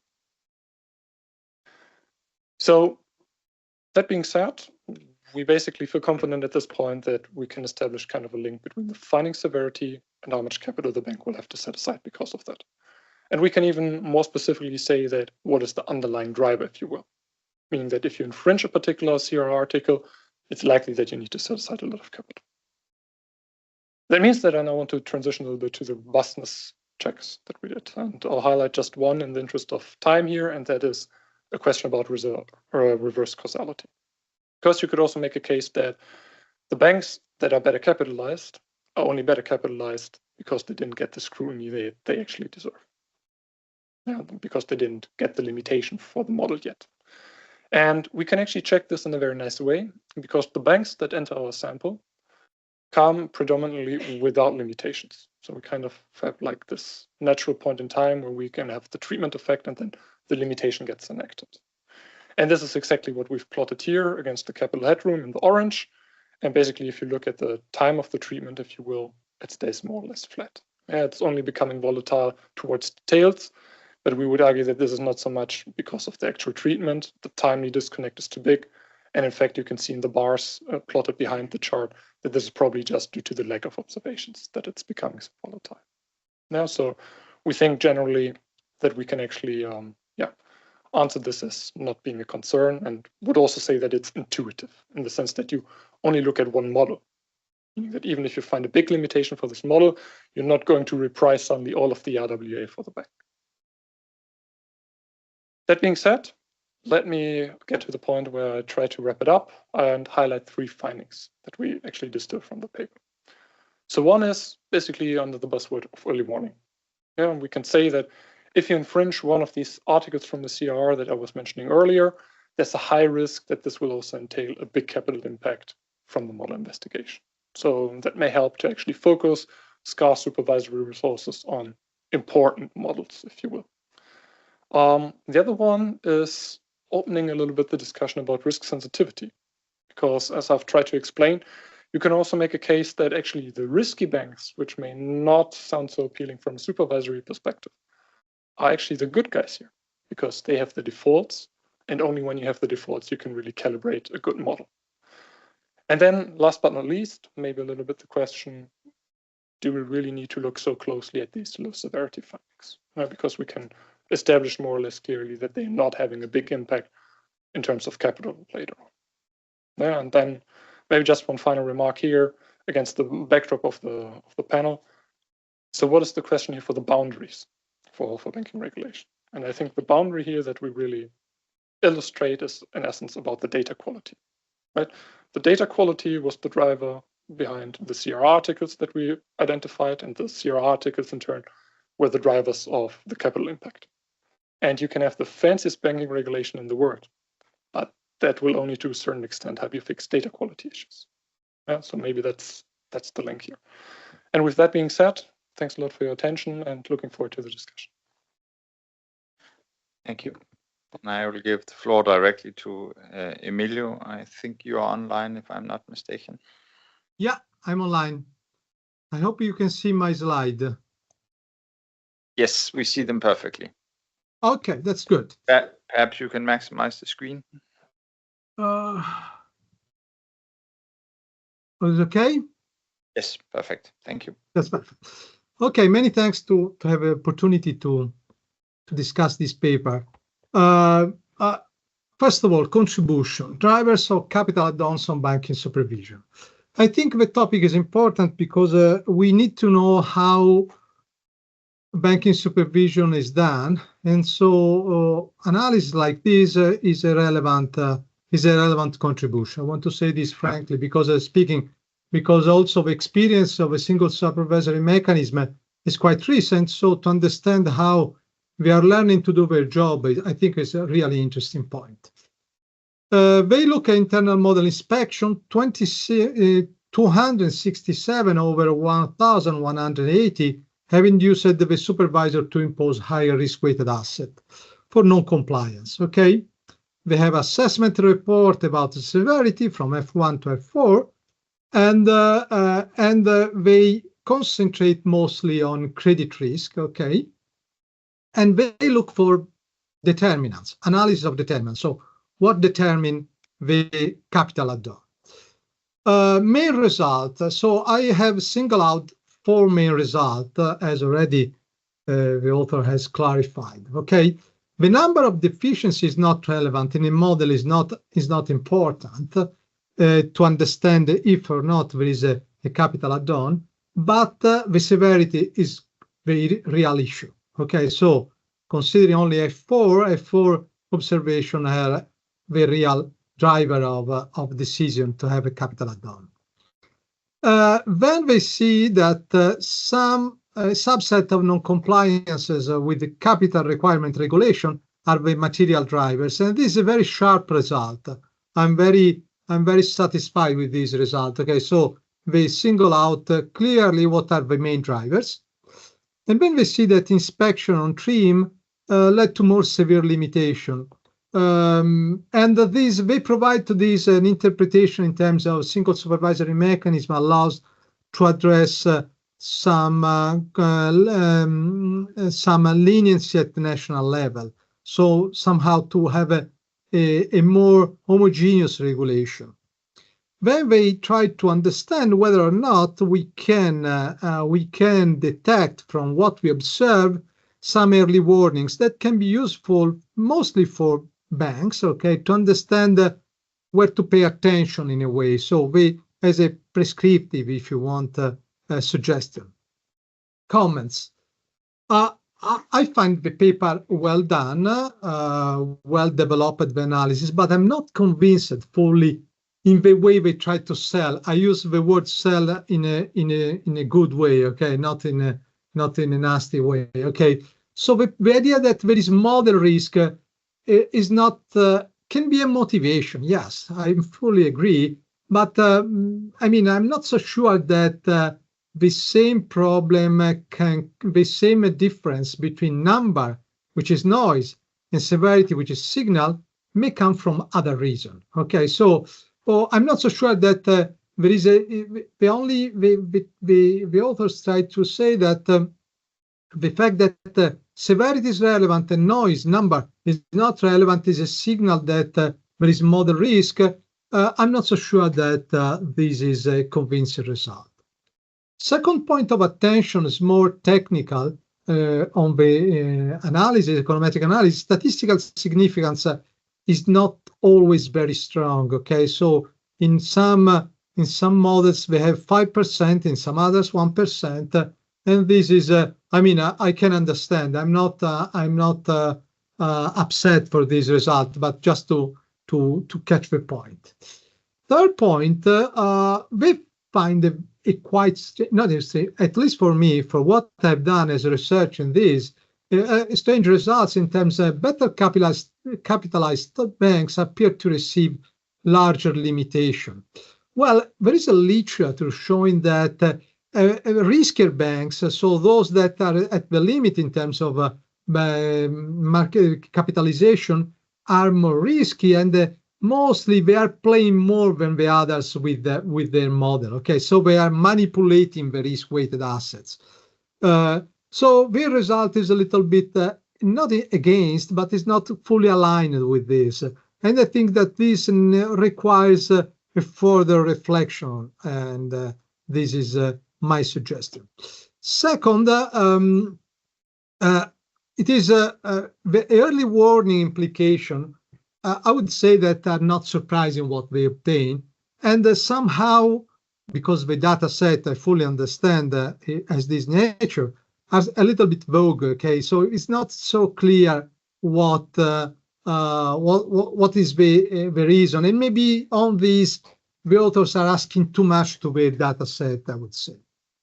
The last point is that they interpret the fact that a strong limitation after TRIM do not necessarily imply that there is a leniency to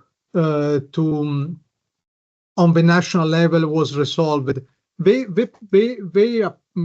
claim is that before the TRIM, each banks was supervised with a path dependence approach by mostly along the tradition of national level. Thanks to the TRIM, this disappeared. Maybe it's right, but it may be the case that also supervisors are learning to do their job in a way. Okay, so I'm not so sure that this is only a level playing field at European level. It is not only the outcome of this result. So as a wrap up, I think it's a nice paper. There are few papers dealing with supervisory data, and I think that this is a nice field of research. And I worked a little bit on this, so I know that you can find a very nice result. I think it is a field where it is difficult to obtain strong results, and the paper does. So results are robust. I'm not convinced, and as I said, as a final comment, to define the main thesis of the approach. That is, I'm not fully agree with the argument. What considered a bad model? Is it a model with numerous deficiencies or small and severe? It is not necessarily a bad model. It could be simply that our bankers are playing with their model, manipulating it. So I'm not so convinced with the way they try to sell their results. You may have an H0, so an hypothesis which is different from this. This is my final comment on the paper, which I think is very nice. And Oh, thank you, Emilio. I think very clear. I also share some of the concerns. Do we have any questions from around the table? Yes, so I think Klaus and then Thibaut.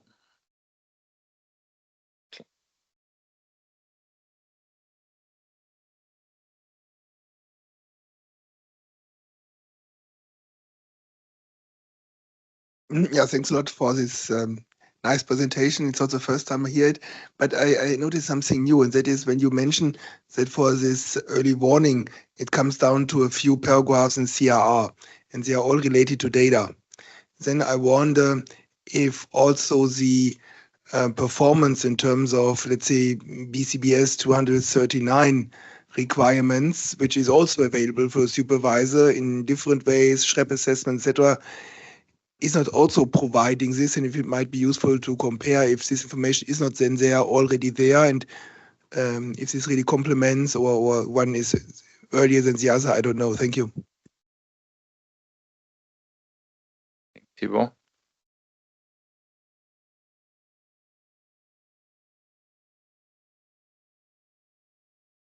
Maybe I missed it in the presentation. Thank you for the presentation, very interesting. How do you deal with the impact of size of the banks? Because when you mentioned, kind of the more capitalized banks, the supervisors are more heavy on the more capitalized banks, etc. But is it for banks comparable in terms of size? Because there could be, I guess it might have been what Emilio was hinting to when you talked about supervisory approach, maybe being heavier on the larger banks. Also, just a couple of remarks, comments from my side, just to say a bit, because I share the view of Emilio on some things in terms of that it's a very strong assumption to say there's been leniency on the side of the supervisors prior to 2014, because I think there has also been a review completely. The rule text has been rewritten with EBA guidelines, a review in terms of this, which is being enforced. I probably also share that the advantage of the SSM has been a centralization of the model resources, which is kind of moving ahead in terms of getting this. But to say that the rules were more open previously in terms of this, which opened up for these kind of divergencies, which I think was one of the lessons from the financial crisis. Then perhaps a critical question on this point on optimizing supervisory resources, because I fully share that this is the way forward. But I am struggling a little bit to see how you can do this, because it's not like you go into a model inspection and then on day one you find the F4 and then you don't do the rest in terms of this, because I think there's typically a review process. So it would be interesting to also hear how you see that this can kind of lead to a more optimization on resources. Finally, I think we have one question also from the chat. could there be any differential effects linked to country level evidence of the findings? So whether there's country specific effects to the level of severity, certain type interplaying here, also noting that there might be national law. So have you measured any kind of measures on the national aspects across the jurisdictions in terms of this? Okay, thanks a lot for the questions. So I take it that you don't want to go to the program later, but instead discuss internal models. Let me try to address them roughly in order. So yes, the point you made, Klaus, well taken to also have a look at the BCBS 239. That's one thing to do. Concerning the question about the size, we played actually a little bit around with it to see whether there might be some clustering of any sorts, but actually we see that it's normally distributed in the sense that you have mixtures of large and well capitalized as well as large and not so well capitalized, and then the other way around for the small banks as well. So we weren't too worried about that, to be frank. Catching up a little bit on the point with the TRIM that was both mentioned in the discussion and by Lars, maybe the remark here is to make that we don't claim that this is the exclusive answer to that, but just offer one among many views. Yeah, so another interpretation, as we heard during the discussion, could be that there's just a learning effect of the supervisor. Yeah, so that may just as well play in the same direction. So maybe the way forward here would be to tone down a little bit or to clarify this, but well taken. From the chat on the country level, so yes, indeed, there is actually some variation at the country level. And maybe just to give you a flavor of it, you could argue that there's a particular way of selection, for example, in Germany. Because technically speaking, if you want to become an IRB bank, you need to have, according to EBA and ECB standards, at least 50% of your exposures covered by an IRB model. But in Germany, actually, the requirement was way higher, well, in excess of 90%. So that was actually one of our starting points to see whether this heterogeneity that you could get in this way would basically explain it a little bit, maybe something along the lines of a self-selection that you only model particular exposures, something like that. But to make an easy case and maybe calm down a little bit your curiosity, there was nothing that was particular to the country level. So it was really more about the model itself, if you will. Yeah. And then let me quickly check if I forgot anything. No, I think that's about it. So I don't want to keep you any longer. And I think for the people in the room, we'll go to the drinks, but let's give a hand to everybody that has presented. Thank you.